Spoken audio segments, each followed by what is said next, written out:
Okay. Man, that was weird. I tried to stream a second ago, and then one of the windows I had up was freaking out, and it made OBS crash. Hooray! So, just gotta get the chat back up and running, and all that other good chore stuff. Woo!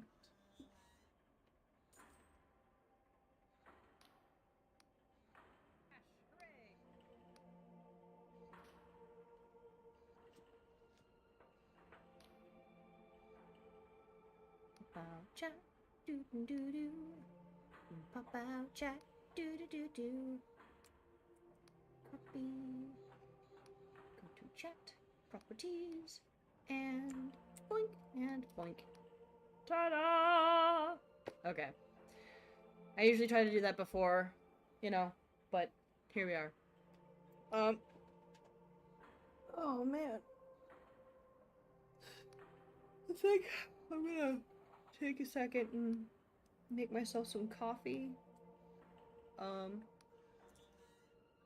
gonna put the pause on this. This is not just playing while I'm gone.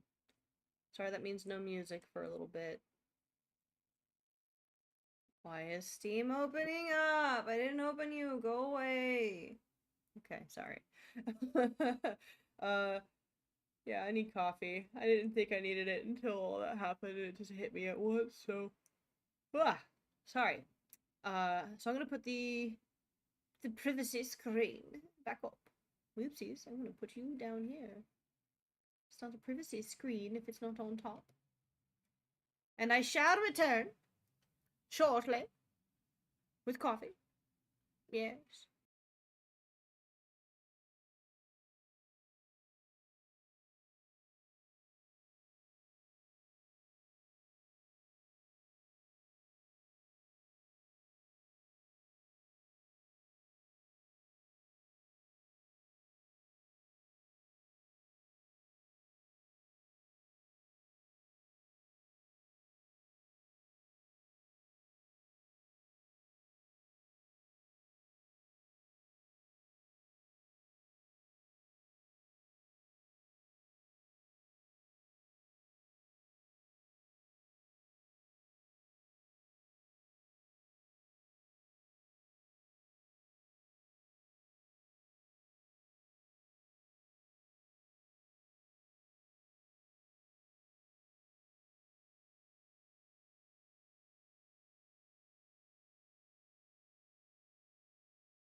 Alright, so the water's boiling.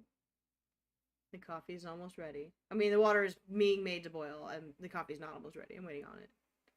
Listen, I didn't lie to you. I was just wrong, okay? So, I'm gonna hang out for a little bit, and I'm gonna do some stuff while I wait for the water to boil. Where's my stylus? Uh-oh. Where are my art supplies? Ah, there it is. I found it. Okay. Anyway, good afternoon, ladies and gentlemen. I'm assuming it's afternoon. I don't know. I don't know where you live. Okay. I'm gonna keep on with no music for now, because, otherwise I will forget about the water boiling, to be quite frank.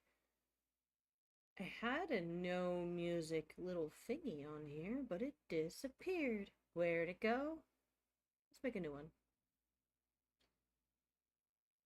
Add image. No music. Ba-bum. Okay.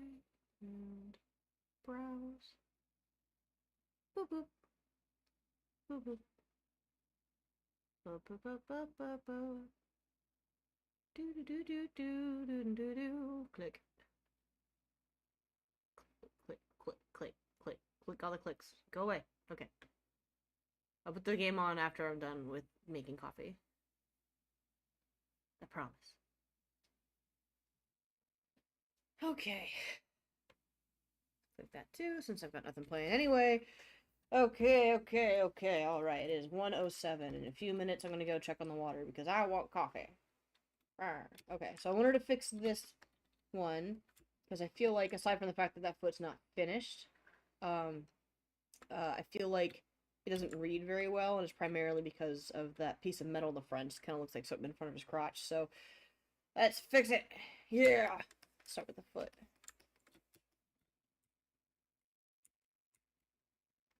Oh, that's funny. I didn't know if I held that, it would just do that. It's like flicking very quickly between the two. I don't know why that's entertaining, but it is today. Okay, here we go.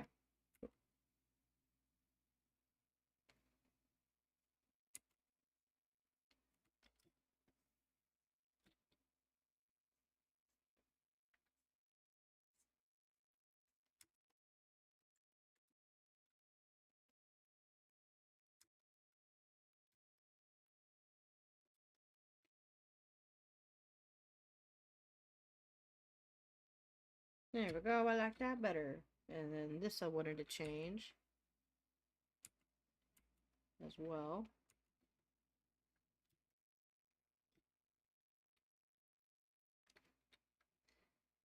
God, I remember, like, last night I was going to bed and I was just thinking about it in my brain, like, falling asleep, like, I want to fix these things. Like, I've got nothing else going on in my brain right now except getting this thing to look exactly like how I want it. And also coffee. That is also a thing I have in my brain. An important thing, because if I don't have it in my brain, then I'm going to forget that I'm boiling water and then I'm going to ruin a pan. Woo!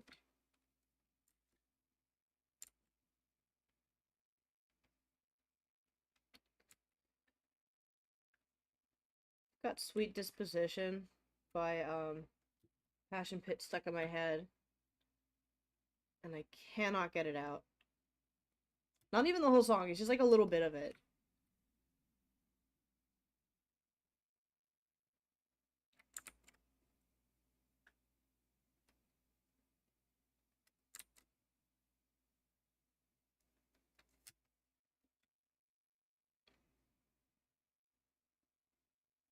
Oh, that anatomy's wrong. Okay. Alright. You know what? That's fine. That's why we're working on this. That's why we're doing this. That's why we're making it function. I just need to shorten that. Forgot I made his calves, like, super tiny. Because they're digigrade. Is that the word, digigrade? I think it's digigrade.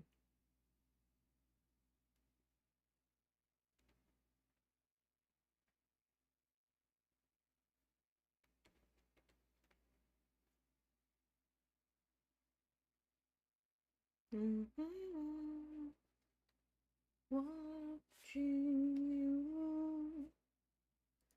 A moment of love, a dream, a laugh, a kiss, a cry, a right, a wrong, a moment of. I would be sorry, but I'm not really singing these things to you. It might be cringy, but it's something that rhymes with cringy. Truthfully, I'm singing to you.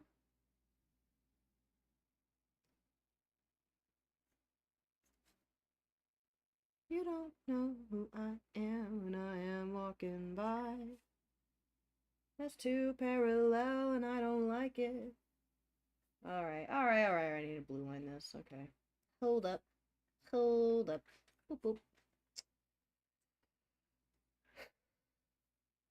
What is love? Baby, don't hurt me. Don't hurt me. Beep boop. Okay.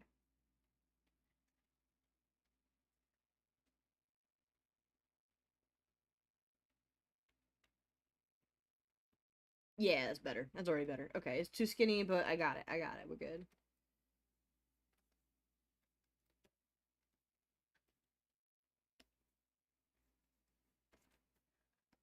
Trade these places. That's too far.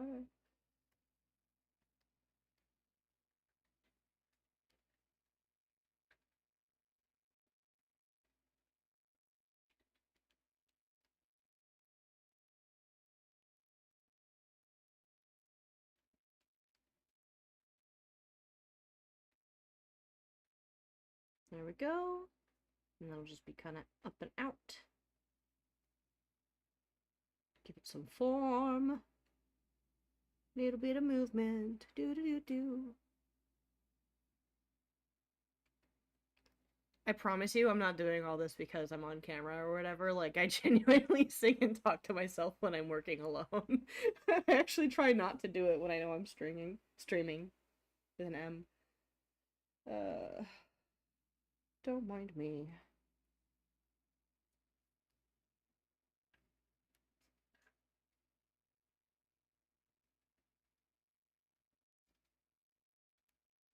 Alright, it is 1:12 now. It was 1:07 when I looked at the clock last. So I'm gonna go and check on the water. Just do me a favor. Hang on. That's not how you spell that.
Okay, I'll be back.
It's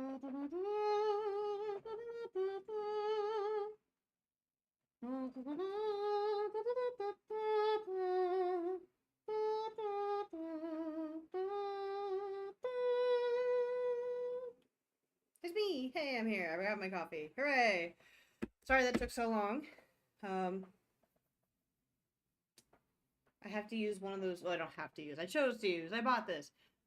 When our roommate moved out, she took her coffee machine with her, and we haven't replaced it yet with a real like machine. So I was using like a little ceramic kind of like decanter thingy, and uh, it took a while for the coffee to strain through that with the filter. Whoopsies, but we're good. We have coffee. We're caffeinating. We're gonna be working. I believe I've got a chat later today with fellow Discord member. So let's get to it. I'm gonna remove the no music sign because there can be music. It can happen. We can do this. This I can get rid of. Remove. Yes. And this I can click. Woohoo! Yes, indeed. Oh, okay. I need this thingy. And I need this thingy. Where am I clicking things? Where did it go? Oh, did I get rid of it? I think I did. Oh, wait, no, I didn't. It's right there. Haha, I'm blind. There it is. Okay. We're gonna listen to Dread Delusion because it has great ambient music.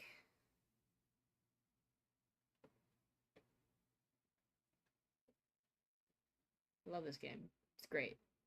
Okay. Here we go. Let's get rid of you. Boink, boink, boink, boink, boink, boink, boink.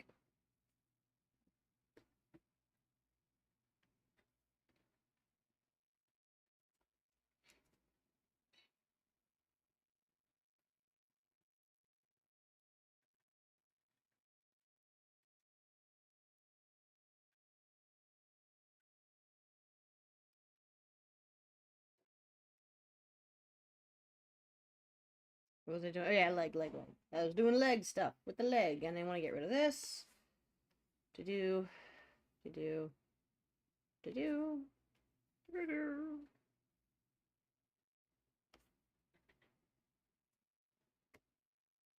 I want to get rid of all that? I don't know that I did, actually.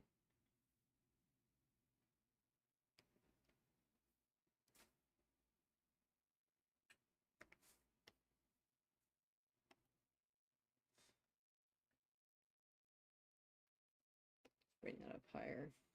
Oop, too high. There we go.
Maybe this is too mellow.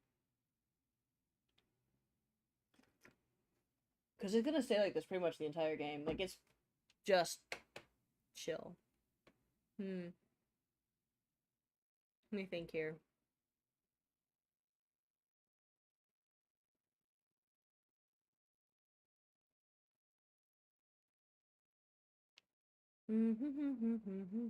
What gameplay I could listen to today?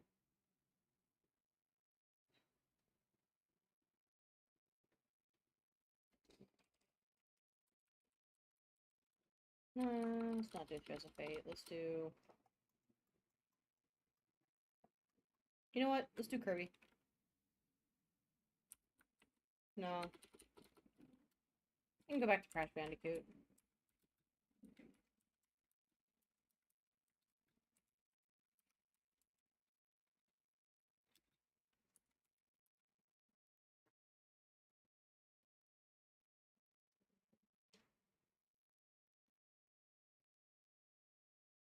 Do do do do do do do do do do do.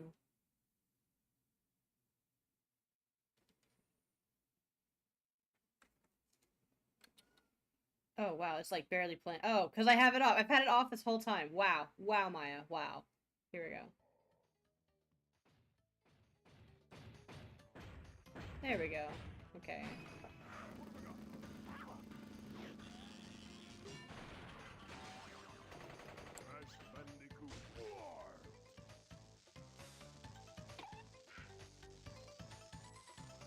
Press start to begin.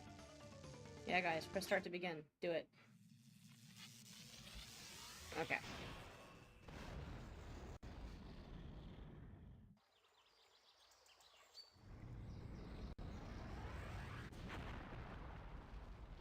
Man, this game's so good.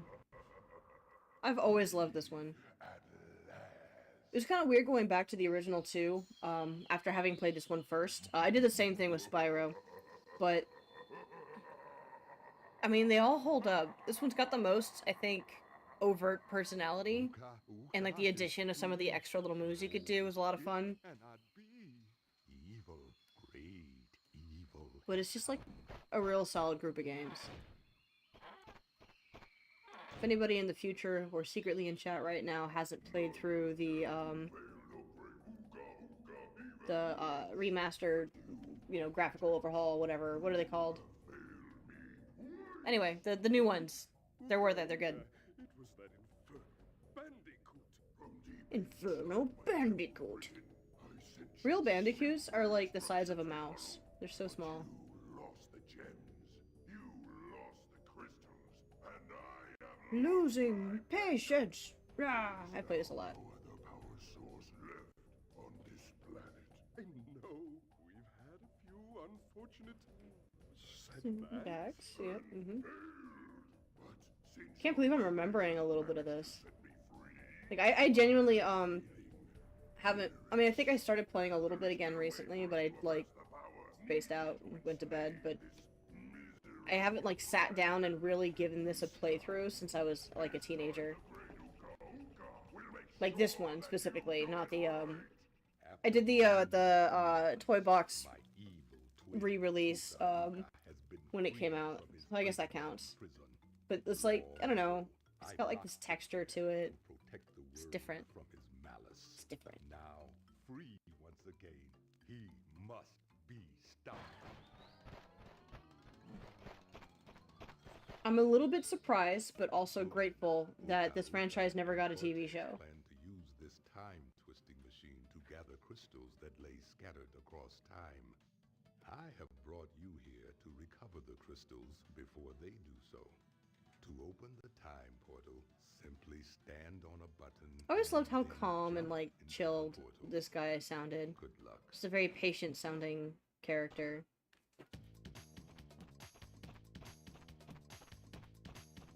There's just something about his voice actor. I couldn't say what.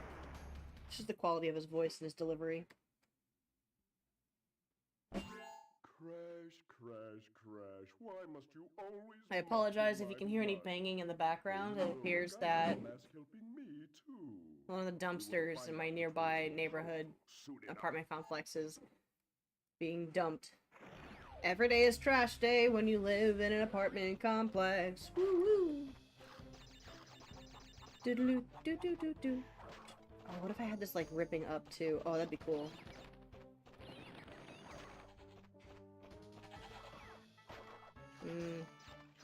Just too many tangents in this.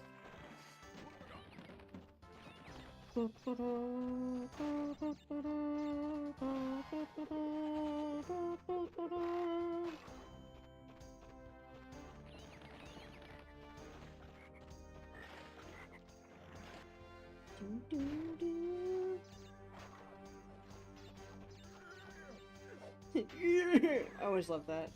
The grunting.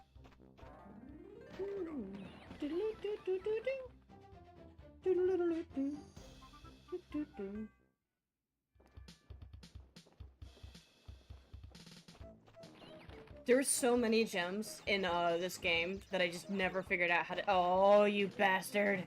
Oh, he didn't do the jumpy. He didn't go in the jumpy box. What? What?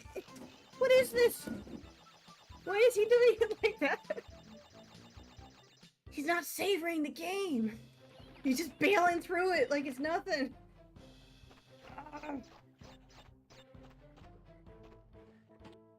I shouldn't be paying attention to this. I'm gonna. Oh, ooh. Why? What's the rush? Is this gotta be because he wants to beat a certain time limit? There's gotta be some kind of like gem he's after or something that I just never figured out because like he's got the jumpy boxes. He's just flailing through them, and he's like going into the fruit and flailing through those. Not even like bringing in those good little noises. Those ones. Because that gem he just got is just the normal, like, I got all the boxes gem. So it's the Ankh I'm thinking of, but I think that's a time limit thing. So he's just blazing through it. God, I'm so offended. Why am I so offended? You don't deserve that dance, Crash. What is wrong with me? Alright. Damn.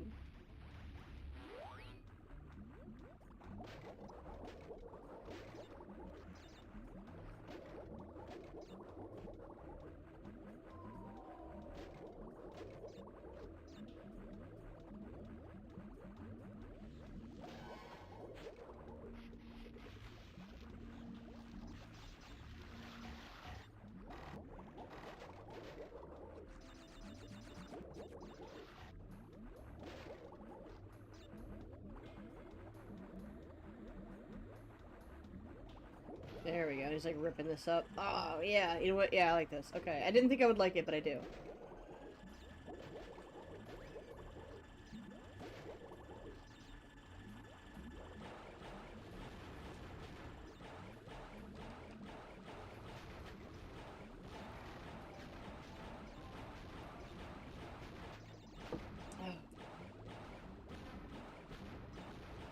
This is maybe a little distracting too, actually. I wonder if I can just put on like ambient bird sounds, would that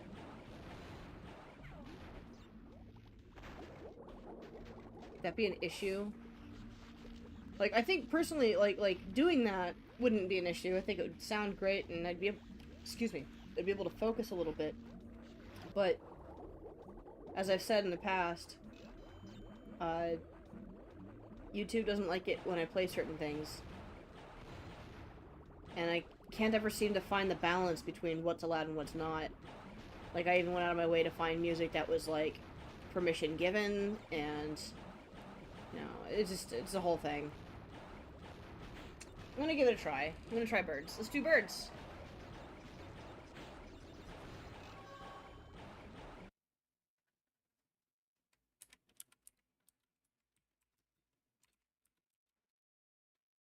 Rain and birds? No. I don't want to hear rain. Should we do that? Should we do rain? Let's be chilled out, bro. Let's do rain.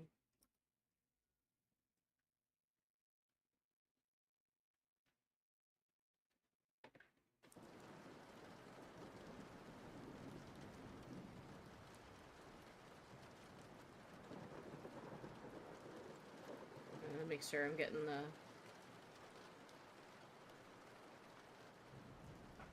For all those of you in chat who are looking for a chilled out groove time, we are listening to relaxing ambience ASMR.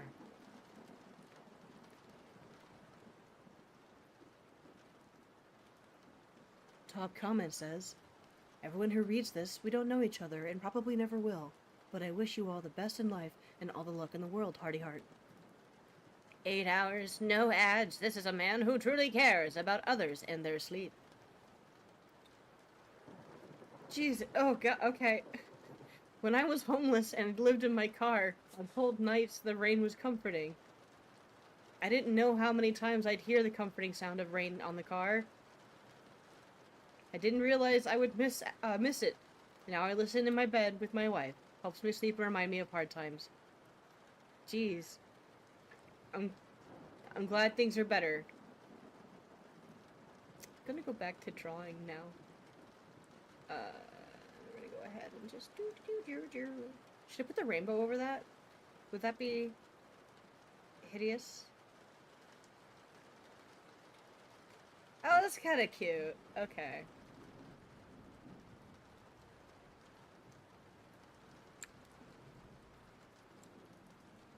There we go. Yeah, why not? Okay. Anybody in chat, let me know if it's loud. I will repeat myself in the future because I know that there's gonna be more people later. You know what? I'm gonna close my blinds too so it's darker in here.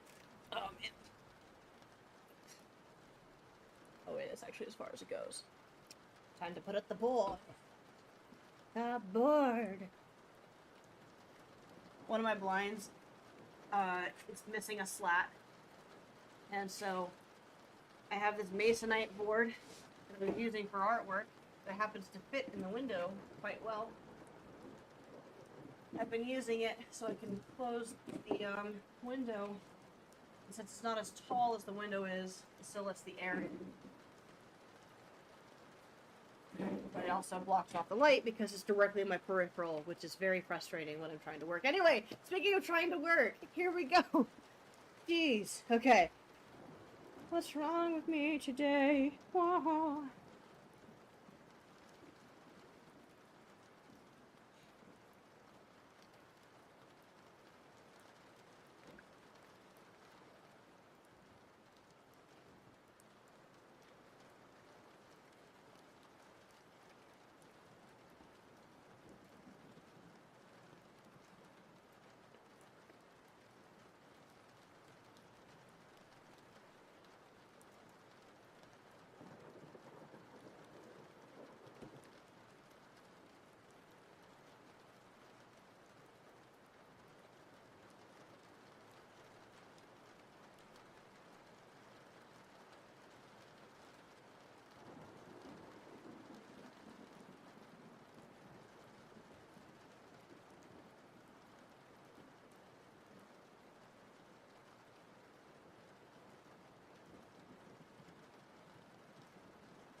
Making me want to get cozy. Hang on, I'm putting on a hoodie. I'm turning off the lights. We're getting tunnel vision. This is gonna be nice. Okay. Yeah. Oh man. Okay. Headphones back. I'm here. Okay. Oh, I got my hot coffee. You got the rain going. Hell yeah, man. In like what? You were saying an hour? 2 hours? Roughly? It's 1:46 over here.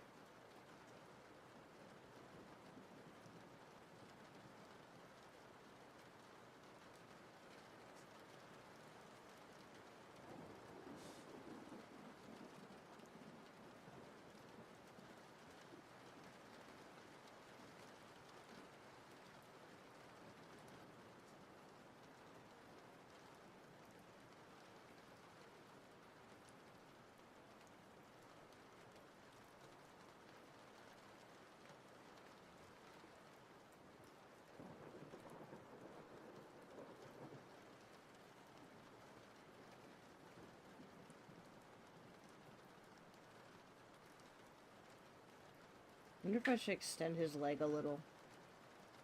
I probably won't, though.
Do I sound okay? Am I, like, loud or quiet or anything?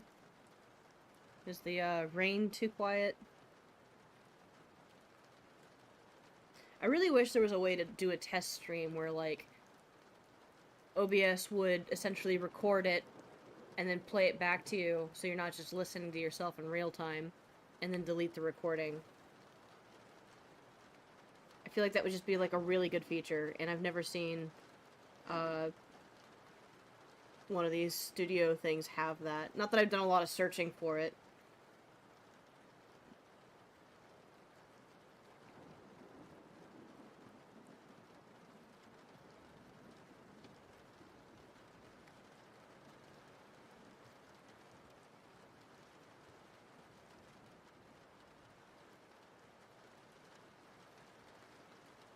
Yeah, that looks better. Okay, alright. I already like this more. It's a little bit cramped. I could probably move this down a touch, but here we go. So I want it there.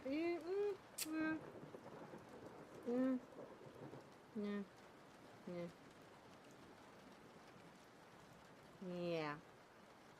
It's not even all that far from where it was. Oh, it is. Okay. Actually, I think where it was is fine. I'm overthinking this. It's fine. It's fine.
Man, there's such a want to keep my lines a little bit loose and messy, because that's just my, like, my typical comfort zone, and not these, like, really bold, really clean lines like this. And I don't mean, like, really messy, like, my lines don't get too bad, but, like, when they double up and stuff, like, I like these elegant little things, and it just doesn't fit with what we're going for here. And it's just like, oh, but I wanna, oh, it would look so good, though. There we go.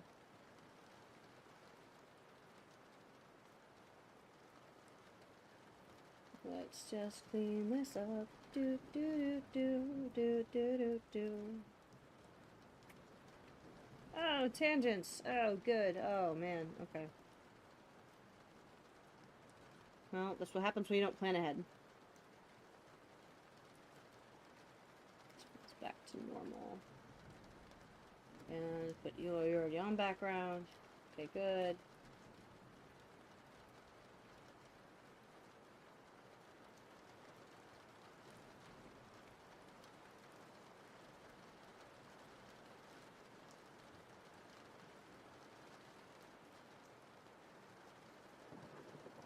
I'm sure there's scientific research as to why it is we find rain sounds so comforting. I'm really curious what that is.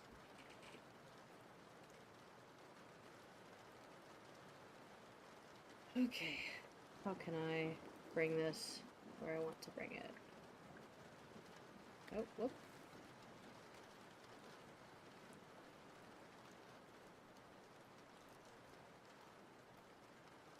Does that rate? Yeah, okay. You know what? Actually, there's not too bad. I can move that wire a little bit. But let's put this where it's supposed to go. Yeah, okay. No, it's a little bit funky with that leg, with the foot. You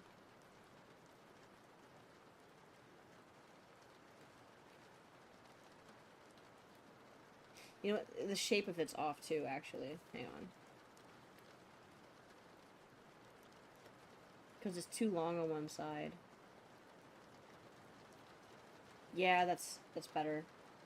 Like, it's gonna be a little bit off because it's all warped now, and I've never established this as being part of the background or anything, because it's the first time I've had been close enough with this area and the camera to have something here. So I can get away with a lot of stuff, but if I shorten this, it actually gives me a better room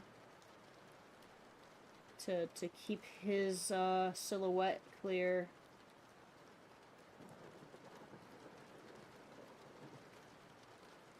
And it's not even like a major part of the silhouette, it's just a little bit. Yeah, that's better. There's that tangent with the wire, but I can fix that. But I think everything else, if I bring it up a little higher, like it's popping. Yeah, like it's popping up. But it would be over here, though, because that's the end of the glass. Do I end up with the same problem? Like, just put that there. Yeah, okay, yeah. Alright, cool. I feel good about that.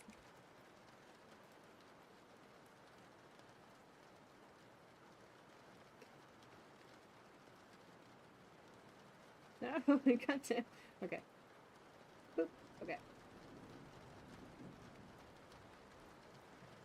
Wrong color. La la la.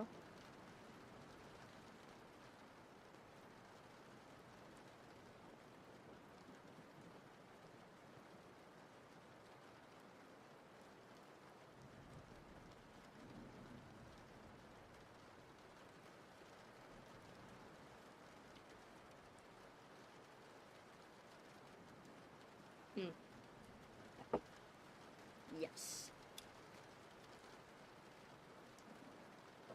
I don't know if this is a light coffee problem or if I'm just bad at brewing coffee without using a machine, but this is super bitter.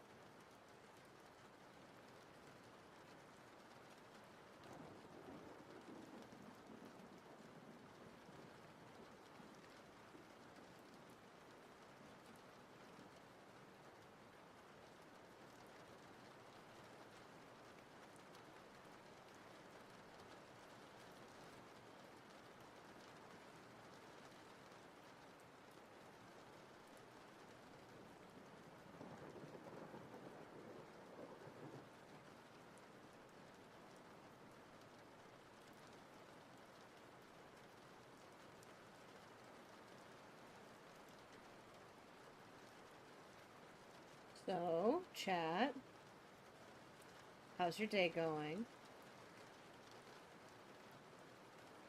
Mine's going kind of uneventful in an eventful way, if that makes sense, you know? I tried to reorganize my computer space by moving my computer to a different side of my desk. It did not work. I miscalculated the length of my wires, and I couldn't make it go to the outlet that it needs to go to, so now I've got to get a new power strip, and I'll have to figure that out later. Yeah. Not a big deal, so I put things back. It's cleaner now. I vacuumed. It's nice. It's nice. Made an earthquake. Not a big one. It was actually kind of a funny one, because it just sort of, like, jolted. It felt like somebody... I genuinely actually thought that somebody rammed their car into my building, so I, like, went out to look. Had a lovely conversation with one of my neighbors. I've got cool neighbors. I got cool friends. They're really sweet. I feel very lucky to have neighbors around who are equally as open to friendship as I am. I feel like since moving to California, I've not had that too much. Like, when you're a kid, which, you know, most of my time in California, I have been a kid. I've not, you know, there's a little bit of that still, but getting into adulthood, that goes away real fast. And it's been really nice. It's not quite the same as having a community, but it's also kind of like having a community, if that makes sense.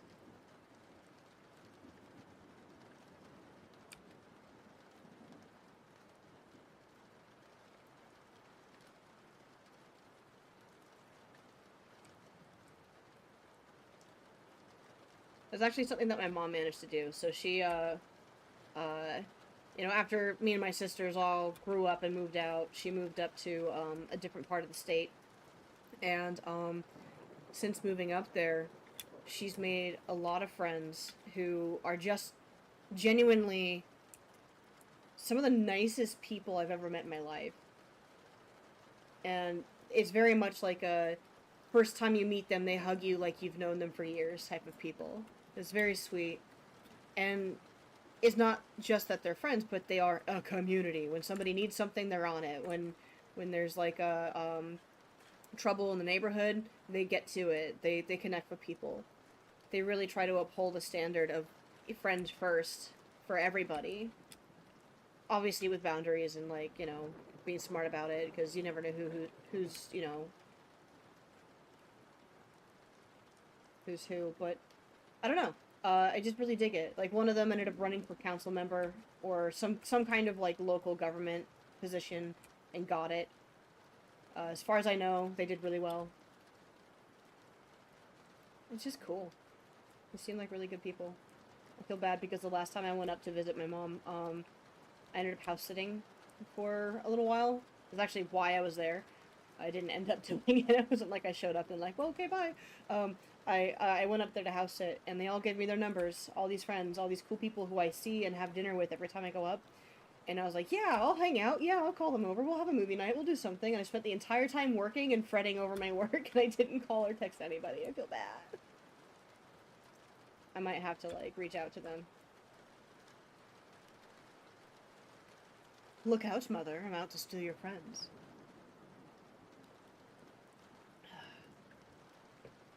I'm not. I can't do that. Every time I say I'm gonna do something really malicious, like, there's a little part of me that's like, no, you won't. You'll feel guilty. You won't do that. Audacity, you? Teehee. Only when it's funny.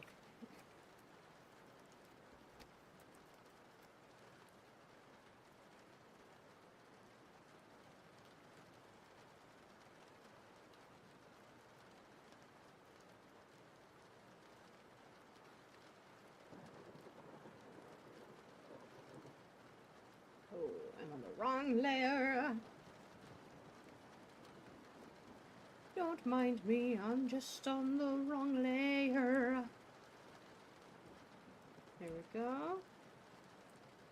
Yes, yes. Oh, it's just looking how I want it to now. Yeah. Hooray!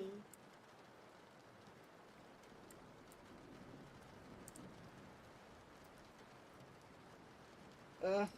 I keep having, like, different songs stuck on my head. Like, if it seems like I can't stand a moment of quiet, it's because the moment I stop talking, there's a little part of my brain that goes, you'll be going along on Moonlight Bay. Do do do do do do do do do do. And it'll just keep repeating.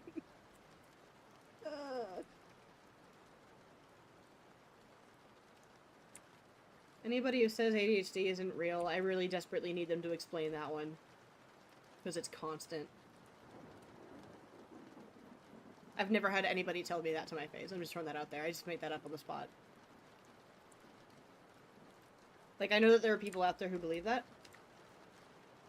And I think, that's certainly a conversation to be had. Am I on the wrong layer again? Oh, no. You know what? I should just merge this all. It's fine now.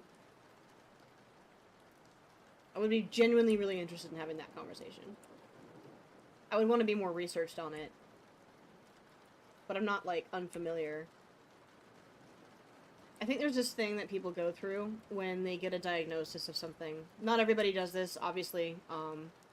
But I know quite a few people who did. Not quite a few, but a few. Myself included. Where once you get it, you start, like, deep diving into it. Like, what's this? What does this mean? Does this reflect how I you know, acted in my youths or my recent times, or how I do things now, or whatever. And it becomes this, like, big eye-opening, like, whoa!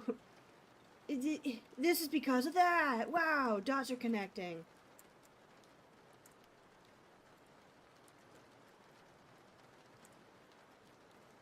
So when I did that, I got, you know, when I got my ADHD diagnosis, which was way easier to get than I think is maybe a good thing, but it's so prevalent in my family. I basically just had to walk up to a doctor and say, like, my family member who's over the age of 70 got diagnosed, and I act the same as him. And they were like, well, that's, you know, have you felt this way since you were 12? And I was like, yes. And they're like, well, do you have other people who can attest to your behavior? Yes, I do. Well, there you go.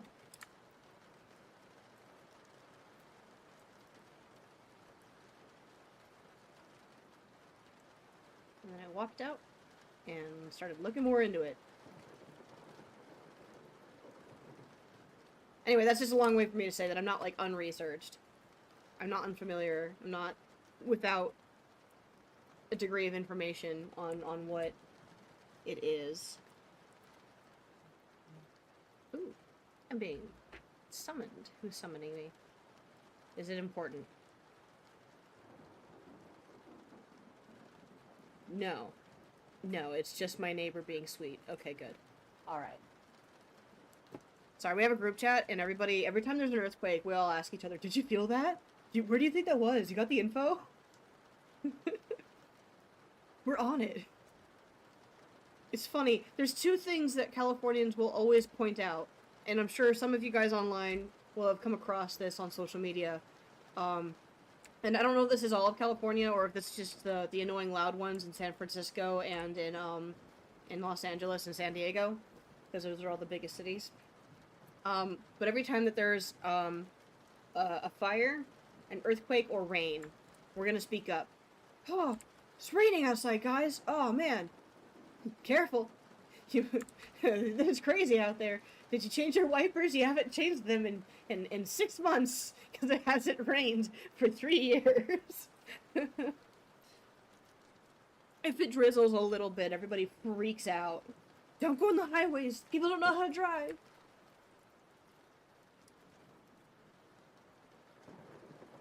The funny thing is that there's actually some truth to it. I'm very comfortable driving in the rain. I think it's, you know, it's fine. A little bit of drizzle never really hurt anybody unless you're a bad driver. But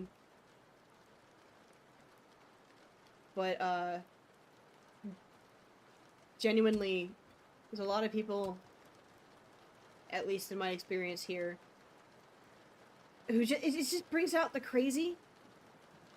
Or it brings out the nerves. So people who get anxious driving in the rain, they'll drive a little safer, a little slower, which frustrates the people who usually drive insane anyway. And so they'll just kind of be a little bit crazier. But then the nervous people will be, like, overprotective, and you'll be driving behind somebody in a 65 zone who's going 50, and you're just like, I want to go around you. gonna be like, ah, crazy. Want to review my art? Sure. You gotta tell me where to look for it, so I can look it up. You can't post links in chat, but if you wanna, give me like a username for an Instagram or somewhere else, I'm down. Also, hello, welcome. Hi, I don't believe I've seen your profile picture in my chat before. Perhaps I have, and I'm just forgetting it because I'm talking to myself about driving in California. I'm losing my mind. Okay. Sorry, my foot just started falling asleep. Okay. Choo choo choo. Saving before I forget. Oh no. Okay, good. Alright. I got really worried that I accidentally merged one of my sketch layers and would have to figure out a way to clean it up. Okay. I'm gonna clean up these lines though because they are looking rough. Looking choppy. They're looking like I did it without confidence. Which is kind of true, actually. Some of these lines I did because I was just figuring it out. So it's just like, what if shape? Aha! Very good. Welcome to the chat. Welcome to the stream. Michi Arts. I'm glad to have you.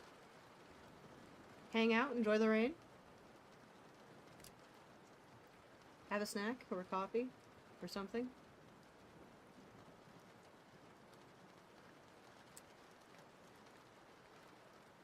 I don't know if I want to keep that silhouetted like that. I like it. I liked it in the sketch. But I'm not sure... Because there's nothing leading into it, it just is suddenly dark. I'm not sure it works here, especially since I darkened out his pants. It just feels off balance. Yeah, okay, let me see about that. Michi Arts YouTube. Okay, let me take a look.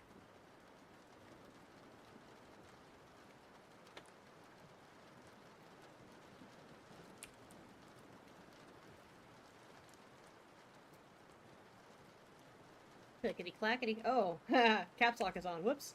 Okay. Ah, there you are. Okay. I see you have shorts. Oh, dude. Your graphite works great. Uh-oh. Sorry, sounds.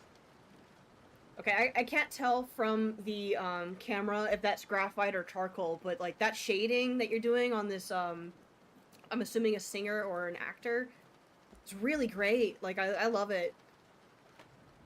Let's see here.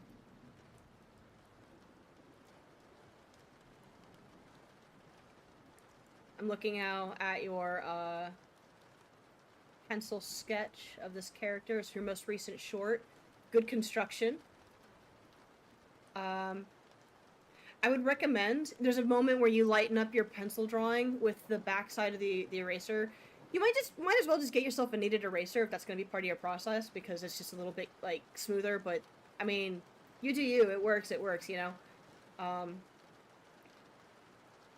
Yeah, good confident sketch lines, that's great.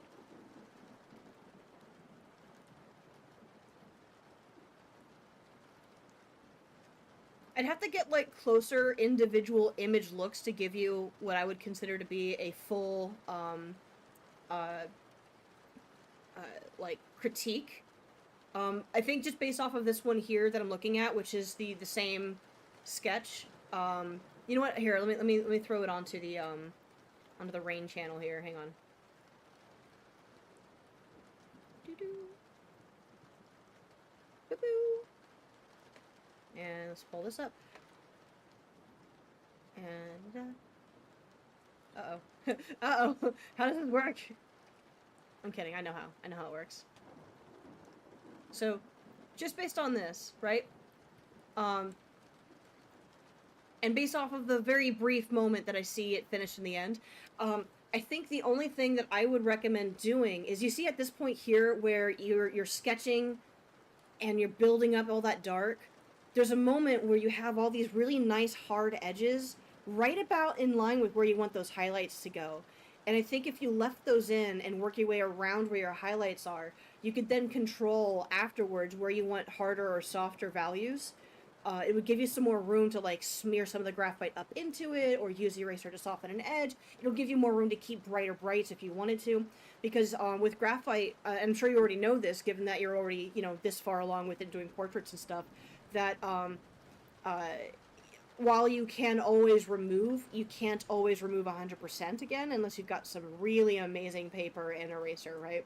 And so giving yourself room to have control over where those values are going to go is, especially in the hair, is going to be a very useful tool to have.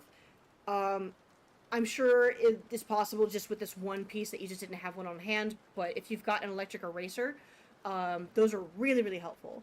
And especially, again, if you want to have some kind of brighter spot, even if it's not paper white, but you want a harder edge, they do wonders. And I don't know where you live, but they're not too expensive. Prismacolor has their own that's pretty good. You can get some off-brand cheapo ones. If there's a Daiso near you, they sometimes have them for like $2, which is great.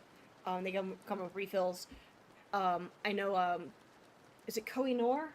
Or there's a couple of brands that have them. They're really great. But like your line work's real solid, your construction's good. I think it's just a matter of pushing your shading and giving yourself elbow room to shift around things. Is your Instagram the same handle?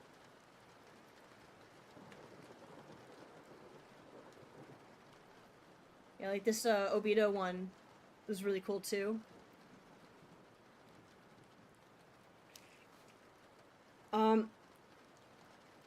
This one looks like obviously it's sped up a little bit, but even if it were in real time, I want to encourage you to slow down just a little bit too. Obviously, if you're just filling in a spot, you're filling in a spot, but while you sketch, if you slow down, it kind of forces you to think about what you're doing while you're doing it. Easier to do that on larger drawings than this, but that looks really cool. I dig it. I dig it. We go back to rain for now. Alucard old. Okay. I'm gonna scoot this over here so I don't totally share my Insta.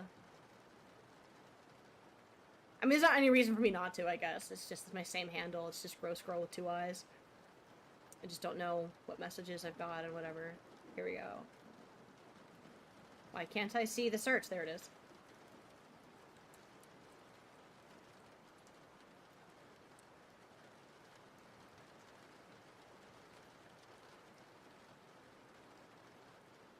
Aha. Okay. I'm assuming because the name says old that this is an account you were moving away from. I recognize, I see your portrait, that graphite portrait that I pointed out earlier of the actor. You look with the signatures on it. Singer. I don't know if this is just the quality of the camera that you're using for some of these pieces, or if there's a filter over your work, but some of these seem a lot darker. It looks like they're edited. I think the high contrast is cool. I love this ink drawing you did. It looks like, what is that? Musashi? Is that Vagabond? I don't think it's Vagabond. I should know this. I really should. I love the ink. I love the energy. It looks really cool. That eye you did's great. Yeah, I mean, honestly, I don't really have a whole lot to tell you what to do here except to slow down and keep going on the trajectory that you're already on, because it seems to me that you're on a good track of study. I can see the difference between some of the things that you have on here. Like, you have one piece with a bunch of Naruto characters in it, but the construction there versus the one I saw on the short is different, and the one on the short had stronger construction. It seems like you were working differently between the two, like time had passed between them. But your shading is really solid, your construction's really solid. You just keep going. I like it. Picasso.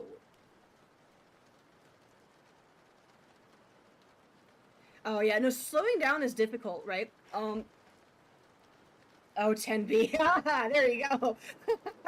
That'll do it. So yeah, rushing is a pretty common habit. Speed is a skill that you build up over time, and it's a skill that you only really build up either just incidentally because you start getting more confidence, or it's something that you need to do because part of your job as an artist, if you have a job as an artist, is to meet a certain quota by a certain time, right? So if you're part of an assembly line of things, that speed has to happen.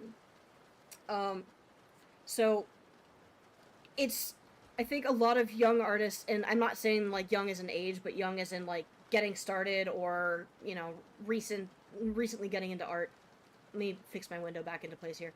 Um, it they feel like they need to because the thoughts already reached their brains. And I'm not saying that this is what you're doing, but this is just an observation I've made.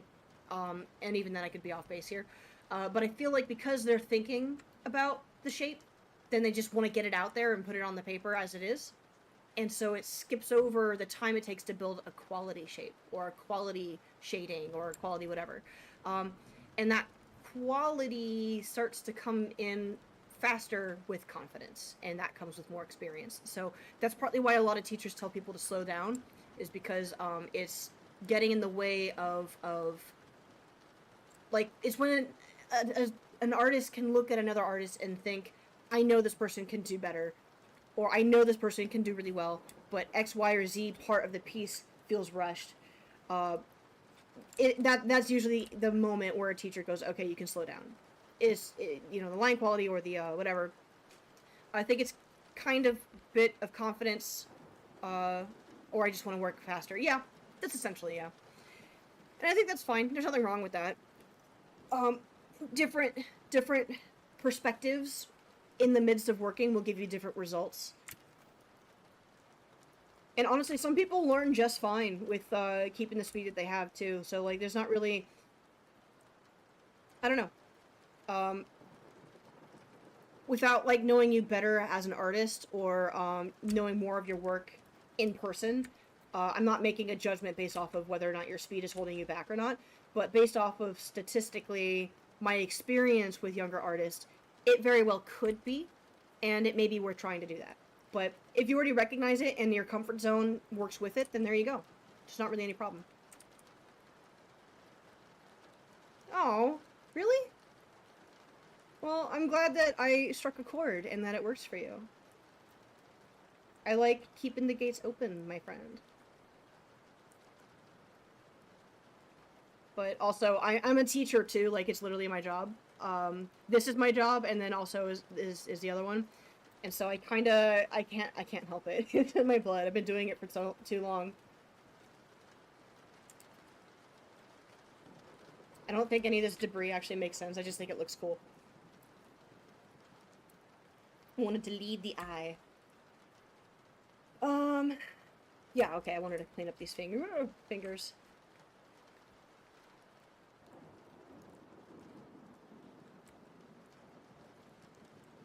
And you know what, like, there will be some days where I will be trying to work and won't be able to sit down and do a whole lot of critique, but, like, I do still try to answer questions when they come up, so if you ever have any, please feel free to, like, pop in again and ask a question. You can even leave it on a comment, I don't mind. It's kind of like email. I probably should set up, like, some kind of Discord or something at some point, but I've been avoiding it, to be honest.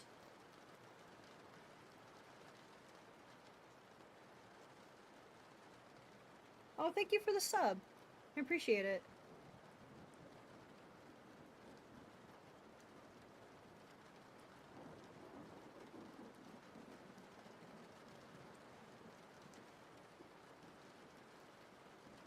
Yeah, yep.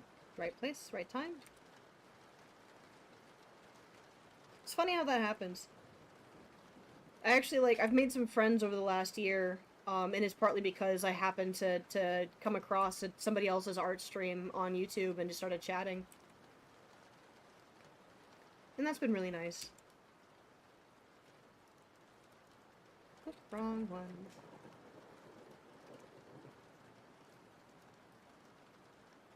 Ah, gotcha. Okay. That makes sense.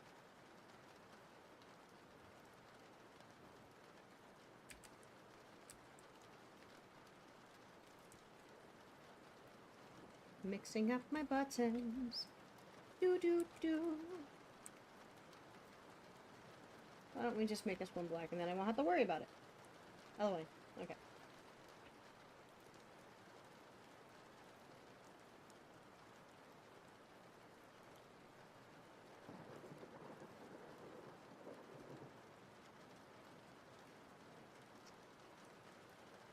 So, how's life in your corner, guys?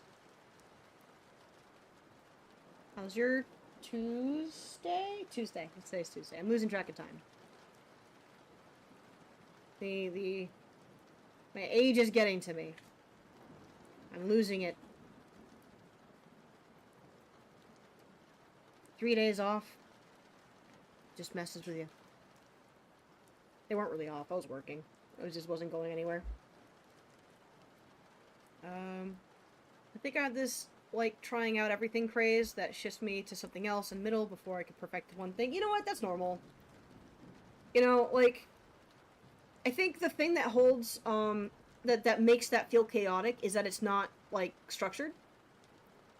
Again, assuming, you know, just based off of what you're saying. So, this isn't the eyeballs only day versus the, acrylic paint day versus the, blender day versus the I'm gonna only draw art from this person and mimic them and learn from them day. Because I think jumping around is fine. It's just a matter of how you approach it.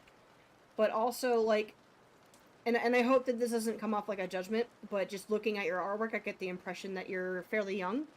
And that's kind of like the time to do it. Just jump around a little bit. You'll start to find things that spark the most joy, and then you'll start, like, leaning into those a little more. If you want to make a concentrated effort to not do that, then you just make that concentrated effort to not do that. It's the same as setting up, like, a chore list or doing your homework or whatever. It's just, I will dedicate this time for this thing. And if I'm not having fun, then I'll do this instead. It's fine. There's kind of... Oops. There's a lot of ways that people suggest and tell you how to learn, myself included. But ultimately, what it's going to come down to is that you're going to find the thing that works for you, and you're going to find bits and pieces that people suggest that work for you, and you're going to follow the advice that matches how you think and how you feel. The only piece of advice I'm going to give you that I think is the one that you should listen to the most is have fun with it. If you're not having fun, find a way to make it fun. If it's something that you have to learn, find a way to make it fun. If it's not something you have to learn, and it's not fun, then don't worry about it.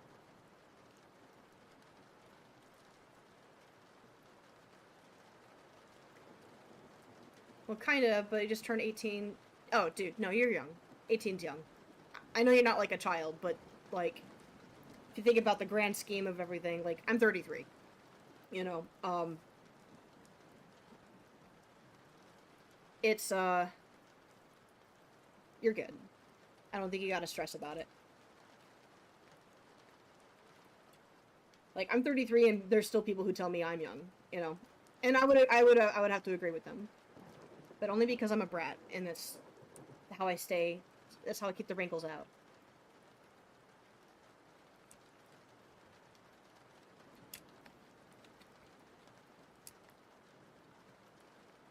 Hang on a second. Why am I hearing screaming? I have some new neighbors, and their kids are screamers. And I don't know if I was hearing that, like they're playing, or if it's like screeching breaks, but... Nah, that's a child. Okay, fantastic. Love that. It's really faint. I don't think you guys would have been able to hear it on my mic. I'm wondering if maybe it's, one of my neighbor kids, they'll take their scooters out into the quad area of the apartment complex and, run around screaming at each other as kids do.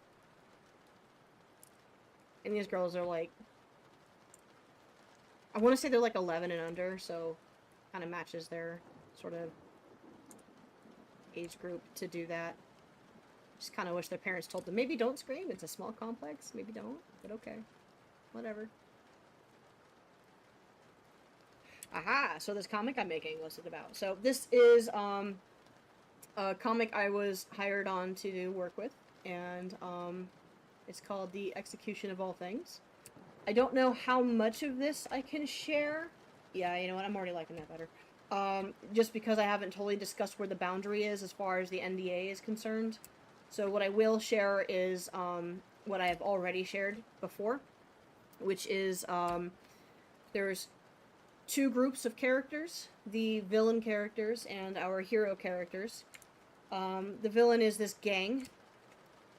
It's this gang. And their leaders, who's hiding out over beep there. Oh wait, he's closer over here. Beep.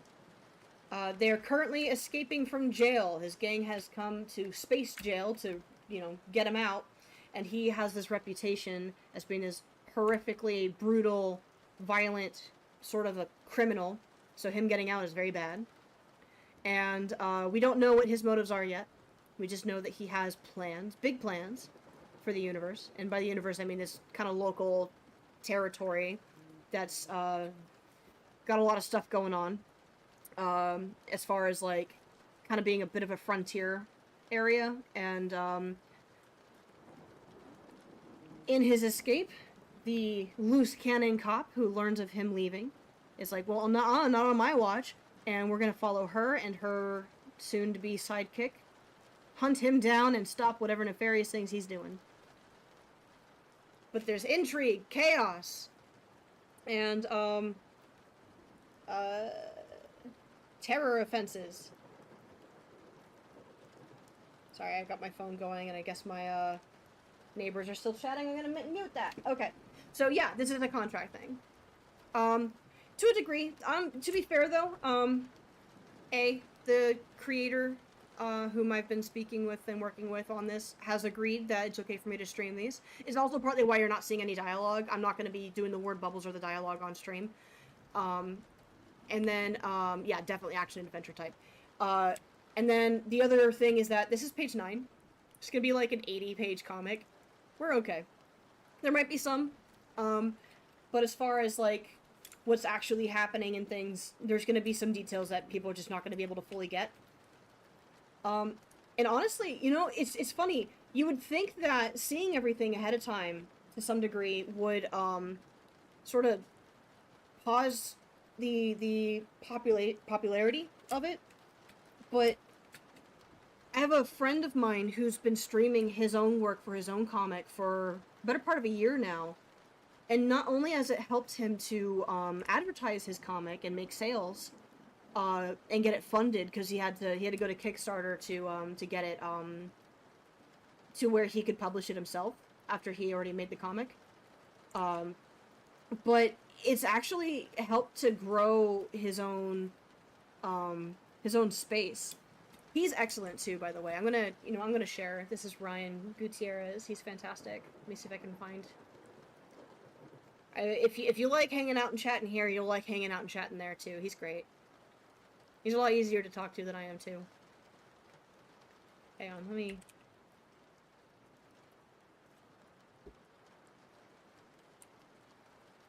Okay, is that his handle? No, it is not. Okay.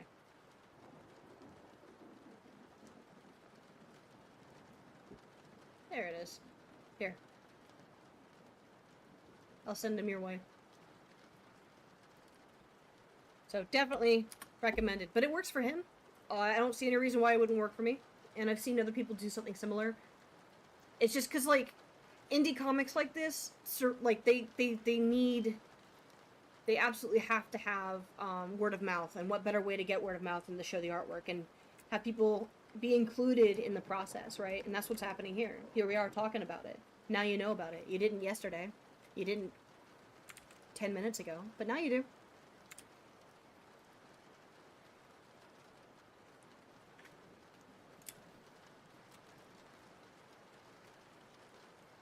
There we go. Feel like I need a shadow here now.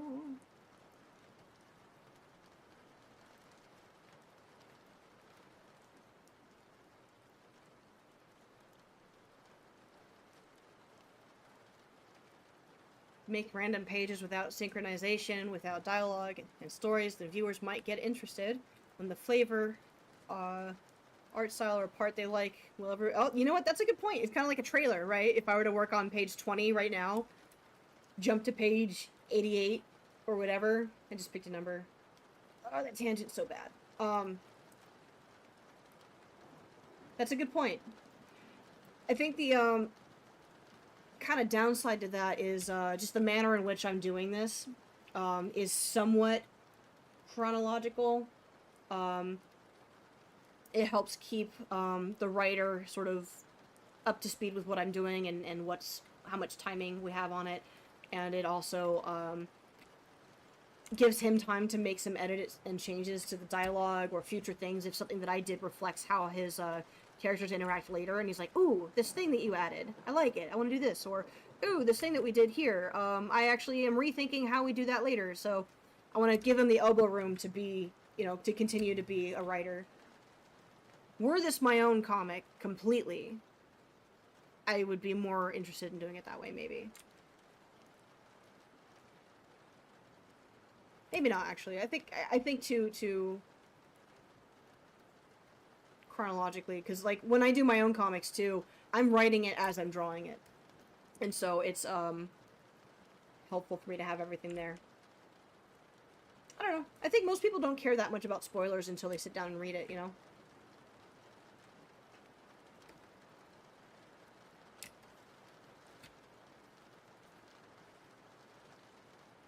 It's interesting, comics are way more complicated than I think, some people give it credit, which is fair. I get it.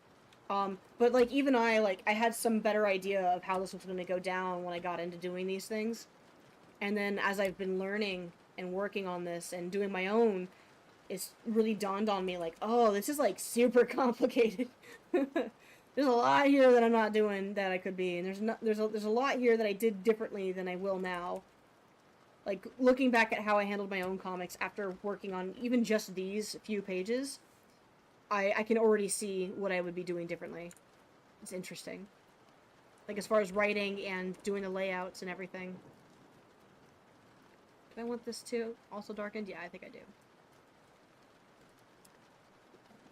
Yeah! Yeah. Okay, cool.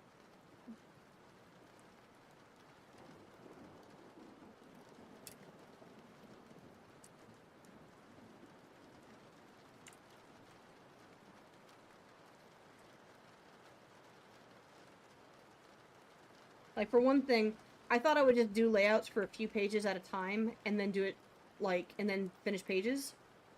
But, for this, I did layouts for the first 20, which is where, there's two main scenes in it. There's the escape, and then there's, meeting our cop character, and how she learns of the escape, and her reaction to it. And so there's two separate establishing, like, parts of the story that I've already laid out. On my own comic, I only laid out the first 10 pages and thought, I'll do these, and then I'll finish them, and then I'll do the next 10 pages, without any real connecting fiber. Like, this had a script. So that changes how I'm going to lay out my own comic, because I'm not doing a script on mine, because that's not how I think. So the layouts are the script, which means that I absolutely, when I get back to working on it, we'll be doing way more layouts before I go back to doing pages.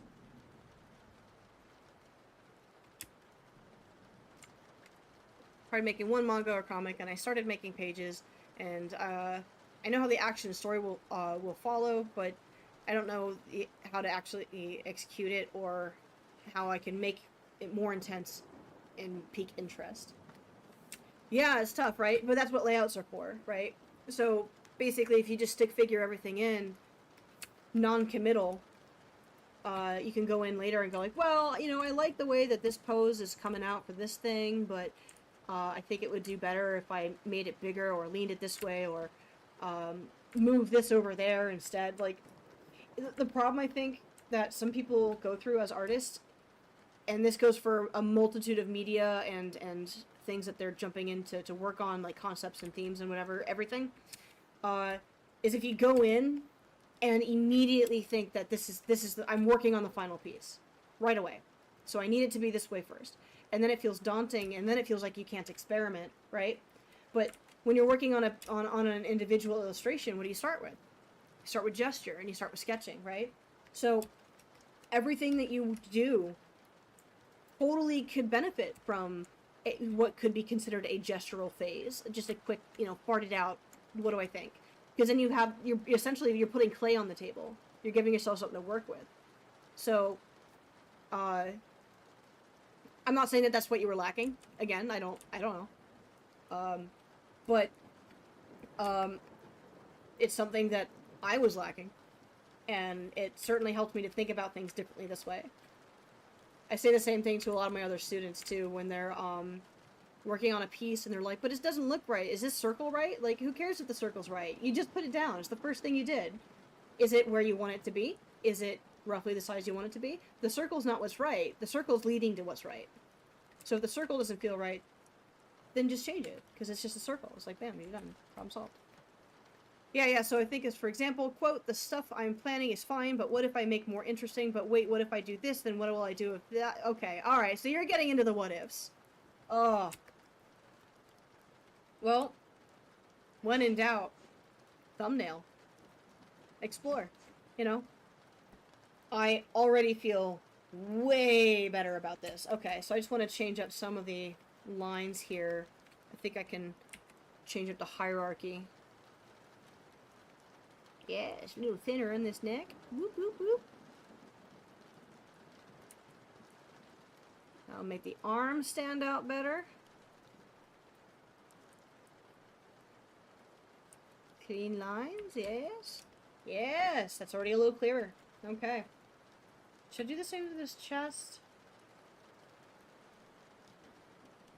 Nah. Yeah, I should, yeah. At least his shirt. It's like getting a little bit lost in there. So we just do a smaller, whoopsies. Smaller line. Same with his pectoral. Whoop. Get a glimpse of that alien man cleave. There we go. Yeah, that's clearer. That's a lot clearer. Cool. Good. Okay. I want to change this one too. There's this really strange thing that happens. I feel like there's 1,000,001 different kinds of tangents, and I feel like I'm the only one who sees like 90% of them. Like right now, like this line scooping, and my brain's connecting it to this and to this, and I hate that. I know that these are blocking it, but that's what it looks like, so now I have to fix it.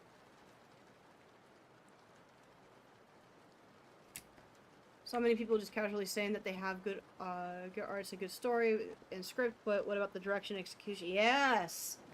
Well, that all comes together, doesn't it? It's like critiquing a movie. It's all very lumped together. I think when it comes to comics and things, people tend to lump writing in with dialogue and plot like it's all one thing, but it's not. Character acting as part of the art, but it's not. It's connected to writing, right? Is that better? Not really. Do I even need it? Also not really, actually. Okay. Alright, yeah. We'll just keep that wrinkle there. It's too parallel. There we go. Yeah, that's fine. Okay. Alright. I can deal with that.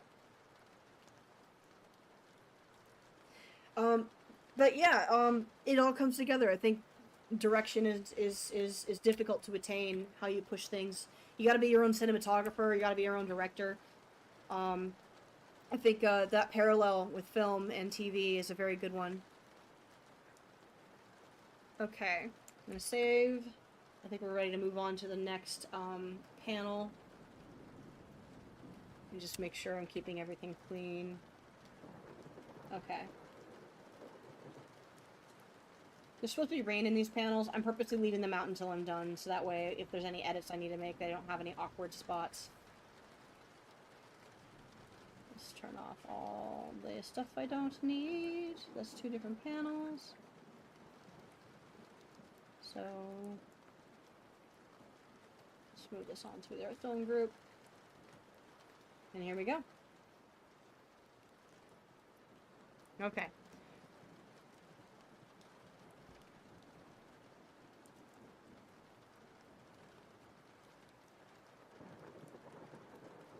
All right. Just thinking about this because this panel's changed. I added this panel in earlier and pitched it to the writer. It wasn't originally part of what was approved, but I didn't like how there wasn't really a way for him to turn the turret around to the back, and that was what was necessary, so...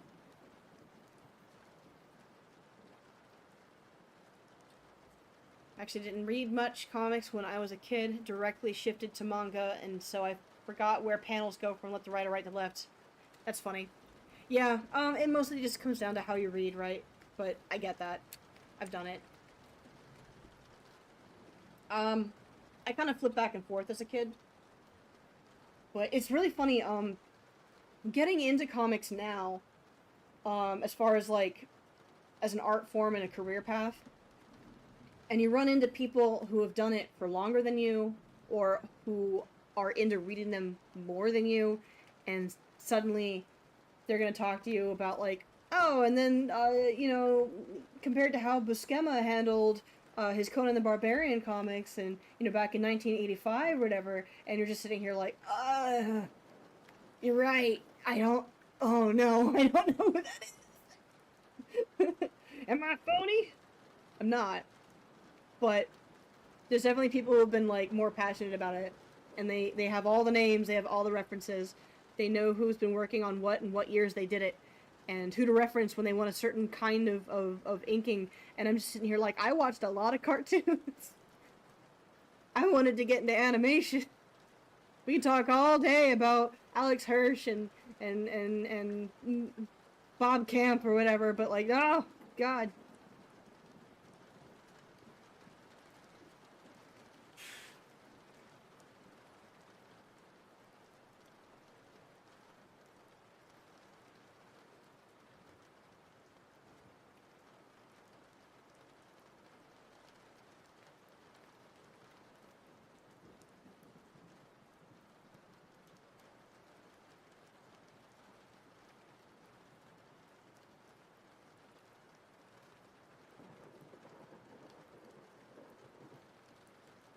Yeah, like this kind of like wobbly smile. Let's do that. Makes him look gross. I know things. I know things. Yeah, it's true though.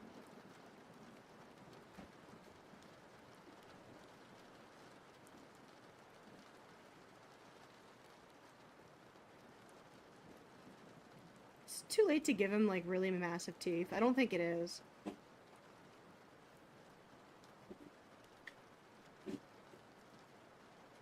You hear any banging in the background, it's somebody's dumpster getting dumped. Got some trash trucks coming by today.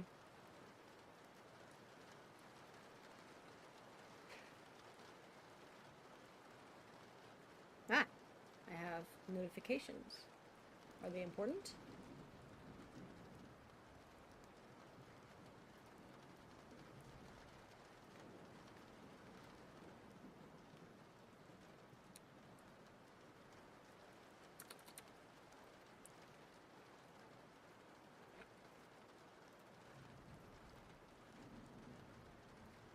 Trying to convince my partner that we should have onigiri for dinner.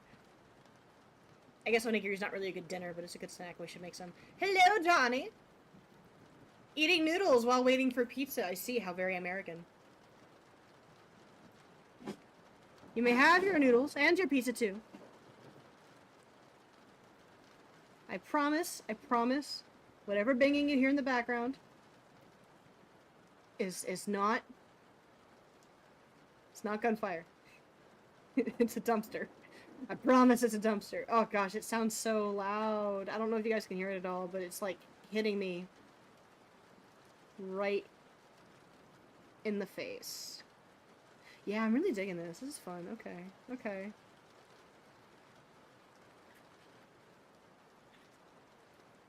Should I make him look like he's like, yeah. No, I like the evil maniacal face. We'll keep that. Okay.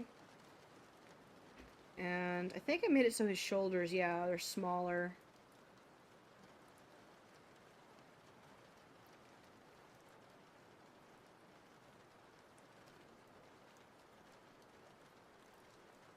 Yeah, okay, okay. This dude's making me happy. This is Scrim. And he's a thug. Not the brightest.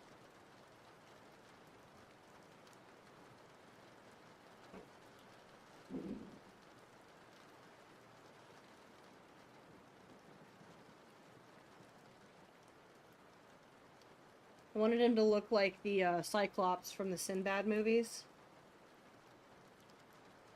The Seventh Voyage of Sinbad. Because I am a huge nerd and Ray Harryhausen is incredible. I had an opportunity to throw a big dude in here and I was like, yeah, why not?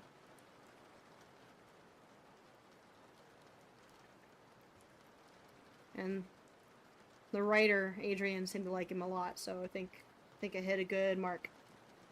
I'd be really surprised if he wasn't aware of what I was doing too. Like, I'm sure he knows. He just seems to have a lot of good taste. Maybe I should make some noodles. I had some for breakfast though.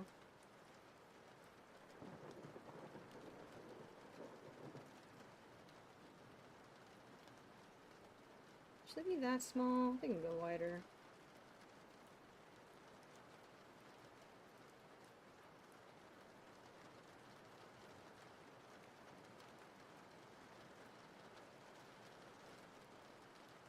Really push that out.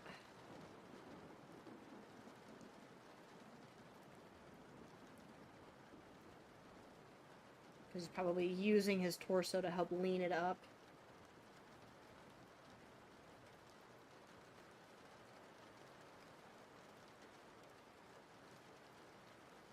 Starting to understand pencils better too, like as far as the best way to handle them before I start to ink. Like I penciled the first few pages of this way too hard, and it wasted time, and they looked really good, but I overestimated my ability to do that fast and to get what I needed from it. So I'm feeling pretty good about the idea of my pencils going faster for the next 10 pages.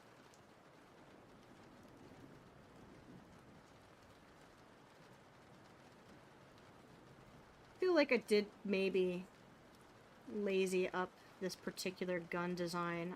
Maybe I should have done something different or more.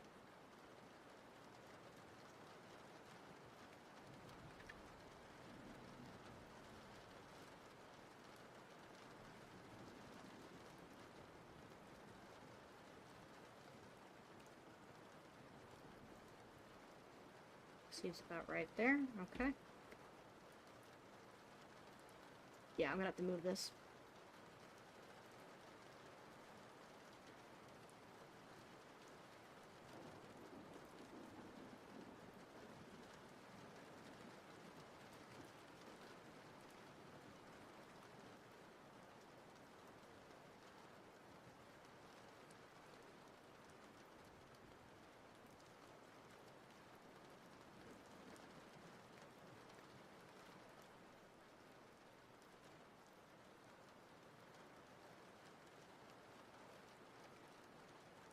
It's just too close to him.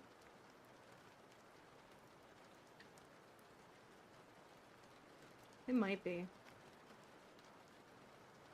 You know what? Let's get rid of this. Scoot this over. Come back to that.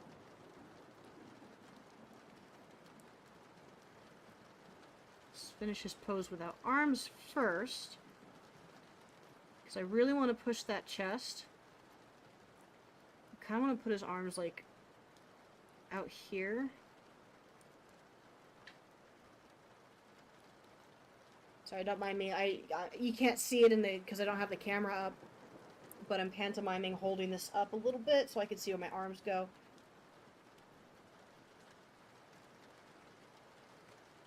There we go. Yeah.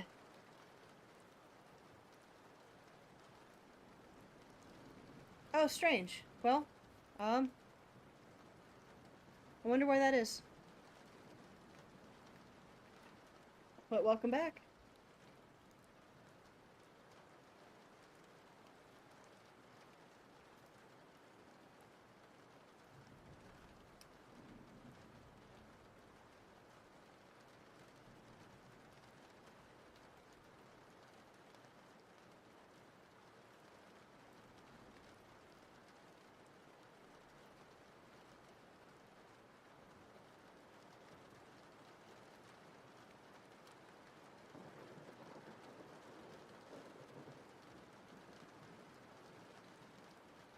That doesn't really look like he's standing in the car, though.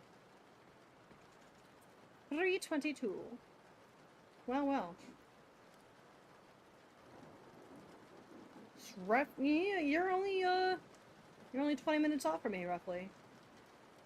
I live in Los Angeles, and it's, just shy of 3 o'clock right now. Which reminds me... Oh, never mind, in the morning. Well, across the world, hello.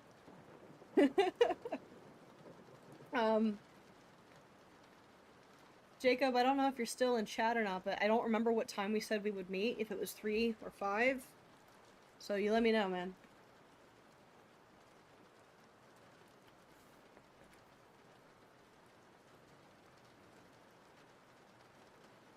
Maybe I need to just make him bigger in the frame. Nope, nope, nope, nope, nope, nope.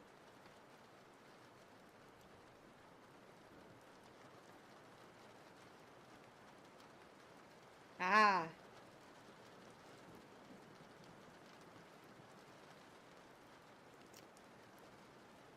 I didn't mean to rotate that. You know what? Yeah, because this means I don't have to draw his legs either. And it kind of checks out with how cramped the trunk is. Okay.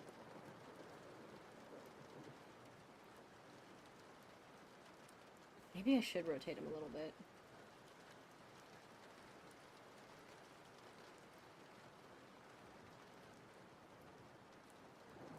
Yeah, okay, cool.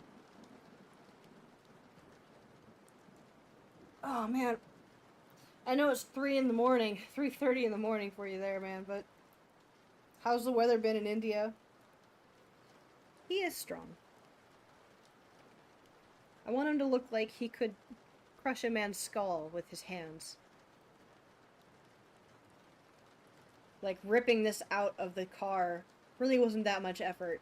He just is enthusiastic.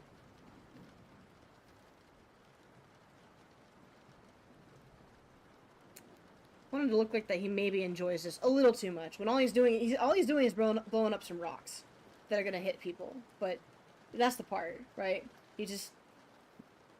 I want him to look like he's got a presence. It's a little lizardy.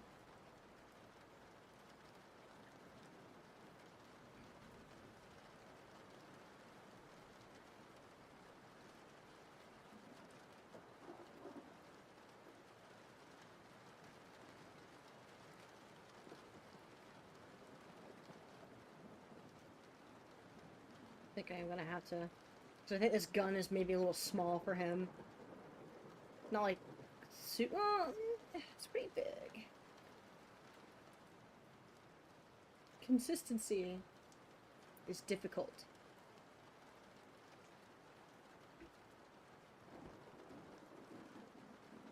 Yeah, so I definitely have room to make this larger.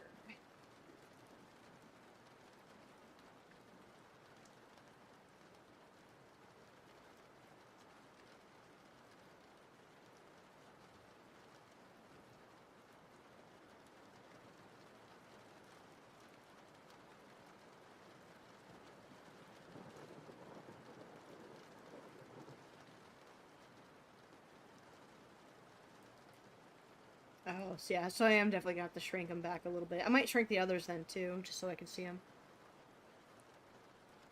I mean, that's fine. I know India's pretty diverse. It's got a lot of different kind of people there.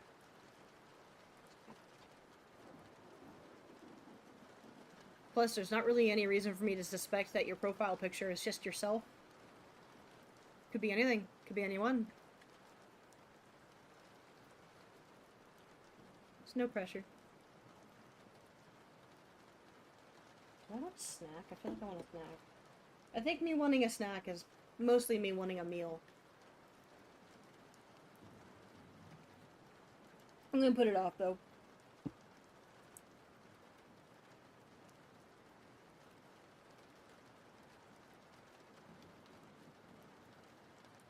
What if I shrink the whole thing?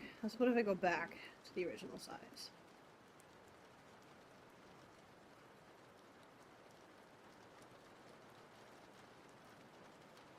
And then I'll shrink this a little bit. I know I made it bigger in other frames, but you know what? Oopsies. Oh, oopsies. Wrong one. I can do whatever I want. You can't tell the cops. I'll make it smaller. It's fine. And then I'll scoot him over. I just need to be careful where I put him, because even though this frame's going off, the picture itself ends about here. That's where the crop line is. And then it starts to get a little unsafe in this area, so I don't want to scoot him over too much.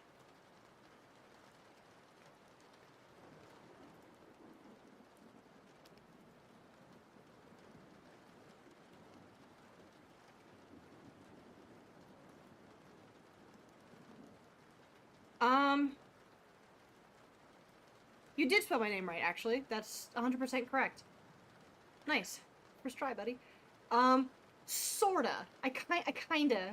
A little bit. my educational career is a little bass backwards.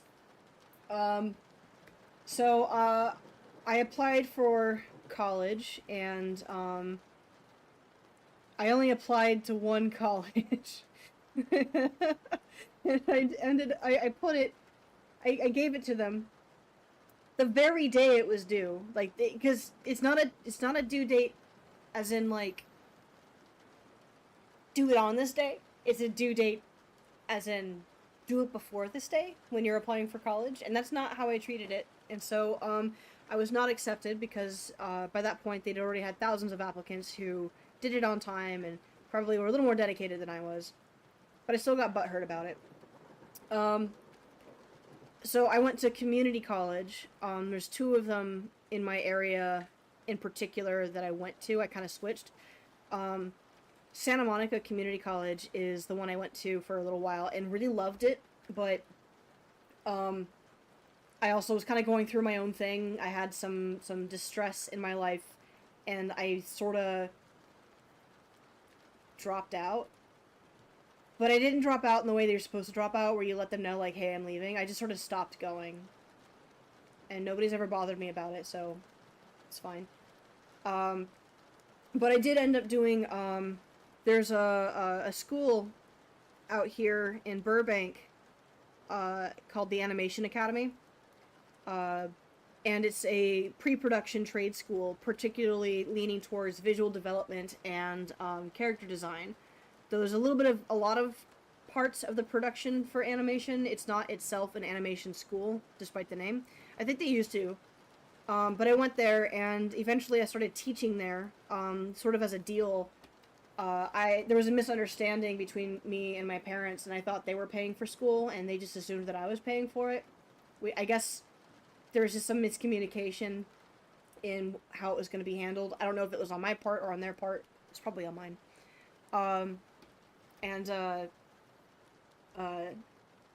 So as a deal to cover tuition, the owner of the school, Charles, offered if I helped teach, then I wouldn't have to pay tuition. And so I did that for like 7 years. I ended up not really doing the class part either. I just taught for 7 years, and that itself became its own class for me. Like, teaching really helped me develop a lot. I was also at the same time teaching at the same place I teach right now, which is more focused on fine art and fundamentals. Um, and that's it. That's my schooling. I don't have a degree. I actually got accepted to an art college. My friend's saying, if you're not accepted, don't worry. There's always a path and a great leader. Something, something. I mean, sorry. Jeez, that's distracting. I don't think you guys can hear that at all, but I just got a screech. These kids, jeez. It's definitely they're playing. Like, I think they're probably out in the pool. Anyway, honestly though, like, I'm glad you got accepted into art college. That's awesome. I also feel very strongly that you don't need art college. Some people do. Some people really benefit from the structure and the uh, sort of inevitable networking that happens from it. Some people really want the experience of having gone to college. There's a ton of reasons to go to art school, and I think that they're great. Um, but as far as being an artist is concerned, it's not the same as being an engineer or a doctor. Everything that you learn um, in art college, you could theoretically learn on your own as well. And so if you don't get into college at first, which you did, congratulations, it's fantastic, you have the time to sit and study and learn on your own, and either try again later and understand it and have a better idea of how to handle, applying again, or you might find that you learn enough on your own that you don't need it. So there's plenty of people in a variety of different creative industries who do just fine with and without it. And again, that's seriously not me poo-pooing on your experience. I think it's fantastic that you're getting it, especially since you clearly want it, and that's good. I'm glad. It'll be good for you.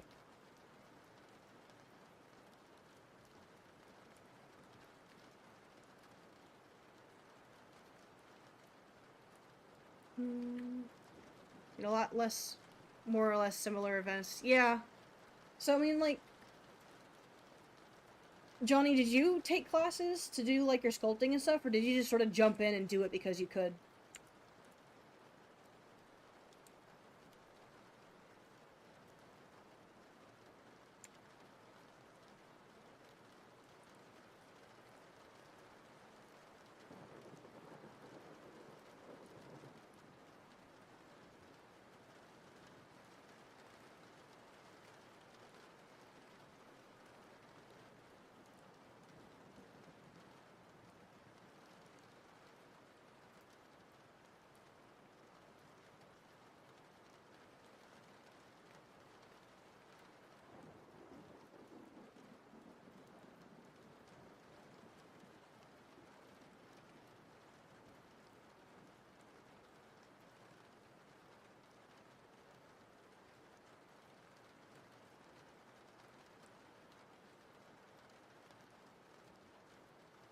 Rule number one. What's rule number one?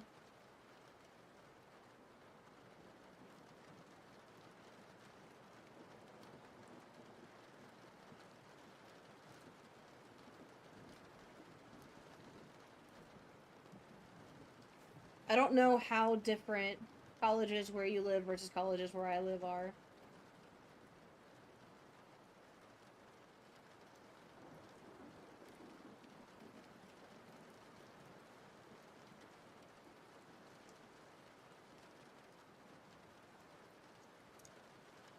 Okay, it keeps telling me that my bitrate has dropped, but it seems fine. But please let me know if it starts skipping. OBS is telling me I haven't skipped any frames, but we'll see. I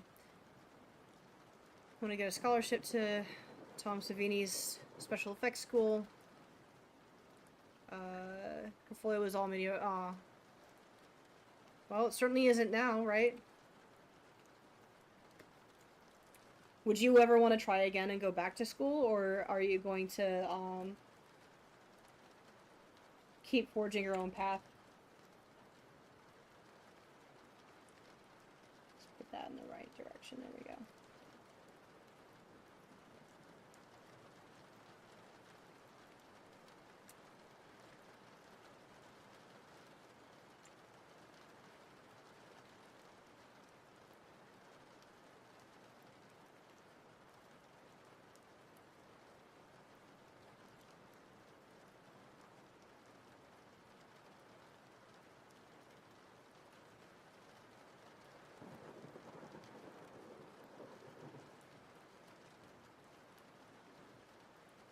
don't see it's saying that again. What does it think it's dropping under? Like, it's been at 305?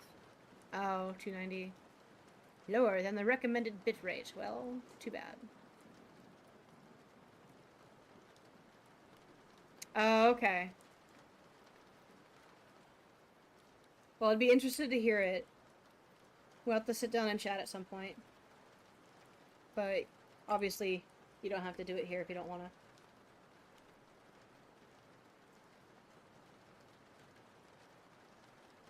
There we go. This guy's pretty thick.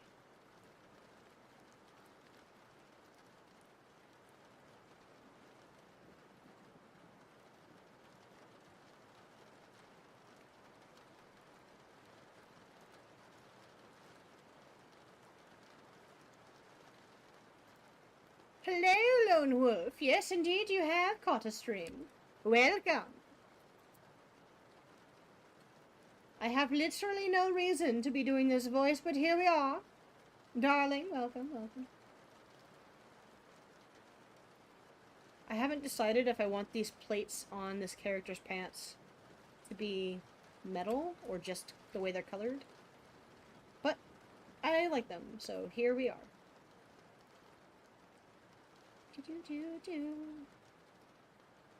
Well, probably a really good time to go to bed. Alright. Ciao, darling. Have a wonderful night. And hopefully our time zones will not totally keep you from joining my chat again in the future. You're a good conversationalist. Ciao, ciao. Thank you. I think so too. I'm feeling really good about this.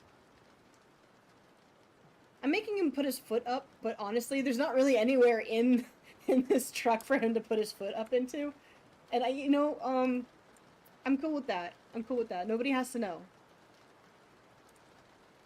Ugh, but I know.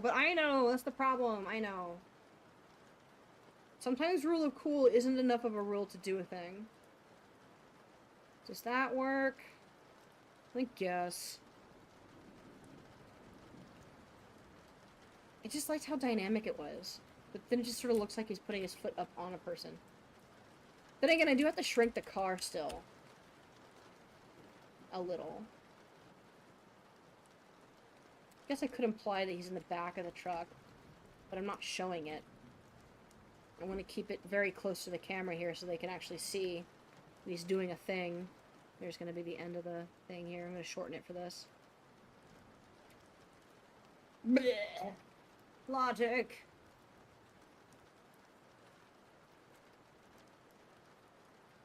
Deception.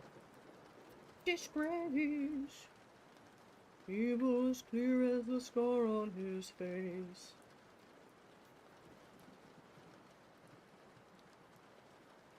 How you doing, Lone Wolf? How's life? How's sanity?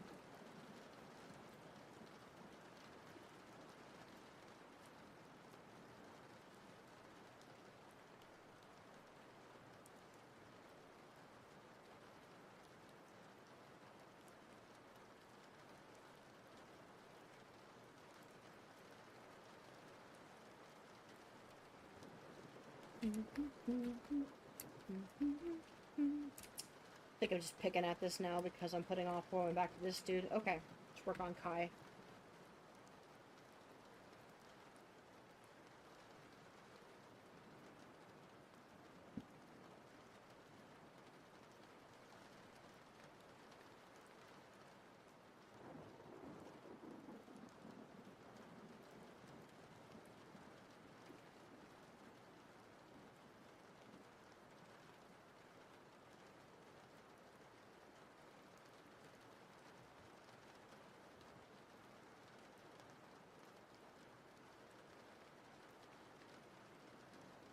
Oh, it just kind of makes him look like he's naked or something. Maybe I should put the back of the car in this. You know what? Let's try. Let's try. Let's see what happens. I put it here.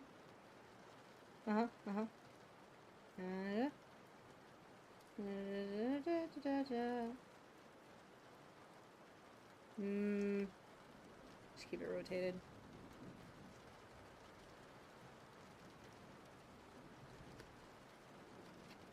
And then...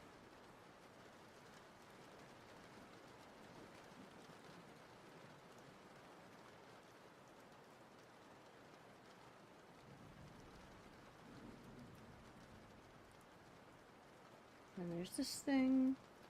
I'm gonna just straighten this out. That's fine, because then he's just standing. Good all around. How about yourself? Well, I am doing dandy. Just kind of problem solving a lot today.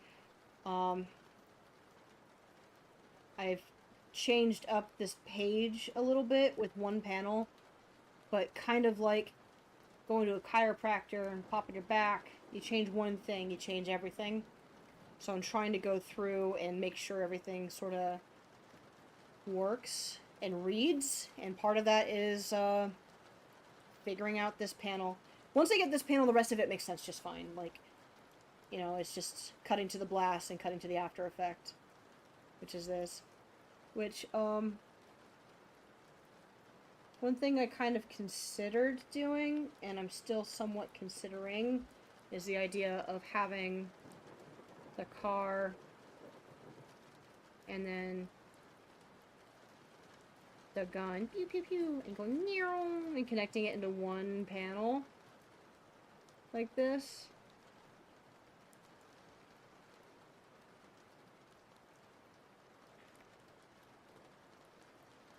The problem is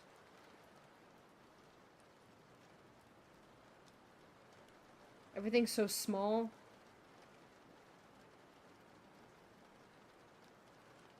Yes, hello, Tyrant. Sorry, my cat came up to me. Sometimes he realizes I'm not paying attention to him and he gets mad. He's not mad. He's just, please let me come up on your lap so I can bother you while you're working again. It is 4 hours until dinner. You must feed me now. Come here, kitty. Yeah, that's a good boy. He's not very vocal unless, like, he's not in my lap, so you probably won't hear him. But he's here. He's just being a boy. Hey, buddy. Are you gonna make it hard to draw? Yeah, the problem I'm really having with this is how much I'm liking it. But I need to make sure I'm making room for... Oh, no. Oh, no.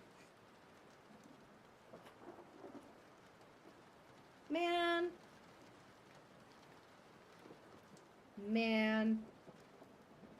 It's actually a really good idea.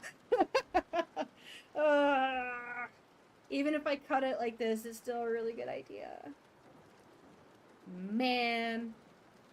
Okay. Alright. Let me save this. I was really liking that face I was giving him to. Maybe I can still keep that.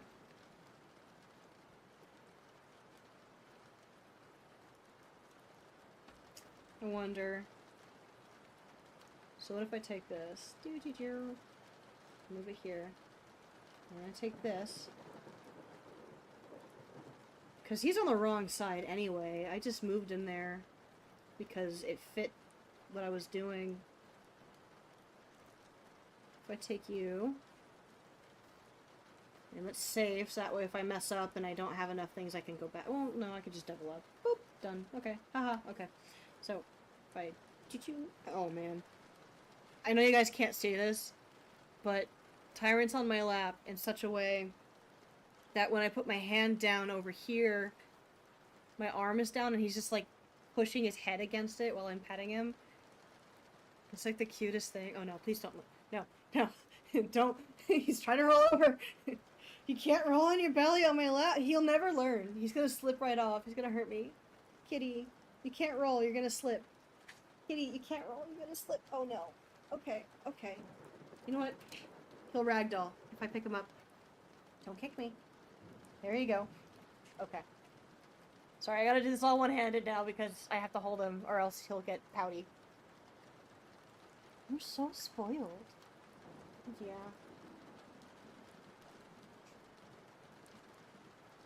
This will be a lot of fun when I get my webcam working again. Ugh. What a brat. Is this what you wanted?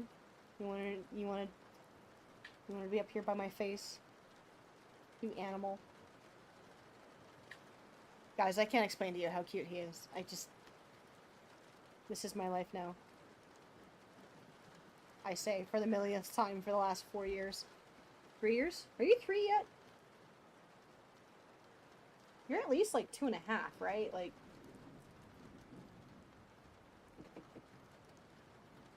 I think he was born in 2022. Like at the end. So it would make him 3 this December. So yeah, he's about 2.5. Okay. Okay.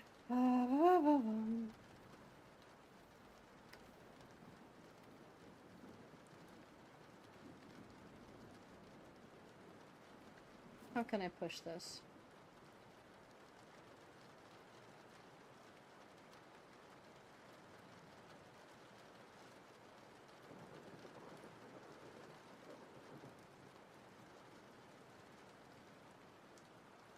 I know how I can push this. Okay, I got this. I can keep the leg thing. Here's what we're gonna do. I'm gonna take this. I'm gonna shrink it down some more. We're gonna keep that face. It's gonna look good. It's gonna work. But he's leaning.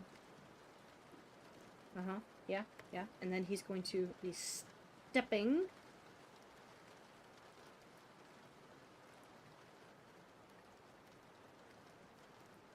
The back of the track. Or the side of it, really. Kind of here.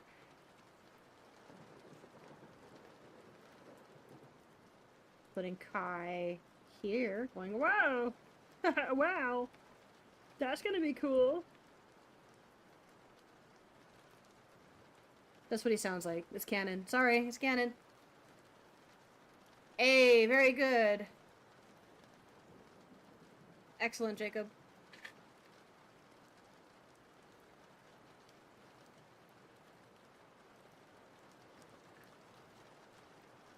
So, ladies and gentlemen in chat, I'll be having a voice call with Jacob and with I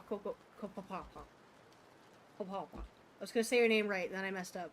That was on me because I started getting all like hyped up about it. But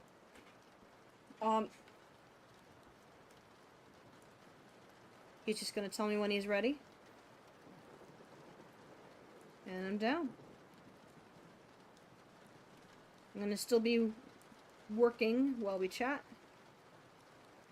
You know what? Actually, don't tell me exactly when. I would like to do one thing real quick.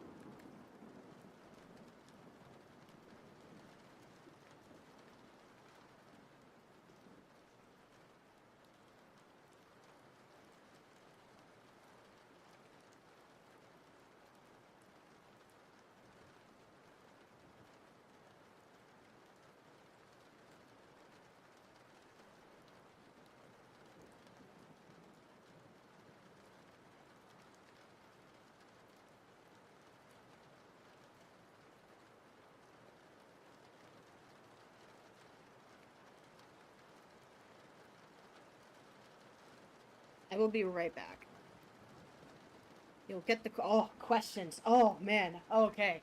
We are getting super serious. I'm in. I'm down. Okay. So, I'm gonna run to the restroom real quick, and then also maybe get myself a quick snack, and then I'll be good to go. Because, otherwise, I don't want to interrupt while we're talking for as long as possible.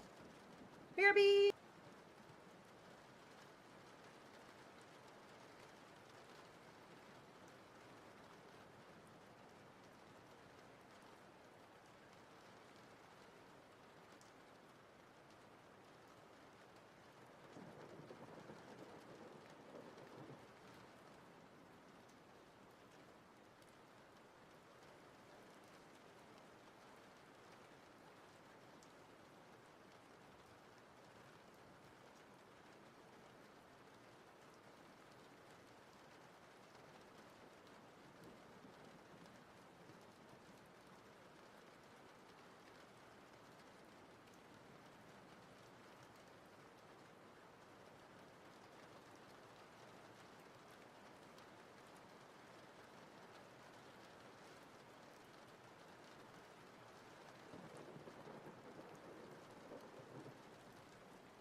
and gentlemen, I've returned.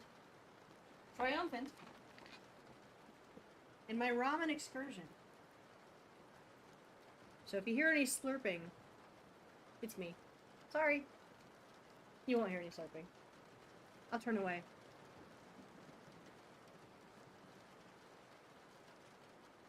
Boink. Okay. So, anyway, I'm here. I just got, so many random songs stuck on my head, and they're just kind of cycling through. Earlier, it was, God, now I can't even think of what it was now that it's passed. But now it's, Dr. Horrible. Man. I'll let that sit there for a moment. Okay, let's get Tyrant out of here. Boink! Okay. So, just need to take a second here. I think this is just a little loud for me. I'll turn it back up for you guys a little bit, but it's like right in my ears, and if I'm gonna be talking to somebody, I want to make sure it's not right in my ears. There we go. Okay. What is my bitrate at right now? Why is it doing that? Hang on, guys. I want to check the settings here real quick, because I think that might be something worth... Yeah, let's put this up a little bit. Okay. Whoa. Whoa, guys. Whoa. Okay, we're here. No, I didn't want to do that. I didn't want to click that. What have I done? Okay. Alright. Now what? Now what? Now what's the problem? Okay, yeah, sure. No, I don't want these warnings. Go away. Okay. Sorry, OBS is being an OB pain. I'm just complaining. It's actually doing a good job. It's doing its job. I told it to tell me these things. I might not have told it to tell these things, actually. I don't know what this notification is for. I don't understand bit rates. All I know is that my frame rate is not dropping, and that's fine. But I'm getting a notification from YouTube, like, it's under, 2,994, so you should be, like, worried, I think. I don't know. Pizza time! Very good! Enjoy your pizza. And I will enjoy my ramen noodles.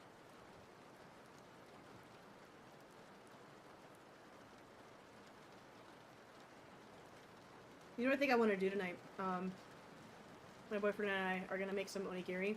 And usually we just do, like, fish or whatever. But, like, I haven't done a curry one yet. And we've got some meat in the fridge. And some, like, cabbage and stuff. That might be kind of fun. It won't really taste all that much different from just having curry and rice, but... I don't care. Mmm. Tacos are good. Tacos are really good. You know what, Jacob? I think maybe I should finish this ramen first and then we'll chat. But Discord's perfect. Yeah. So let me just, awkwardly hork this down like a snake. Just see if I can just... The worst mukbang you've ever heard. Oh, it's still hot. Oh. What have I done?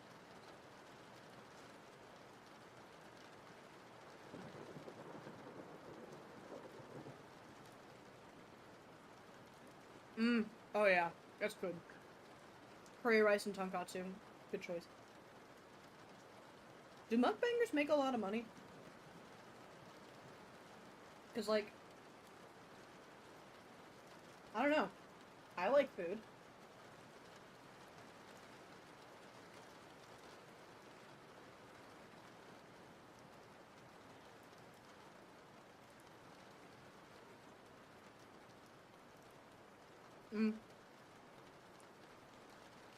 Maybe the problem would be, though, a certain sense of dignity. I'm curious. Let's look it up together. I'll look it up.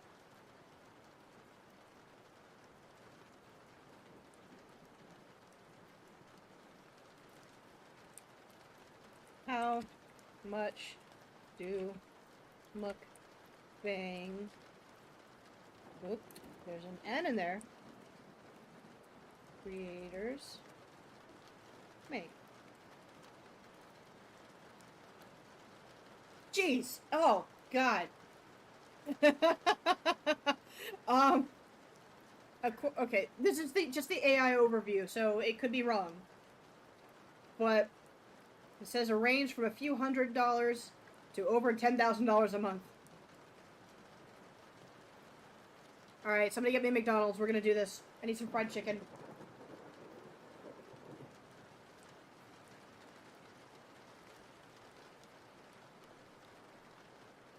I'll do that thing where I squish bread in front of the camera and tap it with my long acrylic nails.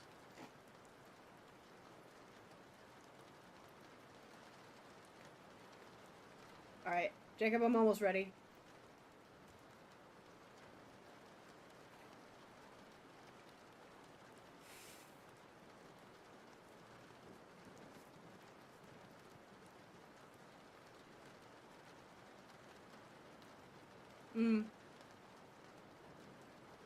It's true. But I don't know, man. Then again, if you look at the kind of videos that these mostly women end up making, there's no way it's not like... I don't want to. I don't want to do that. I have no reason to do that. It's a certain dedication to a particular aesthetic that I am not fond of.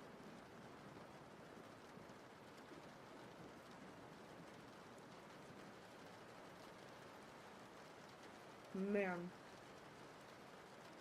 That's insane, though. One thing that's interesting about living in a big city is, you know, you can just see YouTubers out in the wild. I don't mean, like, no names or anything, but I mean, like, be minding your own business and eating some lunch, but you happen to be next to somewhere that's notable or trendy or something, and you'll see somebody with their, like, ring light and their camera, and they're standing in front of it doing a little dance or something. Or a bunch of prank channels. I was eating lunch. I went to a place in Burbank a few months ago. I was eating lunch, and a bunch of teenagers kept, like, trying to do some kind of YouTube prank thing where they just get uncomfortably close to people. And I had to sit there and, like, eat my food and go, like, please don't come over here. Don't come over here. I don't want to yell. I don't want to do that. I want to eat my food and enjoy it. They didn't bug us.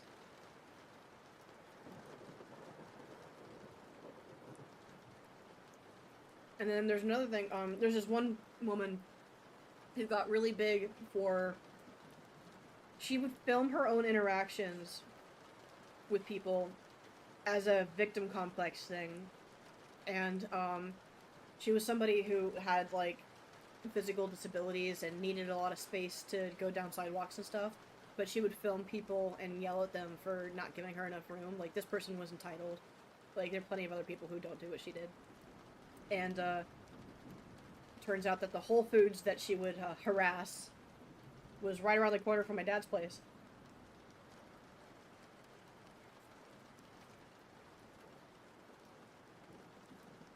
I never ran into her, which is good.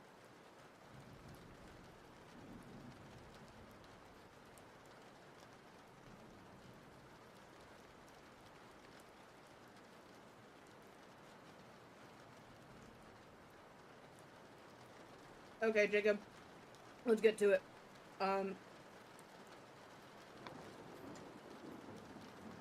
There is, a channel in Dan's Discord for streaming. Do you know what I'm talking about? But, like, I'll meet you in there. If you go to the little Wigglies down at the bottom, there's voice channels, and there's one that has limited entrance. Like so.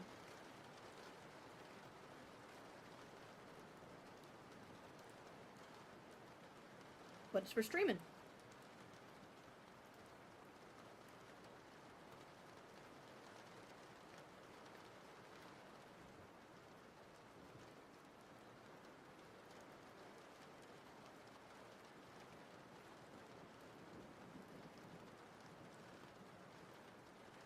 Do you guys like to add stuff to your top ramen?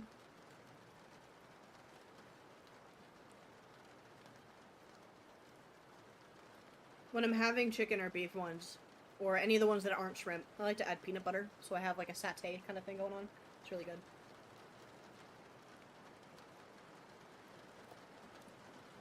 I'm gonna turn the desktop volume down for a moment, so that way when Jacob's ready and he pops on and we talk, it doesn't just blast anybody's ears, so I can move it up to a more comfortable level. I don't want to jump scare you guys with talking.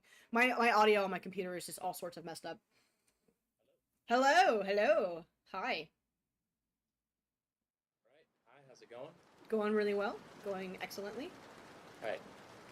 I'm sorry. Give me a second. I need to check if the sound is right. Okay. So, because Sure. like when because like it's funny because like essentially with my conversation with Ryan, uh, basically what happened was that he talked about like the value of having great audio, and when I played my conversation back with him, Mhm. the audio sucked, Oh. and basically I had to basically like I had to I had to kind of like make stories on Instagram to explain to the very few people that saw the conversation between me and Ryan. It's like, yeah, wear headphones, man. You gotta wear headphones. Yeah, I mean, Uh, because I saw the conversation on from his stream and the audio sounded fine. yeah, from his stream because he's a professional. With me, I'm still a rookie. Ah. So yeah, like give me a second. Just give Sure, me a sure. second. Yeah, Uh, no rush. I'm just I'm uh, getting at the last of the noodles and carrots at the bottom of my ramen. all right.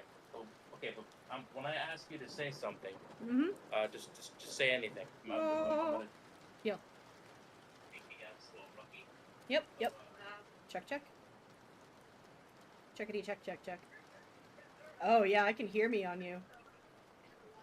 all right, perfect. It's perfect. All Okay. right. Cool. Cool.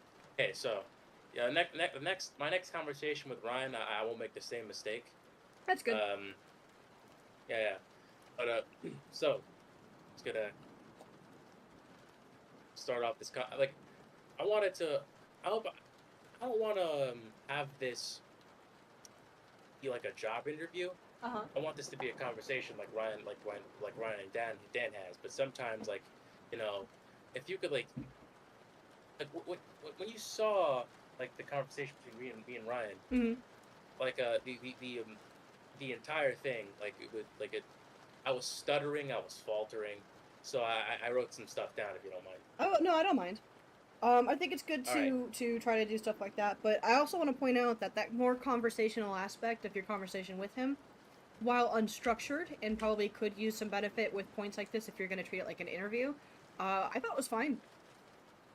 All right. Yeah. So So I'm gonna start off with some like questions. okay, Okay, so before we do that, yep. should we do introductions? Actually, you know what?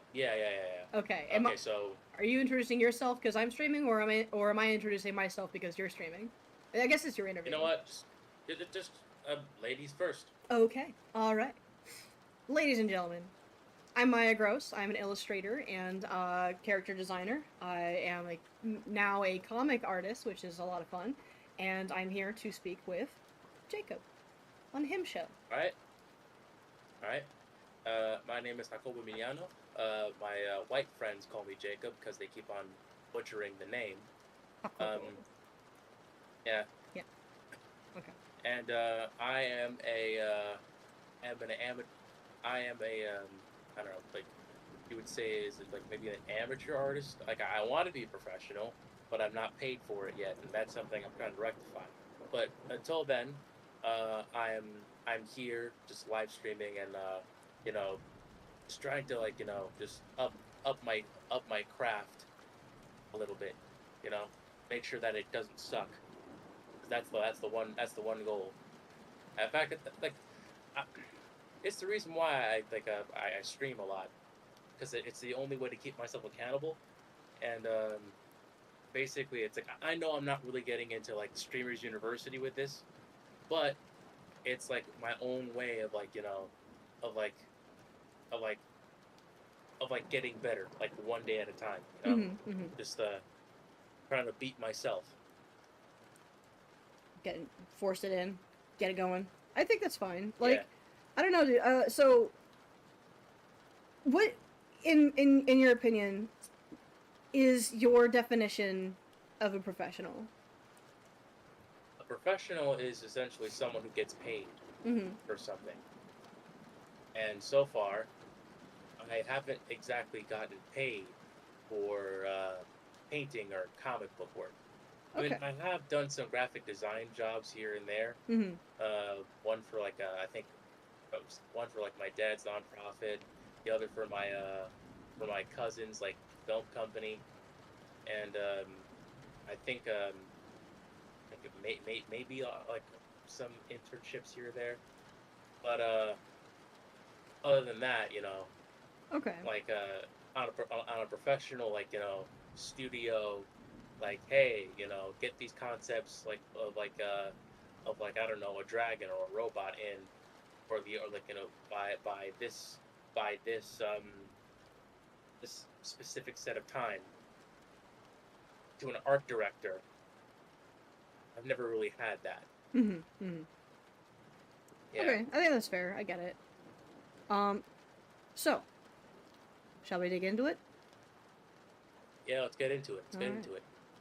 All right. So, first question: when did you figure out you wanted to do art for a living? Oh man. Okay. So that's a great question because it's a really long and twisted sort of an answer.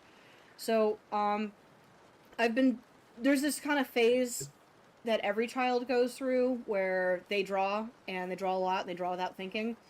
And at a certain point through childhood, that starts to change because their interests change. So, like, maybe one kid decides that they want to get into sports and music or, what have you. Karate took over, they just don't feel like drawing anymore. Um, that just never really happened for me. And it was to a point where it was like, if you put anything in front of me and it was blank enough and not important enough, I would probably draw on it. Like restaurant menus, school handouts, book reports. Like, it just is what I did. Um, and I think by the time I reached the middle of middle school, I knew that that was just never going to stop. And then by the time I hit the middle of high school, I realized, oh, animation's a job, and that's cool. Um, and so by the time I got to senior and then graduating and everything, my thought was like, well, there's all sorts of art jobs. I'll just keep doing artwork until somebody pays me to do it. And that's essentially what happened. Um, my goal for a long time was to get into animation, but I was just not really confident enough ever to really commit to it. And I just sort of went with the flow too much and ended up doing more illustration work than actually training to do any kind of animation or getting into it when I probably could have. But there was sort of this fear of changing the track I was on, which wasn't really all that well defined anyway. But I thought I knew what I was doing. And then at some point over the last several years, I've been getting closer and closer to this mindset of like, well, I've got to figure out something that I want to do. I'm not enjoying the things that I'm doing. I need to actually like sit down and figure out what I enjoy to do.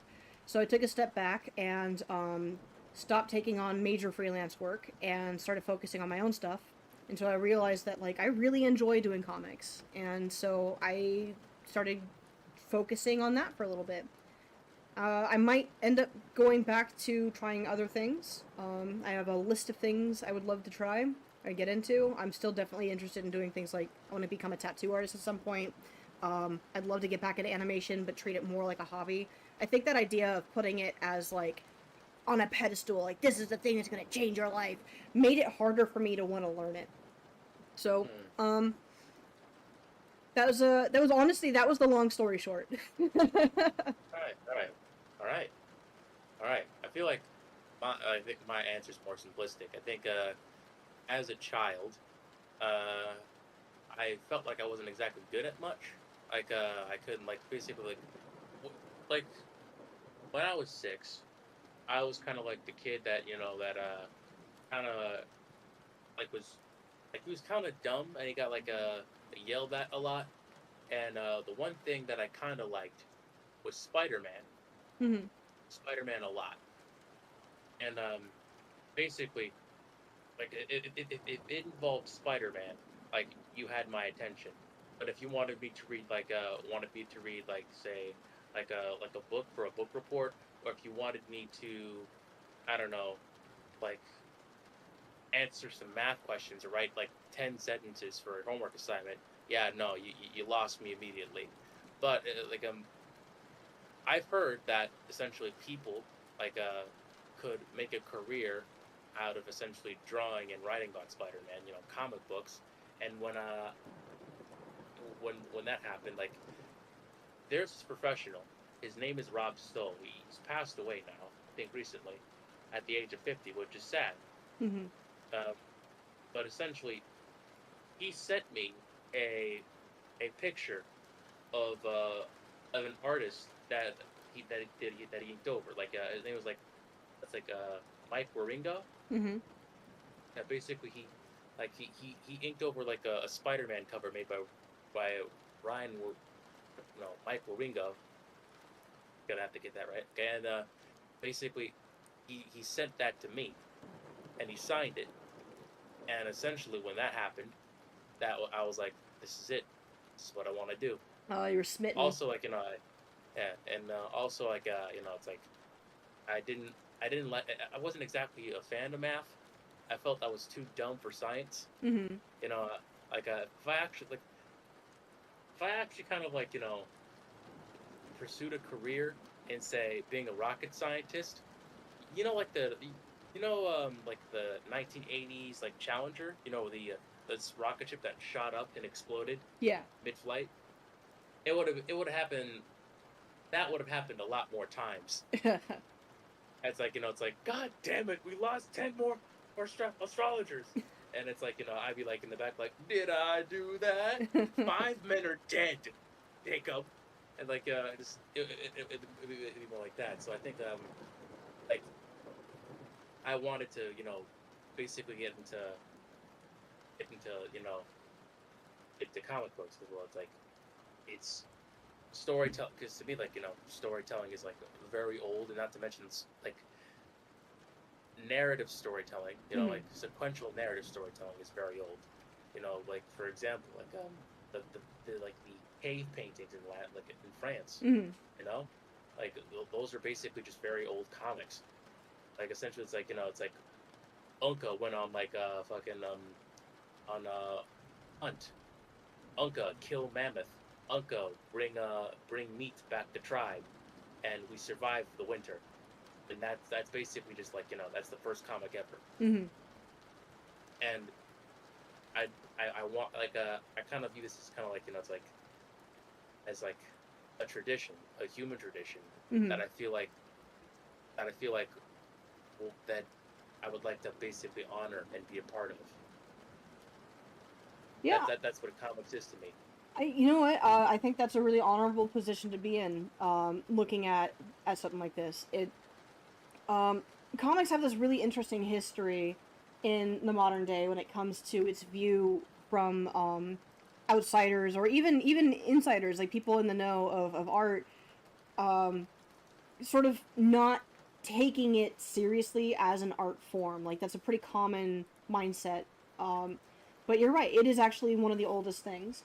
The modern interpretation of what makes a comic today versus how that is different from like cave paintings, you can trace back to something a little bit more definitive, but that mindset and the sort of philosophy and the instinct to do it is quite old, and I agree with you. I think that's great. Yeah, okay, are you there? Yeah, can you hear me? You were gonna say something? Can you did I cut out? Yeah, a little bit. Okay, I was saying that I thought that was quite honorable. And Yeah. there are. Hang on one second. Let me just wanted to move my hoodie out of my way. And how there are people who even in the modern day, and I mean modern as in like going back into the 30s and 10s, like into the 19th, 20th, 21st centuries, the view of comics was that of this isn't art, this is for kids, this is political cartoons. This is not the same as a grandmaster painting or whatever. And there are artists even still who, some of them went on to work in comics, had that same mindset of, oh, this is just commercial work. This is just what I'm doing. It's not art. And I think coming into this with that understanding and that respect of the history and the instinct and the drive to create stories is the right mindset to come into comics with. Like, I'm not sitting here thinking about cavemen while I do this, but I understand, you know, where that comes from, and that sort of like honor my ancestors kind of want is there. I get it. I think that's really interesting. Yeah. And like, it's like I feel like this comics are like, it's like way more important than like what people are willing to basically just let on. And it's kind of it's really sad that we have kind of like this, people have this like, like this type of thinking, especially when it comes to like any art form. Mm-hmm. Like is still very, very like, it's still persistent until today, like in today, even in today, which is like wild, seeing as how it's like, like you have like furry porn artists who literally like make what, like a like as much as a tech worker's salary, or like even more. Like dudes basically drawing like, like naked wolf men boning each other, and he's like living like, he's living a like he's living a he's not broke. Yeah, he's paying the He's rent. okay. Yeah. I mean, and that's art too. Like, porn is probably one of the oldest art forms there is too. You look at like the those Venus statues of like the sort of faceless women. There's this sort of thing that some archaeologists would do, where if they found something that was within that realm of expression. Being careful with my words here, just because we're streaming and this is an interview and we're on YouTube. But Yeah. I probably should be more careful on Ryan's streams too. Honestly, I cuss like a storm on there.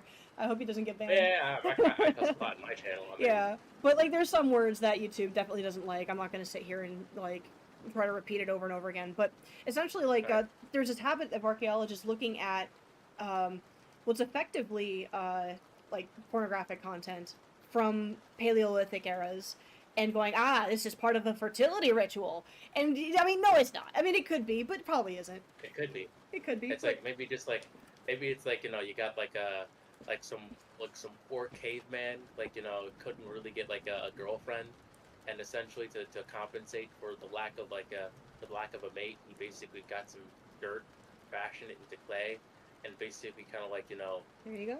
just made a statue so to goon over, and it's like, maybe he grew out of it, maybe he finally found someone, maybe he didn't, I don't know. But the fertility idol, I don't know. I feel like that it'd be kind of funny, like basically like maybe like thousands of years in the future, like archaeologists would basically go through the remnants of like human civilization, and like find one of those like one of these like plastic anime toys of like women, and it's like, oh my god, this is a fertility idol, and basically it's not a fertility idol. It's basically just like this like very sticky Hatsune Miku toy. Just Asuka. Yeah, it's just an anime girl. It's like it's not a fertility idol. You ever see the movie AI, the Steven Spielberg movie that was supposed to be like, it was like a child is a robot and he doesn't get loved by his family, and then he just kind of wanders the earth until he meets aliens to tell them what life was like when he was alive? I think so. I've seen the Nostalgia Critic video of it, but not the actual movie. The one with like Haley Joel Osment, that guy. I think so. Yeah. I can't remember if it was like a Kubrick movie that was trying to be like Steven Spielberg, like or if it was the other way around. I don't remember what Kubrick's last movie was. I feel like it was a Kubrick movie. Basically, Kubrick was a huge fan of like Steven Spielberg, and he kind of like admired the lightheartedness of like Kubrick's Spielberg's movies, and Kubrick wanted to basically kind of like, he constantly made very dark material, or very very adult material, like say Clockwork Orange, Mm-hmm. or what's that movie where Tom Cruise tries to cheat on his wife? Uh, And real life? huh? I don't know. Besides that, and it's like, hey, I don't know. I feel like even then, it's like, it's like maybe some aspects of it aren't like are a bit unrealistic. Like Tom Cruise cheating on his wife with a woman. Like, I'm just kidding, just kidding, just kidding. Hmm. But basically, it's like a Tom Cruise goes out to cheat on his wife, and then he ends up in this like, ends up in this like this mansion with people who are like having like having a consensual group sexual exchange. This is the most most professional I could put this. And they're all wearing masks. Mm-hmm. I've still not Like seen that one. Um, I've seen it. Steven Spielberg. No, actually not Steven Spielberg. Kubrick. Eyes Wide Shut. Eyes Wide that's Shut. yes. Like Okay. Yeah. I and still haven't seen basically that one, like but I know it. basically he wanted to make something look more childlike, Yeah. and it kind of it kind of like it kind of it, it wasn't exactly received well, but at the same time, it's like I applaud him for trying. Yeah. It's But It was bad. It was really bad. yeah, uh. hey, the man tried. Oh The yeah. man tried. I think an Uh, artist should always experiment if they can. yeah, But and the base. multi-million-dollar Oh, industry though, like that's a lot of money to spend on an experiment. yeah, fair enough. Hmm. But yeah, no, it's yeah, no, it's like So I think it's the idea of uh, like some robot like stepping in and going like telling the future about what life was like, that was pretty funny to me. hmm. Yeah, no, it is. It's like it's kind of like it's like it's like going to like an AI like going to like a generative AI model and saying, hey, well, what's the process of making art? And it's like they can't really do anything. It's like it's like I never know the process. I just imitate. I just generated it. Hmm. I never just out any canvases. I never grabbed any pencils. I just generate shit. Hmm. But yeah, no, it's it's funny. It's fun. It's equal parts funny and equal parts fascinating. Mm-hmm, mm-hmm. Okay, so the second question. Okay, so what or who or both influenced your art growing up? Um, Another good question. So I'm kind of I treat media a lot like a buffet. I don't really know who the chef is all the time. I just sort of go like, ooh, and I like this, and ooh, and I like that, and I like this one, and then I never go through it ever again. Or I do. I guess it depends. Um, when I was like a kid, I was a real big fan of like, I really liked like Jonah Vasquez. Like I learned his name real fast when I was in like middle school.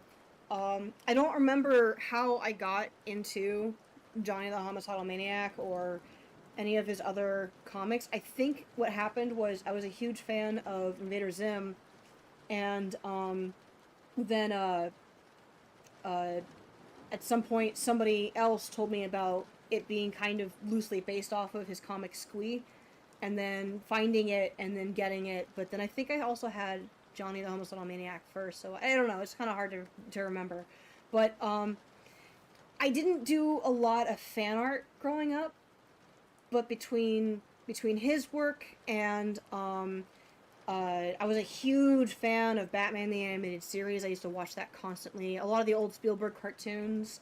Um, it just these are the things that kept me drawing. And as I got older, it sort of fell into like I was really a huge fan of like Adventure Time and uh, Avatar: The Last Airbender, and these again like it wasn't a fan art thing, but there were things about the way these were done that I wanted to mimic, whether it was the way that expressions happened or the timing of jokes. The just I started to study on my own without really thinking about what it was, storyboarding. Like, I never really studied storyboarding. I would look at a shot in a show and think, like, haha, that was funny. And then I'd be not thinking about that in my room working on my own comic, and then sort of taking inspiration from how things were done in the things I watch. I think it was very subconscious, some of it. It was just, if these guys can do all these things and they're good at it, then I can too. Um, and that sort of kept going. Um, I started to lose connection with some of my influences into my late teens, into my 20s. I felt like I had to like forge my own path and do my own thing, and I had this sort of sense of what I was doing is just work, and so if I focus on the thing that gets me paid, then I can uh, get to the things that are fun later, um, which was a big mistake. I did not enjoy all the things that I did in that time. Not that I didn't enjoy them like at all, um, but there were certain jobs that I had that were very draining, and that I was figuring out how I like communicate with people, and that was a big effect on it. Like, so um, in my later 20s up through now, I've been reconnecting with the things that bring me a lot of joy. So I've been, looking at a lot of Bruce Timm, and I'm a huge fan of the graphic novel Bone by Jeff Smith. It's just Oh, fantastic. Bone. Yeah. Oh, No, he's a I favorite. remember that. It's a classic. Calvin and Hobbes, which you'll see a lot of in Bone. Like, it's just I've been reconnecting a lot of these dots, and it's been a great journey doing that. But um, a long way for me to answer your question. I have a lot of people. I'm not very good at just going, and this person and this person. Ryan does that. Every person who I've met who's really into comics, because that's the art that they do, and that's the thing that they're influenced by. They know all the names. They know all the people. Then they'll just name drop. And because I do similar artwork, there's this sort of assumption that I know who we're talking about, and I'm just sitting here like, sure, yeah. And then I'll look them up and I go, oh yeah, yeah, Bernie Wrightson, you're right. Oh, he's amazing. So yeah. I don't know. I think like okay, from my end, I think I I am I am more I know all the names, but I feel like if I have to say all the names, then we're gonna be here for a while. That's It's fair. like, it's like, who influenced you? It's like, do you have like the next few weeks? Okay, so I think one big influence, besides essentially like like my elementary school like guidance counselor, and like Rob Stoll, who passed, may God rest his soul. Um, I think a lot of people have influenced me. I think when I first, okay, so basically my first big influence was like I think Sonic the Hedgehog. Like at first, like I did, I talked about like how much I wanted to be a comic book artist, but I never really drew a lot. I never even I never really like I never even like written a lot. Mm-hmm. I haven't written a ton, but like later on, like okay, so later on in like say fifth, fourth or fifth grade, I had this friend named I think Jamil, and Jamil, while like he was a guy with a lot of like say like emotional issues. He like then again like what 9-year-old boy didn't have like problems like with his temper or socializing, but basically he drew Sonic a lot, and essentially I I wanted to draw Sonic too, and so I hung out with him. We became fast friends, and I kept on drawing Sonic in my free time. Mm-hmm. I kept on like I even like it's kind of funny. There's a video that says like that Sonic has a link with autism, and like it's like I'm on the spectrum. I'm kind of like on like the mild end. Like there are people who are like highly functioning Mm-hmm. who you can't even tell have autism. That's where I am. Or but I look at that video and it's like, you know what? That explains a lot because like that explains too much. And basically then like after like drawing Sonic, I drew some other video game characters, but that didn't really last long. And I got into middle school. I really got into comic books and Spider Man, and then I started reading books that honestly I don't really think any 13-year-old boy or 11-year-old boy should be reading. I read Kick Ass by Mark Millar. Mm-hmm. Really got really got mesmerized with John Romita Jr.'s artwork. People people like constantly talk trash about John Romita Jr. and his art, and it's like I look at them and I'm like, I thought I was the mentally challenged one. Are you serious? Like, like like I've seen I've kind of like followed his work from like essentially like his early like Spider-Man days to the Mm. time where he did X-Men to now, and honestly, the man is like went through like some like very like very very like very visually distinctive like phases throughout his life, Mm-hmm. and honestly like he's like I feel like he's like still a very competent, still a very cool artist, and I just his like his work on Daredevil alone it's just like it's like when I was reading that after I finished all my science problems in in middle school, like I just couldn't keep my eyes off it. And then later on like Humberto Ramos, of course. Then there's then like later on in like I think high school I got into I think Alex Ross, Mm-hmm. Bernie Wrightson, honestly just like a I really got interested in like the Venture Brothers, and then the big one like Ryan Otley. Basically, I I I really got into Invincible, Mm-hmm. and I've never really seen like like superhero fights that have like that can get like really violent.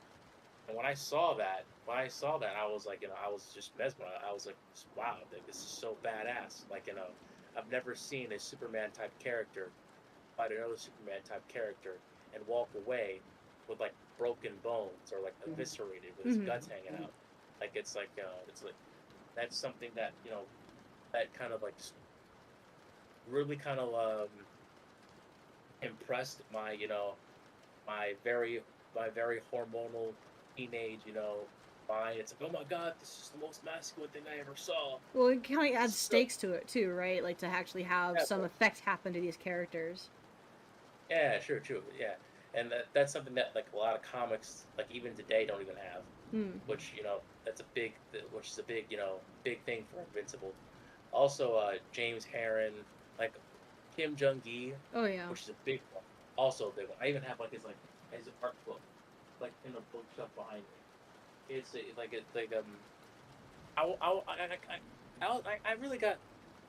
I really got uh, obsessed with Kim Jung Gi. Mm-hmm. Like it's to the point where like in high school, I literally woke up at like 5 in the morning just so I can like get more drawing in for the hope that I like if I got more time, if I drew more, then I would like reach this level of skill.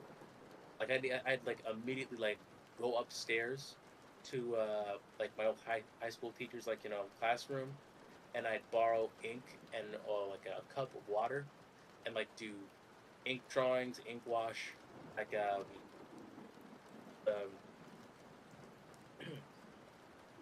just like really just like try to like, improve on my skill and like Mm-hmm. just like get closer. So he was a And then really big influence on. Would you say that he was more of an influence on you than any of the other people that you've brought up, or is he just like the motivator? I feel like a lot of these people like were motivators, but Kim Jong Gi was also a big motivator. Also like Otomo Katsuhiro, mostly in Oh college, yeah. Oh, yeah. I mean, also a big motivator. I think we were talking about him the other night, right? Like, it's just fantastic, beautiful work. Yeah, it's just amazing. And but yeah, no, I think no, I think those influences. There's so many more influences that I could just like that I could name right now. Mm. But I feel like that would hijack the Yeah. entire interview and make it a personal therapy session, and that's not why I'm here. No, sure, sure. I mean, and Yeah. there's definitely things that I left out too, just kind of for the same reason, just to kind of keep it a little bit on the level. But like, I was a big movies person. I still am. Oh, I think most of my influences that aren't necessarily strictly artistic are from film and from animation, but film in particular. Um, just because I was a latchkey kid throughout a lot of that sort of middle school, high school, and then once I moved out, you're always a latchkey kid when you move out. But uh, that meant though there's a lot of time where I was at the house by myself, or like my sisters would be home and I would just sort of be off doing my own thing, or they would, and we had a pretty, not like extensive, but we had a lot of VHSs, and we had a lot of movies that my parents collected over the years. We had AMC, so like I would pop it on days, and they would be playing horror movies and stuff. And there's definitely a lot of things that I saw early in age that I probably shouldn't have. Uh, like I definitely saw Akira when I was too young. But like that struck a chord. That was a favorite for a while. Same with like John Carpenter's The Thing, and Oh my god, yes, dude. I love Jaws. I didn't love it when I first saw it, but I knew I liked it. But the more I watch it, the more I'm head over heels. It's one of my favorites. Yeah. Um, I, sorry, go on. I loved The Thing when in high school. Like when I saw that, it's like I immediately like, I immediately just started drawing like body horror monstrosities. Like I had this like thing where like I tried to like draw a cartoonist version of myself Mm-hmm. and say like these very detailed backgrounds and basically I would put myself in like outpost like outpost 31 or 51. It's been a while since I watched The Thing, Yeah. and basically there'd be like a little drawing of like a head creeping behind me, and I had like that movie it stuck with me for Mm-hmm. so long. Honestly, it just like I just couldn't help but like talk Mm-hmm. about it with I think an old high school friend. Like his name was like I think Milan or something. But yeah, no. The Thing. Also, wait, hold on. Have you ever watched Evil Dead? Oh yeah, yeah. That Um, was like a very like I definitely saw that one too young too, but like that was when there was a point where my dad realized that he and I had a lot of the same taste in film, and I don't remember if he showed me Evil Dead, but he definitely showed me Army of Darkness, and that was the first of the trilogy that I saw.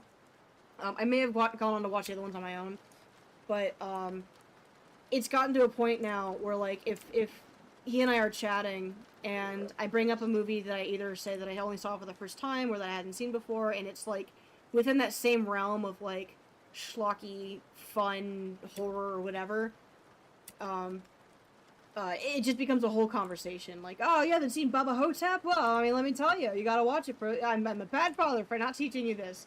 And these are his words. Like, oh, we gotta watch yeah. that one together. So I was, it's still going.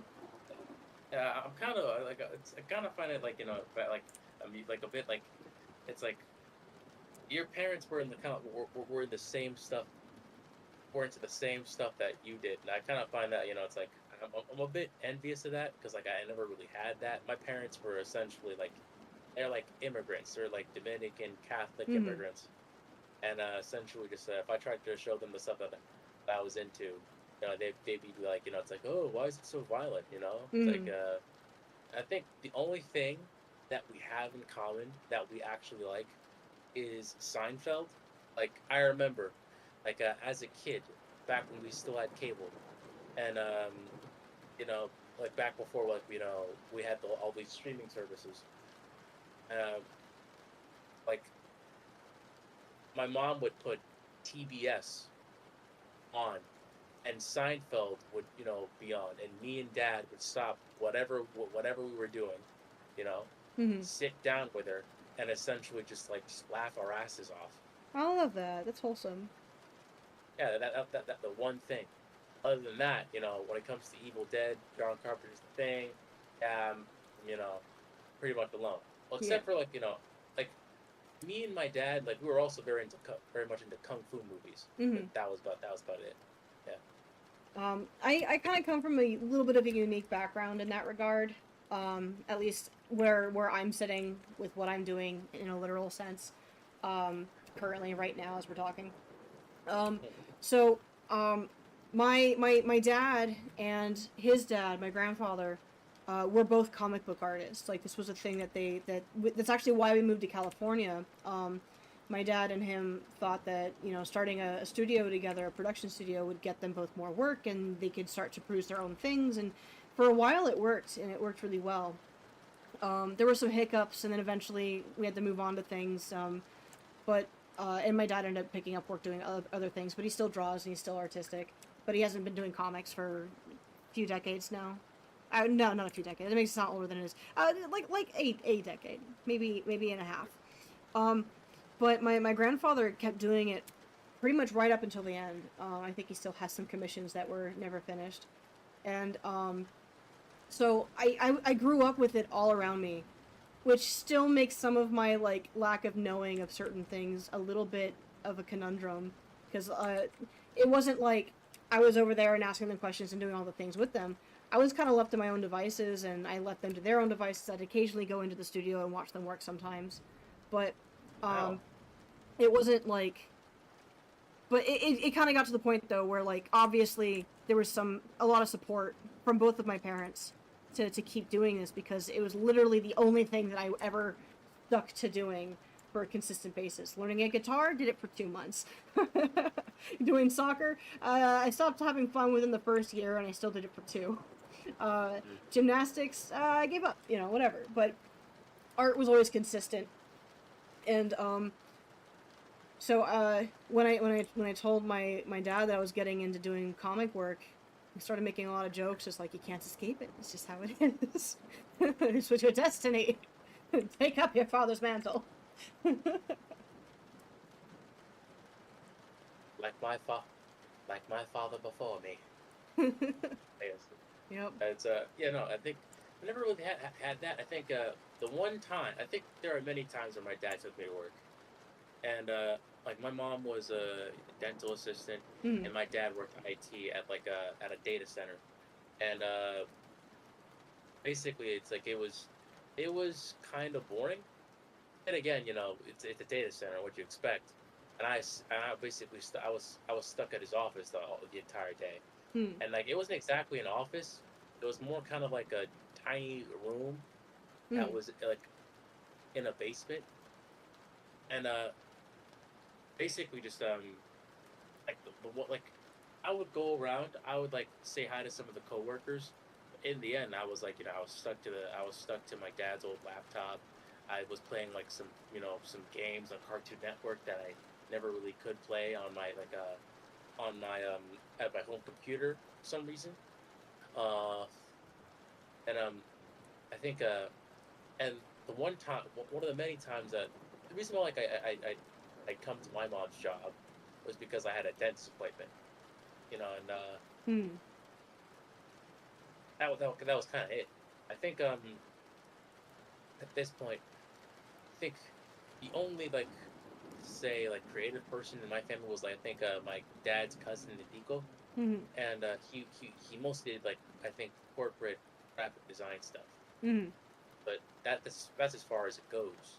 Like I feel like I'm kind of like the only person in my family that wants to do this or is pursuing this, and that is kind of that's you know I mean I don't mind it, but at the same time it's like you know I could it's see it like being a little kind of lonely. yeah. Also, it kind of sucks seeing as how it's like you know it's like I could really use some guidance right now. It's like you know it's like hey, you know it's like can you help me out here? Or it's like you know it's it's not exactly kind of like you know a lot. Mm. A lot of people can not a lot of people can help me, but you know I'm still trying. So that's Yeah. Well, I mean, like you're in a position where you have to kind of like seek out your own advice, essentially. Um. yeah basically. Yeah. Which is you know which is why we're here today. You know is why I'm like you know which is why I'm like interviewing people like you know you Yeah. and Ryan and whoever I can get them. Okay. All right. Well, that's a pretty smooth transition into question number 3. Yes, show business. You know, Yep. gotta keep things rolling. You're already directing. Yep. Okay, so I think you've already talked about this a lot. So did you have anyone in your family who's also had an art career? Okay. So yeah, You already said this. well, I mean, I can get into it a little bit if you want. Sure, sure. Go ahead, go ahead. Okay. So yes. Um, so my grandfather. Let's start with him. His name's Derek Gross Sr. He's fairly notable in the comic world. Like, he's not unknown. He's not like a name that you'll drop and everybody go, oh, that guy. But he's known best for his work on the, I want to say 80s, 90s graphic novel version of Interview with a Vampire and some similar, like, part of the same group. I think he did only Interview, but he might have done the other ones too. He may have done like the cover for Queen of the Damned or something. No, I'm looking at it right now. And he's done, he's got his own IP work that he was working on, Murcielaga, the She-Bat, and Reiki Warriors and some other things. And he's done work for Lady Death and for, oh gosh, what's her name? Not Barbarella, Vampirella, I think he did a few things. Not Lobos, but there was kind of a similar, like, he's done a little bit of everything. He's been freelance comics for, like 40 years. And did a lot of card game stuff. He and my dad, this is one of my more core memories, he and my dad both were working together on a card game called 7th Sea, and they did a couple of the cards, I think, but they also did the a couple of comic books, and these are one of the better reviewed comic books between all of the ones that they did. I still have a copy somewhere too. They were really cool. That was pretty influential for me too, actually. Could you post that on the Discord? Which ones? Maybe like the one that you were talking about now. 7th Sea? Yeah. Yeah, here. Let me see if I can find the comic. Alright. And then my dad did a few things along with him. He has his own stuff that he kind of partook in, but eventually, the main difference between the two of them was Pop was able to establish a career in a much better economy and with fewer children. So, my dad, young artist, father of 3, family of 5, things just weren't necessarily financially lining up, and then we had a house fire that kind of really drove everything away. So he had to take on other things after a while. But he used to do a lot of really fun stuff. Here, let me post this in here before I forget. Essentially, I'm just putting it in the general chat. Actually, no, I'm gonna put it in the recommends. There we go. But one of the things I used to... Do you ever play the, hear of the board game called Talisman? No, I feel like, when did that come out? Because I feel like, it's like, I'm a bit too, like, I was born in, like, the very, very, very late part of the 90s. Like, basically, the 90s was if the 90s was a decade, if the 90s was a party, I'd be the guy who came in at the very last second, and like everyone was gone, and it's like I missed it. I don't think I remember that. That's okay. No, it's older than that. It came out initially around the same time that D&D first came out in the 80s, but it has several iterations and it has a fan base, and they're still doing stuff for it. So like, if you're into tabletop gaming, it's one to look at. And I wouldn't have known about it if I wasn't in as nerdy of a family that as I'm in. But essentially, the board game itself is if D&D were a board game and heavily simplified. You have pre-made characters, you have pre-made spells, you have all the cards. And the goal is that you have 3 rings on the board: a green ring, an orange ring, and a red ring, or something like that. And basically, it's different types of land, and you're trying to get to the center where there's the Crown of Power. And if you've got the Crown of Power, then you can point at people and roll the dice, and either they live or they don't. And that's the game. And it's actually, it's really hard to get to the middle. But it's fun. And one of my favorite memories of watching my dad do artwork was I stepped into his studio. And to be clear, I didn't have to go anywhere to do this. Their studio was the garage. But I stepped into the studio, and I don't remember what I was bugging him about. I think it was like dinner or something. But he was making his own spell cards to play in the game. because he's such a nerd. He wanted to do his own things for the game and mod it. But he was painting his own cards for it, and he had them. I think he still has them now. And I always thought that was really cool that not only was he doing that, because it's nothing I had ever considered before, and I was maybe like 12 at the time, maybe younger, probably. But it just felt like such audacity. But also that he was really taking his time and making it look really, really good. And it was excellent work. It was beautiful. And it made me want to get more into painting, just that moment. Huh. Yeah. Wow, that sounds awesome. Yeah, it was sick. If I ever get photos of those, I'll post them. But I think at the moment he's mid-moving, so like everything's packed away, so I can't just ask him to pull it out. I mean, so far, like the only core memories I've ever had of my dad when it came to basically tabletop games was him essentially like just playing dominoes with like all my other uncles Mm-hmm. at my grandma's house. It's just like 8 to 10 grown Dominican men just downing Coronas and just yelling at each other. Just that's basically it. Mm. Like my dad never really got into like D&D or any of that stuff, which fair enough. Yeah, it's kind of hard to get into for a lot of people.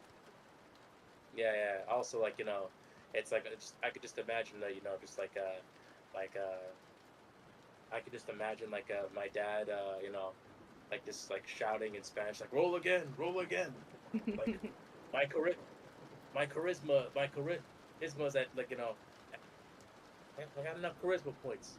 What do you mean I didn't charm the princess? Something like that. Mm. And it's like any other core memories you have?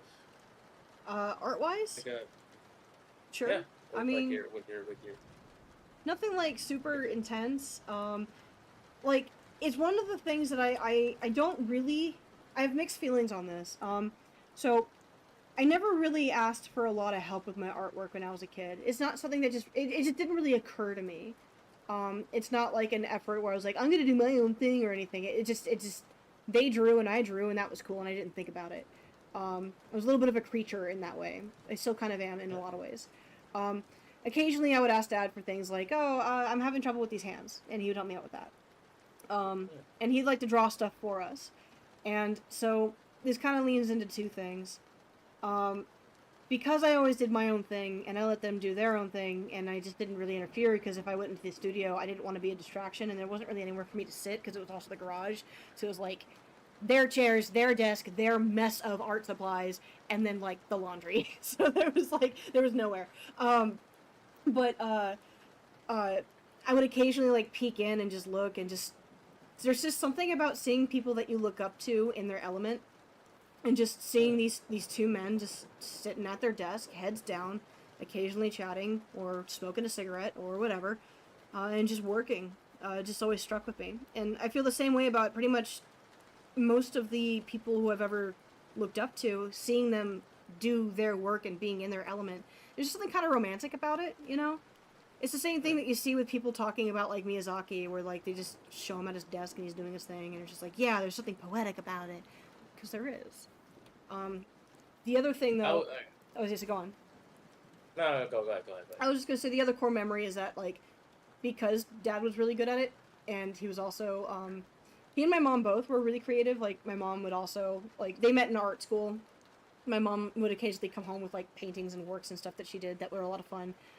She didn't quite get as into the same sorts of things that I was into, but between the two of them, my dad used to make mixtapes for me, and I had these like, little VHSs, or not VHS, sorry, cassette tapes, and he would doodle things on the front of them, and so I had one for a long time that had like my childhood toy drawn on it, wearing like a sick leather jacket and just being really cool. And then my mom, too, like, I got really bored at an orientation for middle school, and I look over, and she was clearly super bored, too, because she sat there drawing me like a life drawing. And I always liked that. That was fun. Oh. Yeah, I think, okay. Okay. That sounds nice. Yeah. Yeah. It sounds, yeah. I think, and I never really had. I think my core memories when it comes to this is like my dad essentially kind of like dropping me off at like the art students like at like 13 years old, Mhm. like 11 years old. I feel like I feel like I kind of needed that place Mhm. because like middle school I got picked on a lot. Right? It got so bad where I had to get a paraprofessional. I had like a it was pretty bad. But I Mhm. feel like it was like the one place where I could. Like, granted, I was also annoying. Then again, 11-year-old boy, you know, like he's not gonna be annoying. Mhm. Uh, I think basically just like having a place where like people have like the same and have the same interest as you and like the same goals as you, Mhm. like really kind of like It changes really, things. yeah, it changes things for like I think in a more positive manner, Mhm. you know. Yeah. Yeah, it's just like I have a lot of like pretty like fun memories of essentially kind of like talking to my like instructor at the time, I think Steve Walker, Mhm. about like comic books and artists and like ways to get better. And yeah, no, like it's good to see that that even happens, like especially on like a more intimate level when it comes to family. Mhm. Yeah, Yeah, it's it keeps things interesting for sure. Or it kept things interesting anyway. right. Uh Yeah, sorry, go I on. also have a fourth. Yeah. I have a fourth question. Okay. I have a Okay, fourth so answer. okay, nice.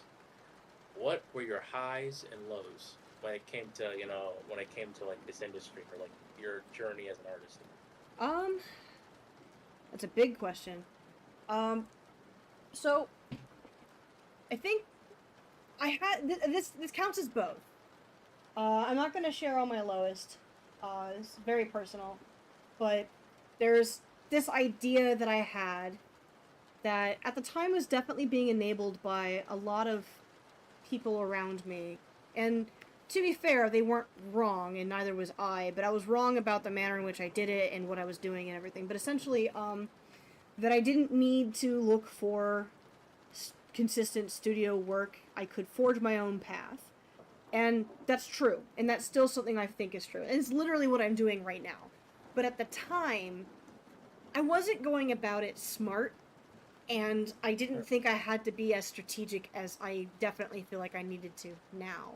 And what I mean by that is, I just sort of jumped at any chance that would put me into being in an indie creator position. Um, I and these were not necessarily things that I was passionate about doing. It was the act itself that I was interested in, and that was maybe a problem because I didn't establish a lot of good boundaries through this. So, the first is, and I don't regret this. This was a high. This was definitely a high. It had its lows within it though. Um, there are two things that I did in like 2015, 2016, like within like that arena of time. Um, I did. My boyfriend and I did a comic called The Dulwich Sacrament that we actually got published, and that was a big deal to us, even though what we were getting from this publisher was pennies, literally pennies. I think there was actually a time that we got paid, and it was just like a couple of dollars. Like it was really small. And this was being published on Comixology, which at the time was not owned by Amazon, but eventually, while we were, published on there, it got bought by it, and then it kind of changed the way that the publisher worked, and then eventually we got our rights back, and it was stopped being posted everywhere. Um, Hmm. and um, my lows with that were primarily like deadlines and things. Like I was trying to juggle going to college, and this was back when I thought I could still do it. Um, and trying to juggle like being in a relationship, but then also being in a working relationship with that same person, um, and what he'd be waiting on from me. Good boundaries with my time and everything. Like it was just it was difficult because I thought I had to do it all. Um, and then within that same 5 year area, like 2015 is when we did the game. We did a dating sim called Animal Lover, and I'm not a dating sim fan. I'm barely even an anime fan, and we were doing this sort of deconstruction, we can do romance differently type of thing. And it's a comedy, and it's cute, and it's funny. And I really love it. And I love the fans. They've been really supportive and really cool and really kind. Um, but it's not something I would necessarily go back to without a plan. And we didn't really have one then. We kind of did, but as far as like my what I wanted to do with my life, it was like, great, what's the next project? Oh, is the next project my friend's 18 plus like game? I will work on that for a while. Is it my family member needs a storyboard artist for this project that they're doing? Do I know enough about storyboarding? I don't care. I'll do it. And so these poor boundaries and these poor real understandings of what it was that I enjoyed doing and how that affected my work if I didn't enjoy it ended up piling up and forced me to think about what my future held and how could I have a more direct hand in approaching that.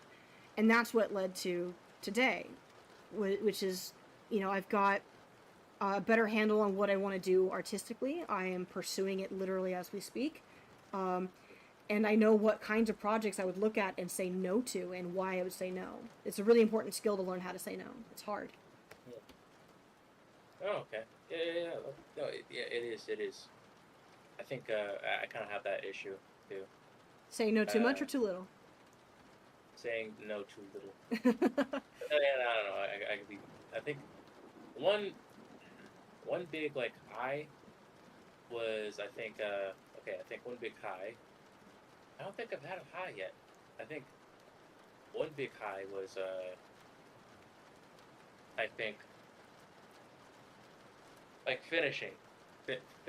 finishing a short comic. Mm-hmm. Like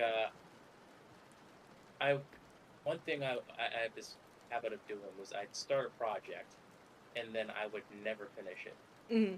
But essentially one time, I've heard this very informative channel, Comics by Perch, Mm-hmm. and basically he said like finish your comic, and I decided to basically just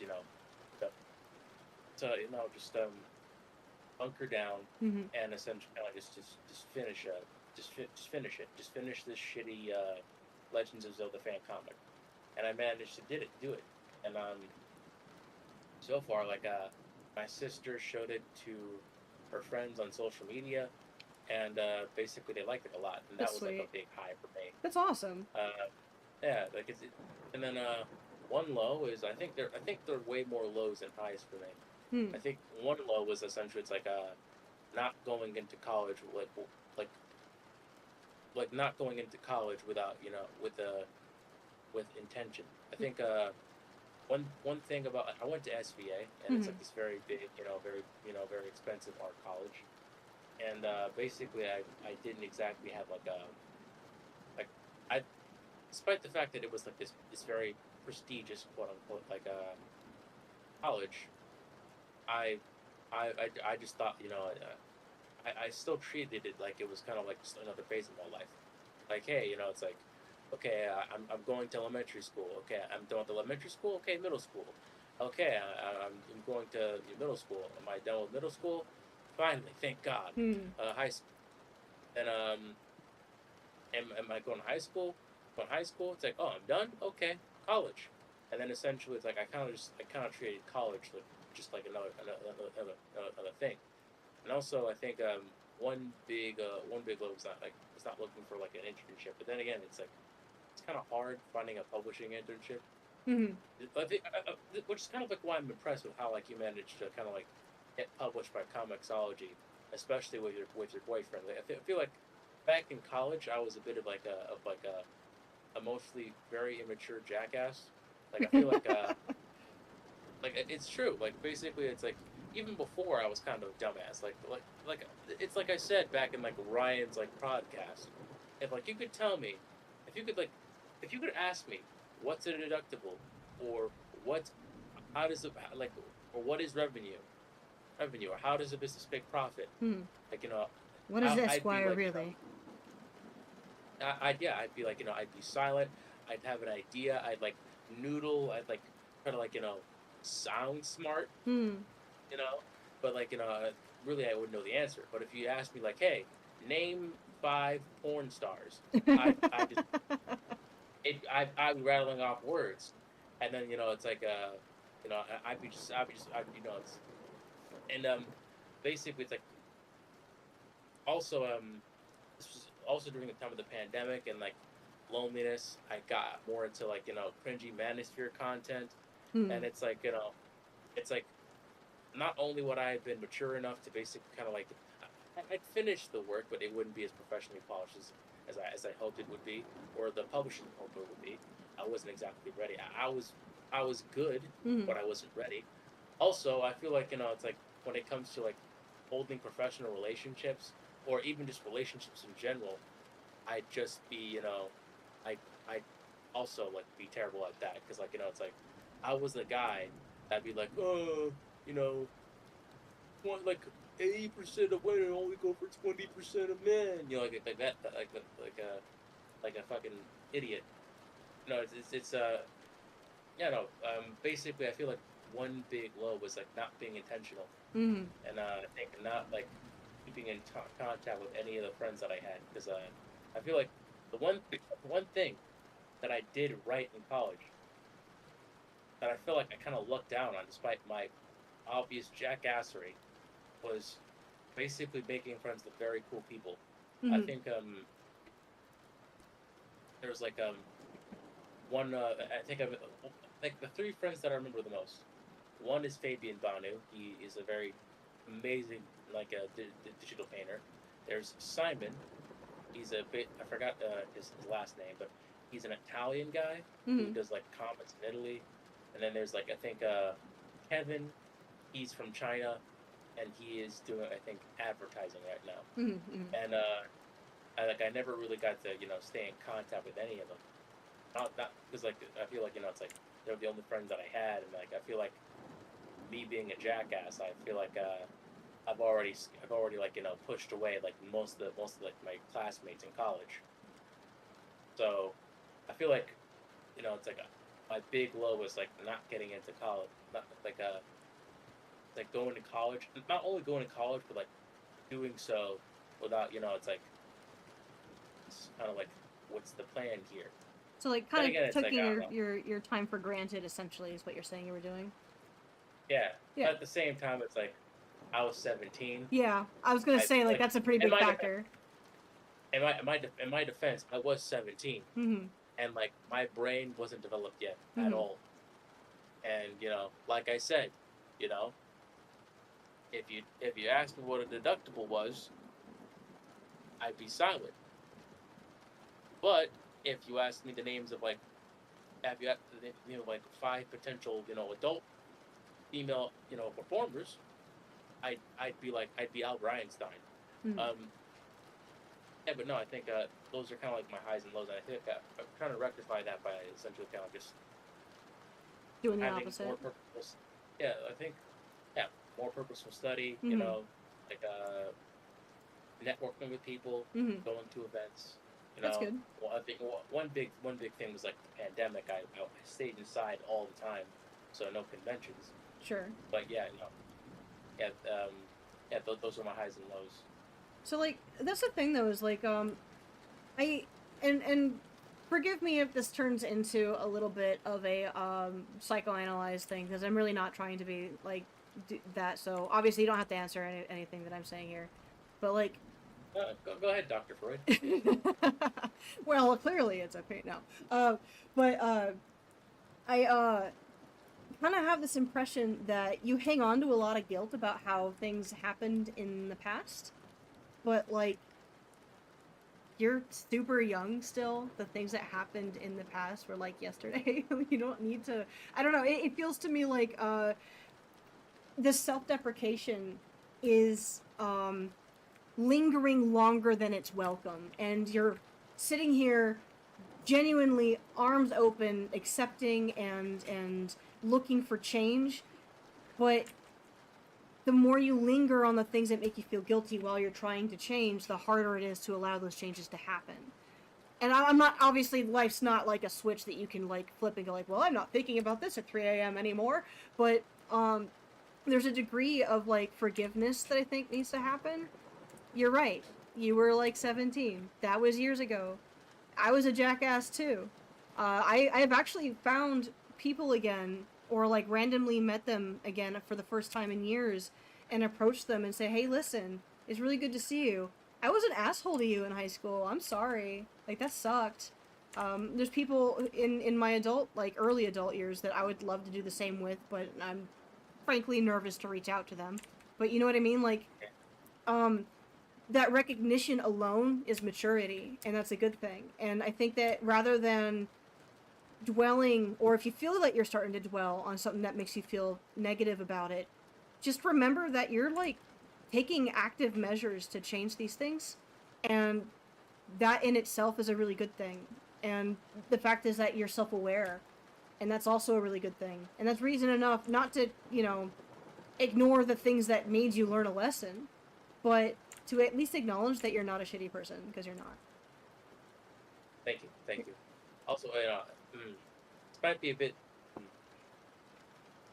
this might be a bit embarrassing to say, Hmm. but okay.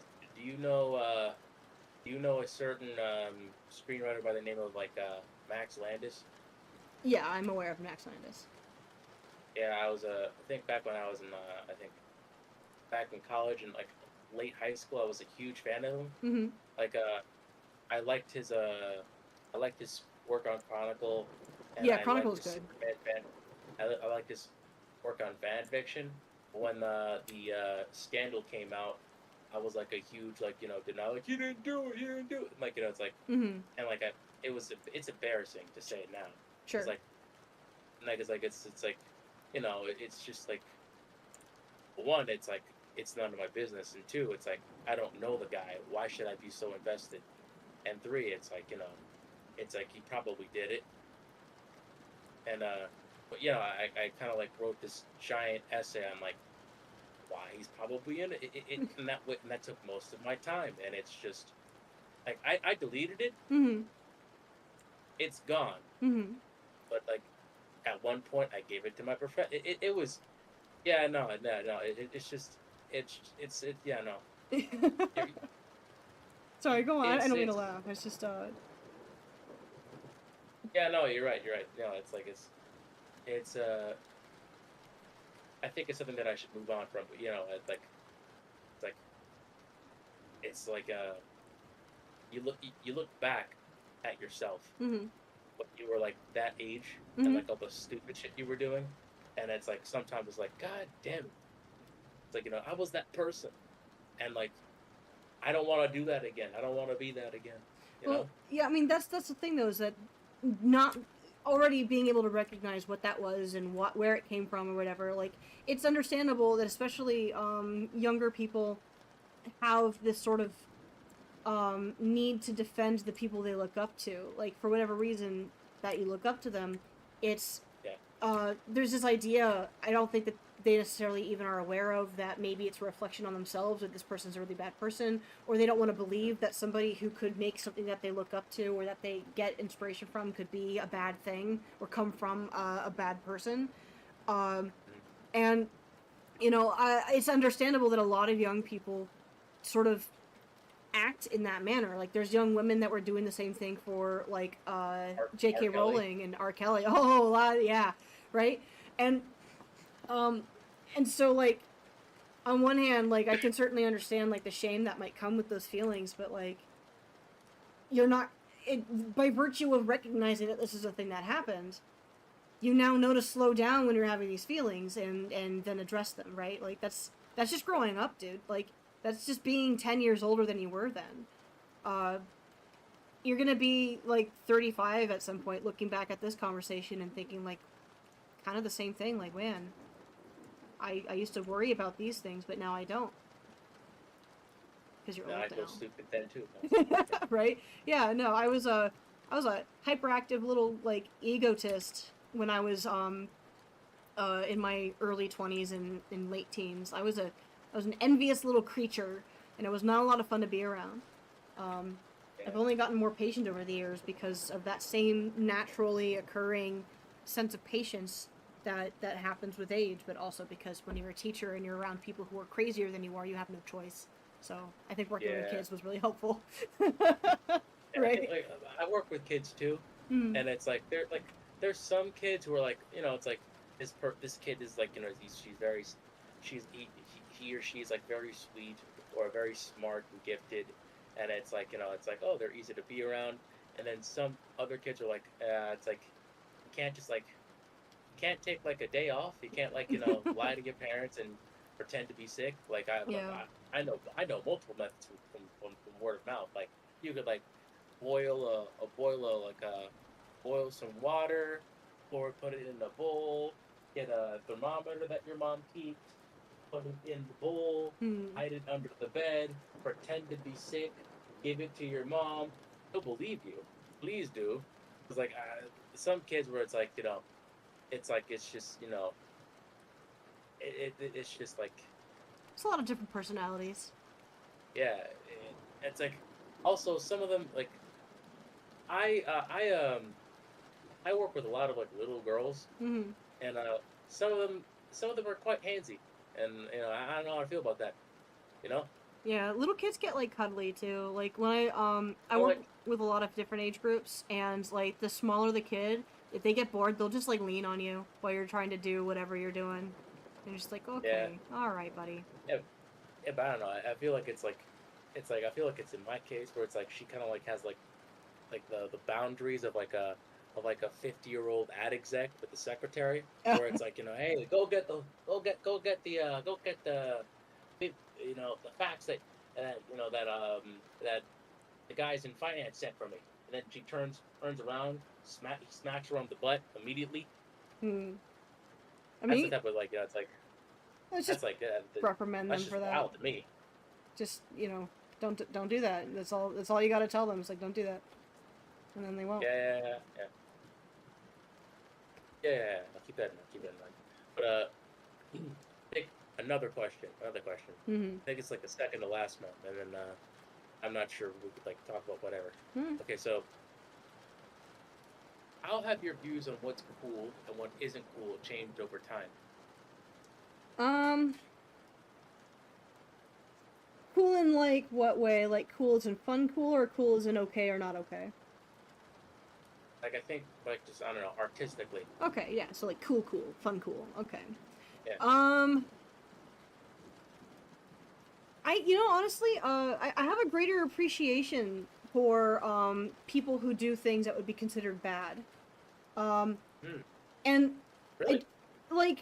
and I mean I used to love bad movie night and stuff because we'd sit there and make fun of the movie or whatever. But there's a degree of purpose that a lot of these really bad movies have that like they know what they are. Not all of them do. You can almost always tell. But something over the years clicked where it's like, you know what, I'm actually genuinely really enjoying this though. There's no guilty pleasure here. It's just fun. And it's the same with like I have a certain respect for people who, while I might hate what they made or I might dislike them as a person for one reason or another, it could just be that parasocial that comes through sometimes. There are a lot of creators out there who at least still did something that I haven't done. Like I've never fully made a movie and then posted it online, or I'm not a script writer.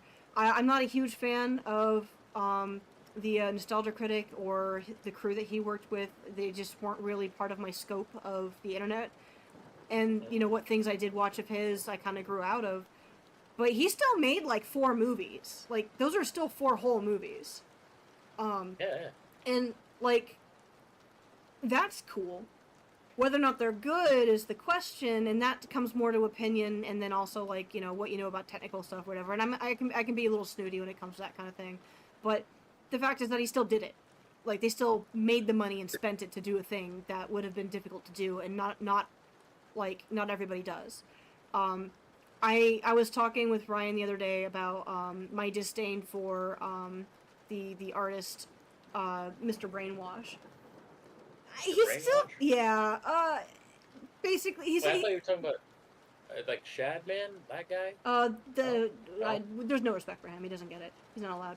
Oh, okay, No, no, no. fair, fair. Mr. Brainwash is uh, he's an artist who got his start because he was filming a lot of street artists as part of his own coping mechanism. Like he just always filmed things, and eventually, while he was not making a documentary because he lied to all these people about doing that, he instead learned from what they were doing and decided to try it for himself. But it was kind of without any real rhyme or reason.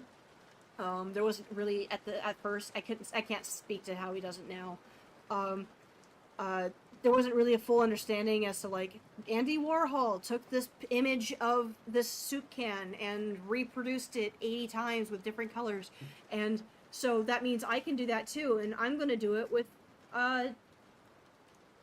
dollar store soup brand. Like he just picked a different thing and did the same thing, and so it was mimicry. It was not learning, and but the thing is that like while I don't respect his art at the time, I'm not going to say how I feel about it now because again I've not really looked at his things, and this was 10 years ago that I last really looked at it, and he could be different now. He could have learned, you know, but I didn't respect that he wasn't coming from a place of honesty or with understanding. But he still did it, and he still had a gallery show that was really successful, and that does take work. He was like, there was a lot of criticism to be had about how he did it, but he still put it all together and made a thing, and people came, and it worked for him.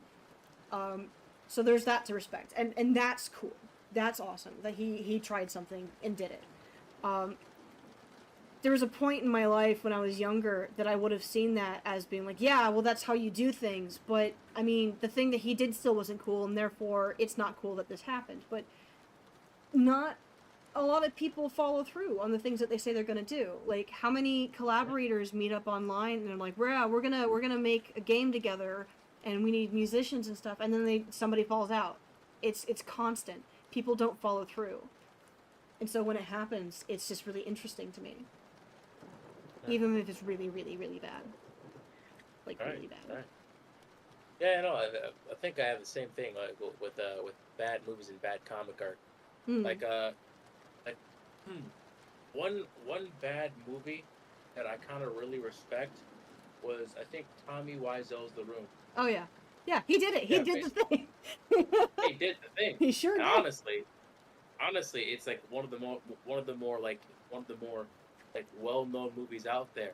It's like especially with like the memeable moments Mm-hmm. and like like the ass shots and like the and like how convoluted the the plot is Mm-hmm. and how basic it's like it's just like it's like he's like despite the fact that he was like like a pain to work with, despite the fact that like he like he was like constantly just like very disrespectful to his staff and actors, like he still managed to essentially just like make this movie and put it out there, and it was like it's something that I can't help but respect the man for. Mm-hmm. Also, I think back when I was a kid, I kind of had this annoying habit of basically like listening to YouTubers Mm-hmm. and just parroting their opinions without basically saying my own. Like for example, like I know you're not a fan of like Nostalgia Critic, Mm-hmm. but there was this person who I used to kind of like watch a lot. His name was like Linkara because he was like he was basically like the comic book version of like Nostalgia Critic, Yeah, I'm aware of him. and basically just like I would watch him all the time, and now I don't as much. Mm-hmm. Uh, Especially when I found out about like his web comic. Even then, it's like I kind of still respect like the fact that he kind of like he made the Lightbringer. Mm-hmm. At the same time, it's like when I found out that he also kind of did like a lot of like pornographic stuff. I was like, it's like no disrespect to like pornographic stuff, but it was like it's just like it's it's like how do I explain it? It's just like it's when you see when you're exposed to like or used to like one side of this person, Mm-hmm. that when you see this other side of this person, It's jarring. it's like Yeah, it's jarring. And basically he would like rag on and on about like you know Rob Liefeld and how he's not an artist. And honestly, now I couldn't disagree more. Hmm. I feel like Well, he got a bad I rap. feel like yeah, he got a bad rap as an artist, as a creative, because one let's like he was very instrumental in the creation of like well Deadpool, which is Hmm. basically like a character that never fails to basically generate millions of dollars at the box office. Not to mention he made Cable, he made like a lot of like say a lot of very popular like characters that were very popular in the '90s, Hmm. like, that are still being used today. Not a lot of people basically do that. I think the last like I think the new pop they're like very few popular like people popular like characters in like the in comics today. And the only like I think the only characters that are popular that also happen to be new Hmm. are like say Miles Morales, Kamala Khan, Invincible, maybe America Chavez, probably not, and Captain America. The Sam like a Falcon version. Hmm. But, like apart from that, it's like Rob Liefeld was like the only artist in the industry that has managed to essentially make characters that, despite being born, or despite being like published, first published in the '90s, are still very very relevant today. Hmm. Not to mention, I feel like he's also kind of like Jack Kirby in a sense, where Jack Kirby is hailed as the king of comic books, but technically speaking, he his anatomy, his perspective, all the fundamentals that he has, they're just off. And like people people raise you know Jack Kirby, they see Rob Liefeld, a person who's very much similar to Jack Kirby artistically, in my opinion, and yet they immediately they meme him like it's like oh my god it's like I Captain mean, America's chest is too big, or oh my god you it's know it's a it's like bit different. I think like because Jack Kirby like he still had some consistency with his foreshortening and with a few other things fair enough. where early Liefeld there were a few things that just it was almost comical the caricature of these body types he was doing. Um, like I'm looking at one right now where he just literally has no pelvis and no chest, and it's just two arms together with the head sticking out, and like, and that's the thing is that it was a lot of so bad it's good with him, and then when it was good, it was really good. And the reason why he got a lot of work was aside from the fact that his work does have a certain sense of appeal. Like I like the way that he inks stuff. It feels kind of like somewhere between like Frank Miller and Mobius. Like it's right in there. It's kind of interesting and cool. It's dynamic. It's interesting. Um, but he was also just really nice. Yeah, Apparently, he was just a really easy dude to work with. And I've heard from through the a variety of grapevines that he was just like cool to work with, nice to talk to, and got his work done on time. So he would just keep getting work because of this. But when you keep working on something for a long time, there's kind of nowhere to go but up. And if you look at his work now, like there's a lot of differences. He's way different. You can still see some of that old like struggle, like he still has trouble with feet, but you know it's good. It's great. I don't know, yeah. but I think he I got too think much of a rap. yeah. Also, I feel like I don't know. Like, do you know Eric Larson? Let me look. I'm so bad with names. I was like, at first, like, I kind of liked his Spider-Man stuff, but then I saw Savage Dragon now, and how corny it got, and how like very like how very goonery it became, Oh. and uh, and at that point, that's like I was just like I was just like nah about. It's like there's like this meme of Norman Osborn looking at Harry, and he's Hmm. like, he's from Spider-Man 1, like, Willem Dafoe. He's like, never be ashamed of who you are. But basically, like, I look at, like, Eric Larson now, and I'm like, be ashamed of who you are. I don't Be know. ashamed. You His got, art's like, really good. yeah, his art's really good, but, like, like, Savage Dragon now, it's like, I feel like okay, so basically Savage Dragon in like the new comic is like, he's like I think he's a at first like I think he's like Savage Dragon, like but like African American. I think that's the original Savage Dragon's son, which no problem with that. But then his wife is like Asian, and it's like there's nothing wrong with like Asian characters, but like he put like they're like literally like panels where or like he puts her in like schoolgirl uniforms, gives her Ah, braces, that there's a time where it's like then like and like she a does like little very explicit infantilized. sex. Yeah, she does very explicit sex acts, and it's like I understand that it's like that it's like that I think Todd McFarlane said like hey, when you're a comic book artist, you're stuck inside with nothing but yourself, paper, like on a table, and it's a very lonely profession, and like the only person you could ever entertain was yourself. But I feel like he took that a step too far. Yeah, It's like it's too much. it's kind of funny when people like their personal inclinations start to sort of seep out into their work. I think everybody does this. I don't think that everybody can escape it truly. Um, but every so often there'll be some like not even all that rare either. Like I make it sound like it's so rare, but I mean a lot of artists like lean into it a bit. I don't think all of them are aware that they're leaning into it that way, but it Yeah, fair enough. Fair enough. every so often some artists will put something out there and you're like, well, I know more about you than I wanted to, but here we go. Yeah, and it's like okay, it's like Robert Crumb. Like I can on some level respect Robert Crumb. Mm-hmm. Like some of like it's like basically it's like kind of like he draws like a lot of like tall, curvy women, and it's like okay it's okay at this point like it's he's honest about himself. He's Yeah, honest of he likes thick. like He likes thick dummy mommies. It's fine. yeah great minds think alike.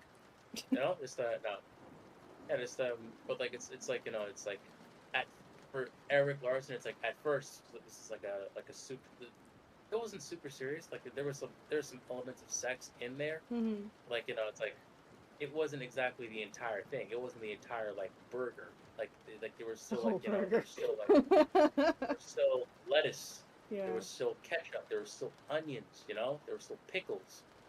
Now it's just pickles in a nothing but bun. pickles as far as the eye can see.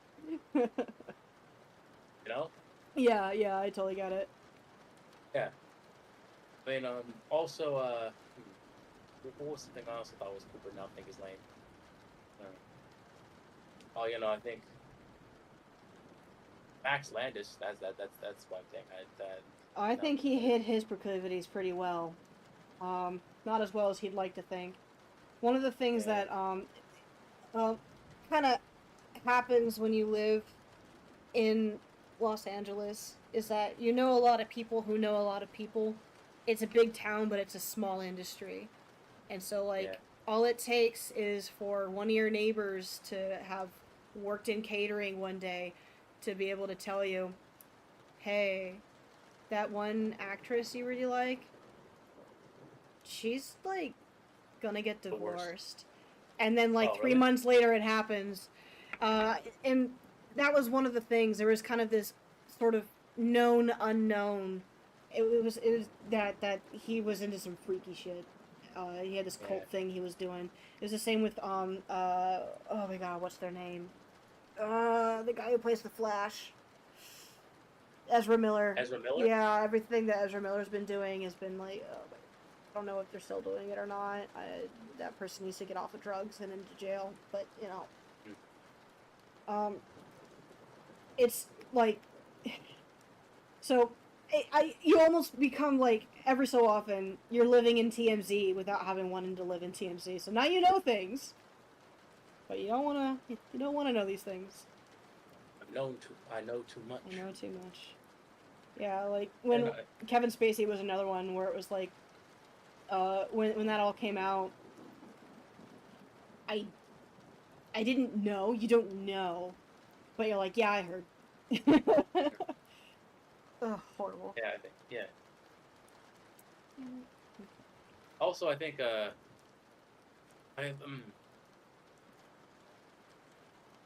I was also a huge fan of like say like these like TV shows with like How I Met Your Mother, Blue Mountain State, where basically you have like these guys who will go on these like these sexcapades, like they would like get into wacky Mm-hmm. schemes to get chicks to like nail them, Yeah, yeah, and it's like the and that standard young man fantasy. and then like now I look back at that and it's like, oh no, oh god, no, that's not good. Yeah. Like, and then Oh, you have that's the a coach, little it's like, rapey. Oh man. Yep. and then like and the coach is like, it's like, yeah, it's like, the there's this asshole who would hate me because I banged his two 18-year-old daughters who were cheerleaders, and it's like that's statutory. He has a good reason to hate you. Yeah, If and any, if any man did that to your daughters, you want to murder him with a shovel. it's true. It's What true. do you mean? I Not think to mention, it's like, yeah, I was gonna say like I think seeing these things, um, growing up, like as a woman, is different than seeing them growing up into a man, because like watching those shows and seeing those jokes and whatever, there was a degree of like ew, like I knew we knew, it wasn't as funny. Certain jokes didn't land, and like I'm definitely not the kind of person who's going to like not appreciate a good like women's rights joke or uh, you know men can be pigs joke. Like it goes both ways and it's funny if it's done right. If the joke is funny, then the joke is funny. But the fact that it was like kind of a cultural phenomenon and it was what we were teaching young men to think is okay, even though that wasn't the point. The point of it was to reference what young men already thought was okay, or to show that these people were gross and bad, and that was the point of the show. But here it is, it's being referenced and they're laughing about it. um, it's it's weird to look back on those now with all the information that we have and all the reactions that we've had over the years. And it's I'm sure as as a young man there might be some of a different perspective on that because it was a different perspective when you were watching it than it was for me. like, and even then, I think we're still doing it now. Like, basically with like all like basically just like online and streamers and Oh things. I feel sure. like I think there's this like young streamer. Her name is like I'm not sure, like Cooking with Kaya, Mm. and I think the reason why like her entire appeal is that basically it's like she's hot and she can cook, Yeah. and basically like a lot of young dudes are basically like it's like, oh, I want a woman like that, or my girlfriend is a cook for me, yeah. And it's like I'm seeing this and it's like you're like essentially this entire platform is built off of like the sexualization of like young women, and it's like I can't help but like think it's like we're in this like male loneliness epidemic, Mm-hmm. Oh and definitely. Yeah. I feel like that's just gonna exacerbate it. It's gonna make it worse. It might. Or it's like There's it's like, mm. oh, keep going, Oh no, no, no, I was interrupting you, please. or it's like you know you rate like you raise up these young dudes with like with this expect with like with these specific influencers and streamers with specific content that's very like that's very like into sexualization, and like that might essentially bleed into how they might interact with people, and that might not be like that might like kind of like not end up in like a that might end up in like a future where like the rift between like young boys and young women might like just exponentially just like get worse, and the like and the men are trash, or like women are this, that, and the third, Mm. or might like become I think just it might be just given like this giant Senkai boost. Um, I don't know, man. Like, I don't think I agree that it's being run essentially on the sexualization of girls, because there's plenty of other stuff going on the platform that are not that, and they're doing great. Obviously, Oh, that's a okay, factor. It absolutely is a factor. I'm not going to sit here and pretend like it's not. That would be disingenuous. And there's definitely, along with this growing trend of kind of some degree of traditionalism propping back up, there's a lot of, and I'm not going to speak to how popular this is or isn't, because I don't know what the statistics are on this. It could be a minority, and it could just be what I keep coming across, but I think the fact that I'm coming across this and it's not part of my typical algorithm, it says something. But there's this trend for more dudes want a traditional, like, stay-at-home wife sort of relationship with somebody who could then also then take care of the house and do X, Y, or Z. And there's a and because I think part of that comes from the idea that a lot of men have this want or need or instinct to be providers, and that was the balance that we knew for a fact kind of worked. And there's definitely a growing trend of women who believe in the same thing, and there's a growing trend of women who are pretending to believe in the same thing because they don't want to have to go to get a job.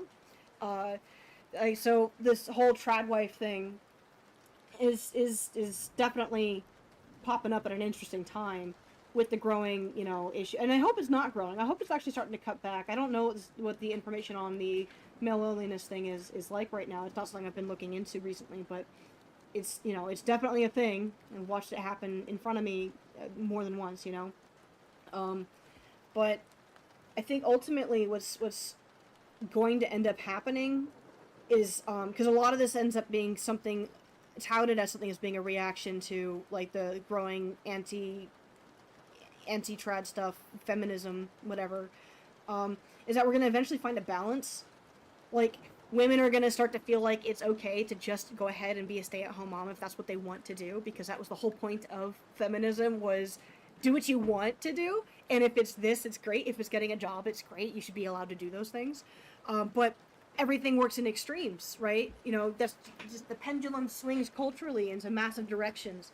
And so the very people who popularized the movement went in an exact opposite direction. We're like, no, women who do this should be shamed out of it. You're free now, don't you understand? You don't have to be a parent. You don't have to do whatever. But like that so people are going to react to that, right? And then there's also this growing problem of entitlement. There's a lot of young people who don't want to work for the things that they get. There's a lot of young people who are burned out on the idea of working and don't want to do it before they've even really tried, which is not an entitlement issue. It's maybe an experience thing. And this is all speculative on my part. So like, I'm totally open for somebody smarter than me to hop in and say like, well, actually here's where it's at. But these are based off of my observations living in the cave that I do. And I don't know. I think that the problem is that the truth of life is somewhere in the middle, and there's too many people who aren't willing to look at the middle because it seems like it's moving to the other side, and that's a big change. When truthfully, it's just having a little bit of empathy for what's happening to those around you. And if it's not hurting anybody, then what's the problem? If it's not bad, then it's not bad. Fair. Okay. All right. I think last question. Okay, so how have your failures shaped your life and career? Oh, that is an excellent question. I think that's my favorite question you've asked. Nice. So, your failures all have to shape you. You need to let them shape you. They're so important. Mistakes they have a bad rap. And I have a hard time really looking back at the things that didn't work out the way I wanted them to.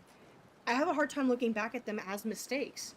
So when you're, just to keep things relevant here, when you're doing a drawing and you do something and it doesn't look right, or you don't like how the arm turned out, or the hand is wrong, or whatever, you now have the eyes to see that. You see what went wrong, and you know what to work on to change that, so that later in life, or later in your art career, you don't make the same mistake. Or if you do make the same mistake, you know how to handle it much more easily, right? life is a learning experience. Life is a never-ending span of learning experiences. And so I think even though it's hard to do so in the moment when something bad happens and a mistake happens and you're in an argument and you yell at your mom or you have an argument with your partner or something, it feels really awful. And I'm not saying that you should just deal with that and be like, well, I learned from it. But what it comes to is that you have to meditate on these things. So for one thing, I've learned to be a lot more patient and forgiving with myself.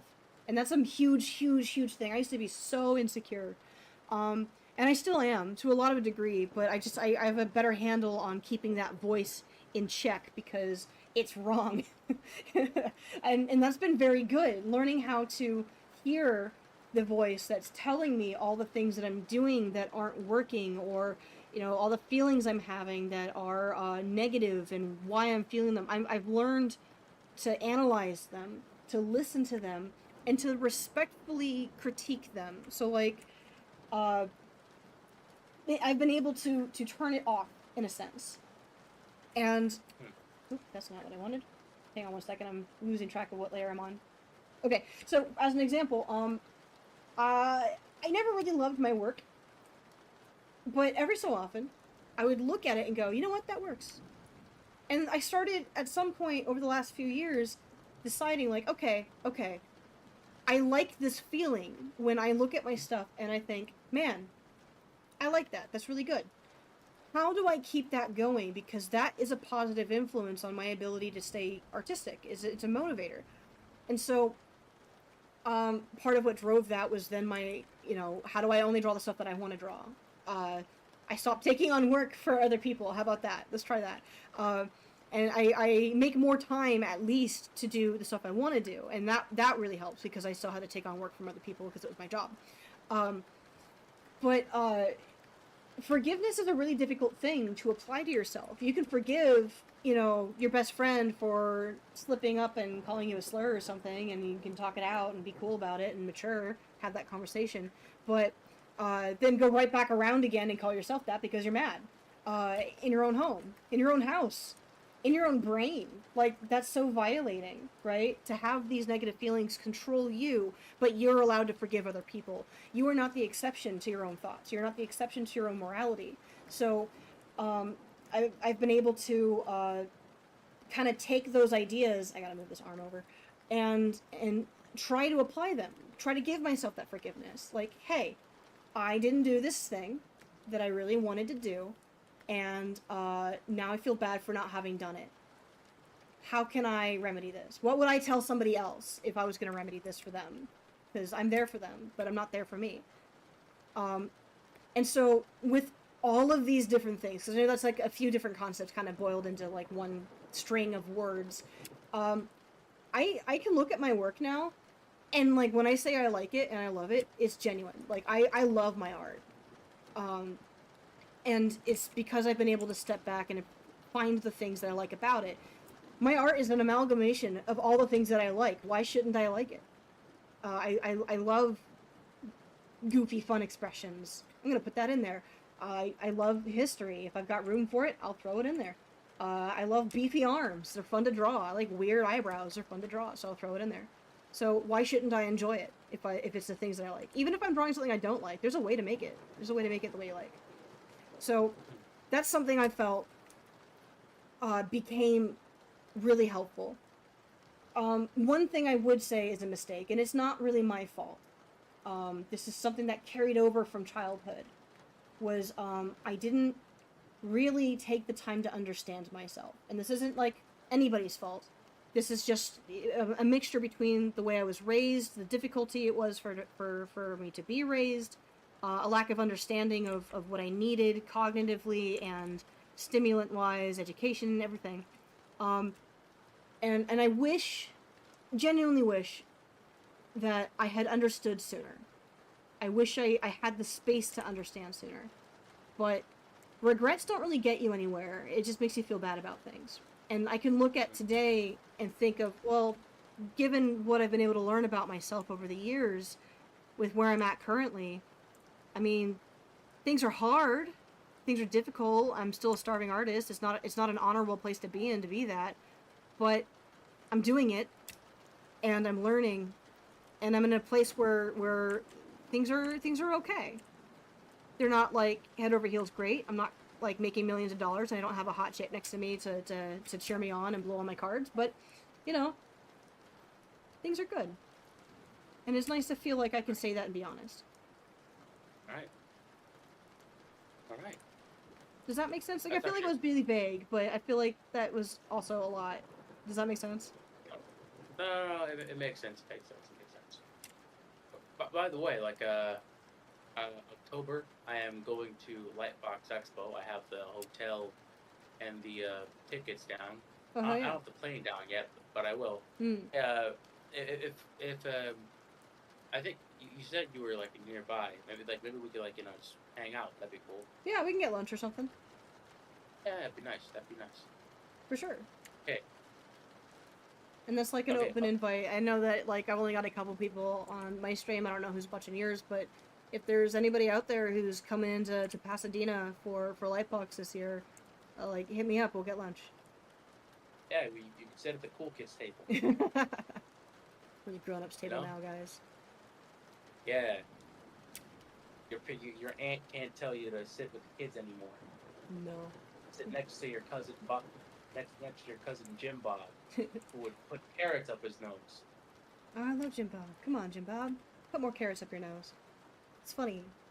It's funny now. I'm an adult. It's still funny. Funny faces and funny noises still get me. Yeah, I think I feel like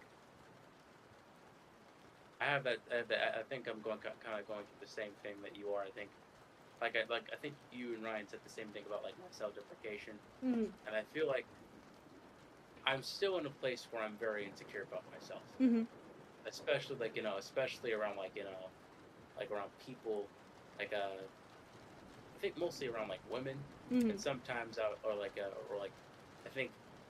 think one time I went to the art students league. I went back Mm-hmm. and I saw like an old high school teacher, Mr. Weinstein. Now the last name I have to say is very unfortunate. Sure. Very I had unfortunate. a teacher whose last name was But Bush, so I mean, I think you're okay. They're all bad. imagine if you knew a person whose last name was Hitler and they had to deal with that. I knew somebody whose last name was It's like Adloff, and that was bad enough for her. It sucked because like she was a cool person, but she would still get made fun of because Adloff was close enough. the Adolf. Yeah, which is a shame. Didn't make any sense for her either. It's like like, hey, what's your name? It's like Adolf. Close enough. How's it going? No. And no, basically, I went there for life painting. I wanted to get better at painting. Mm-hmm. And basically, there were like kids there who went to the high school that I went to, Mm-hmm. and they were like very young. Like I think kind of funny. I met one guy and I told him my age, and he was like, "God damn, you're old." And it's like, I'm not old. I'm 25. Fucker. It's Yep. like I'm not like when I'm like 45 and have 2 kids, then I will gladly accept that title. Like I'm old. I'm like it's like it's like if I'm 45, got 2 kids, my own property, fuck it. I'm old as shit. I understand. But like also like he was also like very funny. Like it's like he talked about like, oh wow, it's like you're Gen Z. Wow, Mm-hmm. they really wanted to fuck up your life, huh? And it's like I couldn't help but just burst out laughing. Mm-hmm. But like at the same time, it's like it's like when you're dealing with like younger kids, it's like you don't want to like come off as like as a bit creepy. Because I was like I've been around because I've had some stuff. I've like I've had experience with when it came to kind of like like abuse, and I've also had I also had like also been around like people in the family who have like essentially like they weren't part of my family, but like they knew my family, and they've tried to basically like make a pass at one of my cousins who was significantly younger than him, Gross. and it's like I don't want to I don't want to I don't want to be that person, but in my efforts of not trying to be that person, Mm-hmm. I still can be a bit off-putting. Well, I'm kind of like Frank from Sunny Philadelphia, where it's like it's like, how do we show that we don't diddle kids? well, there's a Basically, really it's like diddling kids is no good, it's no good, and then it's like it's just there's the more you try to not be like mm-hmm. not be like you know off-putting to people. Mm-hmm. It's like it's kind of like the backwards law. It's frustrating, but There's a really simple, and I say simple, I'm not saying easy, but there's a really simple way to remedy that. And that's to try not to put it on such a pedestal. Dude, if you're not a predator, you're not a predator. You're not going to come off as one. And anybody who thinks that you are, that starts to become their thing, right? So, like, just be cool, right? So, this guy is making jokes and he's laughing, and they're jokes that you can laugh at because you find them funny. There you go. The more you try not to do something, the more likely it'll feel like you're doing it, even if you're not. Because it starts to become an insecurity rather than being just like, oh, I don't want to step on this lava. Don't look down. Oopsies, I looked down, right? Like, so, I don't know, like if you can just, through this entire conversation that we've been having right here, you said earlier that you're scared of women, but you've been talking to one this whole time and you've been chill, right? yes. Like, so it's not really any different, you're Yep. you just be cool and you're capable of it. So it's just a matter of trying to find some way to get yourself to not think about these things. I'm gonna ask you something, and you don't have to answer. Obviously, nothing I ever ask you have to answer. But like, Alright. how are you dealing with these insecurities? Like, because I get the feeling that you know that they're not really helping you, but that's what these things do, is that they trick you into thinking that they are, which is how they establish themselves. But like, how are you fighting those off? Well, I think I'm I made I think recently I made an effort, but it was like months ago, so it's not recent, but it's recent in a sense. It's recent from a certain point of view, but basically like I told Ryan this already, but I went to a dance hall with me and with my cousins and my sister, Nice. and essentially like I would essentially kind of like make an effort to dance with as many women as possible. I would essentially kind of like walk up to them. One thing I would do is I'd take a deep breath. Then I'd count my steps, like 1, 2, 3, 4, until I was next to the person who I wanted to dance with. And then I'd ask them. And to my surprise, very, very few of them said no. Mm-hmm. And basically, like my cousins, like they saw that, and they were like, they congratulated me. It's like, oh my god! It's like I think I have a little cousin. Mm-hmm. Her name is Kardashian, Mm-hmm. and she said like, well, I thought like normally I kind of expected you to be like to like hold us back a little bit because you're like a stick in the mud when it comes to these things. But Oh, rude. here, like, I mean, she's blunt. She's blunt. Sure. But she's family. No, but I And, mean, blunt's fine. I know it's family too. It's a little bit different, but like, I mean, that's the thing though, right? Like, you took a moment to try to be confident, and it worked, right? Confidence is a skill. It's a really difficult skill to learn because it's more than one thing going on, and it has to change from moment to moment. The thing that gets you a dance is not necessarily the same thing that gets you a phone number, right? Or that art gig or whatever. But they're related. It's all taking a risk.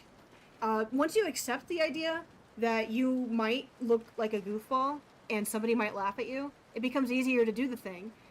And then eventually it becomes like the intent. Like, if I look stupid and make this happen, and I'm not going out of my way to be an asshole while I do it, then I can just let the cringe wash over me. I might be able to laugh along with them. It's actually one of the reasons why I'm such a goofball, is because I've sort of accepted that I used to be really, really socially awkward. I'm less so now, but I still kind of am. Like, I was talking to somebody the other day, and I was like, yeah, I'm like super shy, and they're like, really? You are? It's like, yeah, I get like really anxious. But it's a skill that you can work on And when you accept that you can be a goofball or that it might not work out, you accept that no is an answer, then it gets easier. The more it's just more mistakes that you're making that you learn from. It's good. I think that's really awesome that worked out for you too, man. That's great. It's exciting. And also, yeah, it's great. It's great. I think I kind of have this weird thing where it's like if you're a lesbian woman, Mm-hmm. I can talk to you just fine. Mm-hmm. Like honestly, I had this friend at work. Her name is Jazz. She's the art form. Mm-hmm. And basically, when I talk, I have no problem because it's like hey, it's like she's lesbian. I'm a straight guy. It's not gonna happen. Mm-hmm. So it's like there's no pressure. Yeah. And but if there's if a heterosexual woman comes in the picture, and there's this tension where it's like, oh my god, do I look stupid? Does she like me? Like all that Mm-hmm. all that dumb stuff. And it just it's something that I'd like to just handle and nip in the butt. So there's I feel like it's gonna take a lot of work. It might not. It might, honestly, I think you're going to find that it's going to take less work than you think it is. Especially when you change gears. And this is, like, from me to you, like, as a woman to a man. As an older woman with more experience, and I don't mean to play that card in, like, the snooty kind of way, but, like, I've had, I've had more experiences just by virtue of living 10 years, a little less than 10 years more. We're still within the same peer group, but still. These things will go away when you stop focusing on them so much. And if you focus on yourself, you were mentioning in another chat that we had that you were interested or you wish that you had done more sports or whatever. That's such a big help. That's so good. Whether it's like working out or going on runs or joining lacrosse, like it doesn't really matter. You pick something that forces you to physically move and change, and those endorphins and in those confidence boosting moments and everything are all for you. No matter what reason you're really doing it, you're ultimately still doing it for you. And those are the things that change your perspective on how you act around other people, in particular other people who make you feel nervous, like women that you want to date. It doesn't have to be them. They could be for job interviews too. But these are the things that can help. Is you already have a degree of that necessary emotional self-awareness just based off of our conversations, but it's still being driven by the self-consciousness, which is fair. It's there. Everybody has it, and everybody's got to deal with it. So when you switch gears from focusing on, okay, how do I act around women? How do I change that? Obviously, that's not a bad question to have, but you also got to be comfortable in your own skin. So what's something that you can do that will actively pursue being comfortable in your own skin? It doesn't have to be working out. That's just a really good example of one thing that can happen. It could be just focusing on something else that gives you confidence. It could be cooking. It could be maybe you get really good at working on cars. It could be art. Art's a little bit isolating though, so that's why I suggest other things that are more like social, like sports or like going to classes or whatever. You know what I mean? Like, it just, you gotta learn more about yourself and commit to yourself, and people will react to that accordingly. Confidence is a really difficult skill to learn. Yeah, it is. It really is. I think.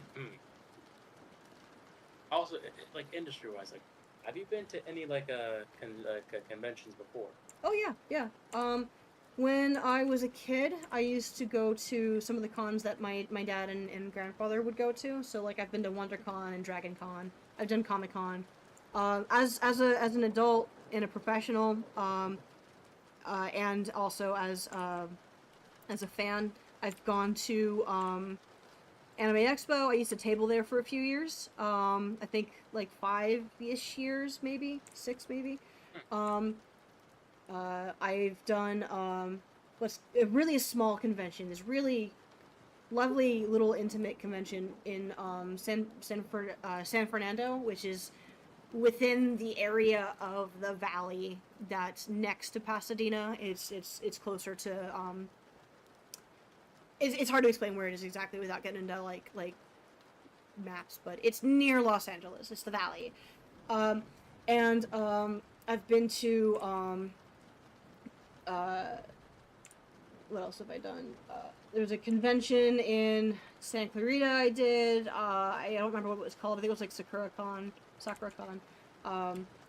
And there's a few others. Anime LA I did once. That one was funny. It was the only one I went to that was in a hotel. Wait, no, the other one in Santa Clarita was in a hotel too.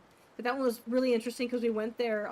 I didn't officially have a table, but I was trying to promote with Wilson, my partner.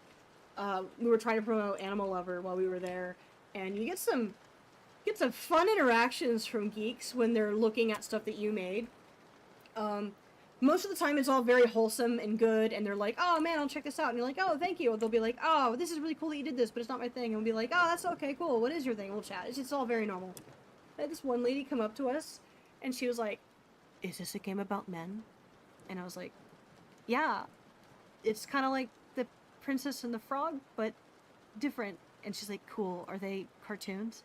And I said, yes, clearly. Good, because I only like cartoon men. I only like cartoon men. I don't date real men. I only date cartoon men. And it was just that stuck with me. She really went off about it. Oh man, it was very funny. It's kind of like that. It's kind of like that. It's kind of like that meme where it's like, it's like, oh, I only like 2D women, but it's like just reversed. Oh yeah, there's a lot of that too with women. I'm not saying that like women as a whole have a problem with people who like cartoon men, but there's a lot of women who do have a problem with cartoon men. Some of them are good, some of them are fine. Some of them are just like your typical nerds, and they know how cringe they're being, and they think it's funny, and I respect that. But there's definitely a demographic between both men and women of people who just don't. They've not found a way out of that shell, and they double down on it, and there it is. I only date cartoon people. I'm in love with my car. It's kind of like, I feel like it's more. It's like, I feel like at this point it's kind of I think more like, I don't know. I don't want to say normalized, but at the same time it's like you hear a lot of stuff about like basically like girls on like like TikTok and like how they have these like reels where essentially it's like it's like they have like they compare men in real life. Mm-hmm. And then essentially they have like a very like very handsome, sexy guy, and it's basically just like it's men but in fiction. Mm-hmm. And it's just like it's like at this point it's like I look at that and it's like, wow, have we gooned too close to the sun? Have we just AI is gonna make things real weird. Like in that regard. Yeah, especially with like AI girlfriends. Like at first it was like a sci-fi concept, with, like I think her, Mm-hmm. and I think that one time with like at one time in Rocky 3 when like Adrian's brother, that they've alluded to Adrian's like brother, like having sexual relations with a robot, but now it's like it's Rocky? getting more real. Yeah, Rocky 3, I think. Or maybe it was the coach. I don't know. Are there robots in Rocky 3? Hold on. Yeah, like, wait, no. Was it Rocky 3 or Rocky 5? I don't know. I've never Dolph Lundgren was in it. I know, I think. How many Rocky movies are there? Does Creed count? I think Creed does count. No. I've not actually watched any of the Rocky movies yet. No. Rocky 4, I think. Okay. Does he fight a robot? No, he fights Dolph Lundgren. That's like fighting a robot, right? Yeah. But okay, close enough. Maybe. Maybe. Close enough. But it's like either the coach or like Adrian's brother banged a robot, and that's like becoming more and more real. And at this point, it's like it's kind of scary where it's like maybe multi-billion-dollar corporations are kind of like are just like trying to capitalize on that, so that it's like we live in an isolated world where like we're expected to do nothing but consume, and like it's like the only connection that we have are basically these like large language models that are programmed to basically like just say these like very flirtatious and clever lines. Mm-hmm. don't think it's going to be as big of a problem. I think most people are happy to have normal. There's already a pushback, right? Of people wanting to go out and touch grass and stop having smartphones. Like there's a push. So I think it's going to end up being like there's going to be some people who have. There's going to be more people who have the problem than now because it's going to be more accessible and more normalized over time. But I don't know. My faith in humanity isn't completely shattered yet. We're not there yet. At least in that regard. Someday it'll happen. I'm prepared. All right. You know what I mean? Like, I don't know. I talk to a lot of people, and just by that virtue alone, I feel very confident in thinking that most of them would not take up an AI partner, and that alone is reason enough to, like, maybe have hope in humanity still. Give it another 10 years, then we can worry. Yeah, when the technology like really improves, Yeah. and the robots don't look like, you know, corpses. They actually look like actual humans. You know, one of the things I like about the there was a movie for oh my god, why can't I think of it? iRobot with Will Smith in it, and there's a lot about that movie that's not good. But one of the things I liked is that the robots weren't allowed to look too human, so they had this sort of like iMac sort of clear plastic thing going on. I think ultimately we're gonna need to put something like that into place, just so that way it's clean and clear, who's who, what's what. Yeah.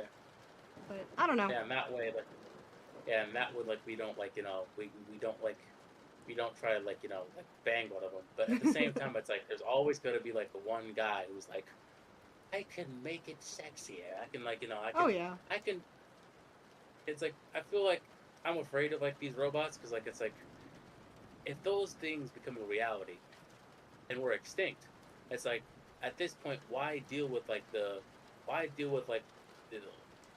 complex human being with flaws when you could just, you know, get a robot version of like Brad Pitt or Bryce Dallas Howard or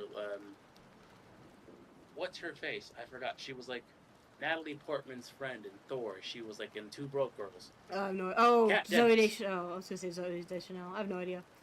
Kat Dennings. Hmm. And like, well, and like, you know, it's like, well, and then, you know, you just bang that for the rest of your life. And at that point, it might get so popular that essentially it's like our population is going to slowly dwindle and dwindle and dwindle. And the robots win. You know, the slow and steady wins the race. Yeah, you know what? If that's how we go, fine. We let it happen. That's the robot uprising, bro. The most boring version of it. They're just gonna bone us to extinction, bro. That's scary because it works. Well, on that note, I missed a call from my mom, so I'm gonna go and talk to her because I gotta make sure everything's cool. She could be calling me back. It could be something else. I don't want to check in. All right. This has been a really fun conversation. I appreciate the questions. I think they were good. No problem. Yeah. I need some structure because like when in my conversation with Ryan, I kept on like tripping over myself and pausing. Oh, I think you did fine. Yeah. All right. Thank you. Of course. Well, ciao everybody. I think that's my cue. Right. I've been almost 5 hours working on the same stupid panel. God damn it. Okay. All right. Goodbye, everybody. Good night. All right. Don't forget to like, comment, subscribe. Good night. All those good things. Ring that bell. Bye. Bye.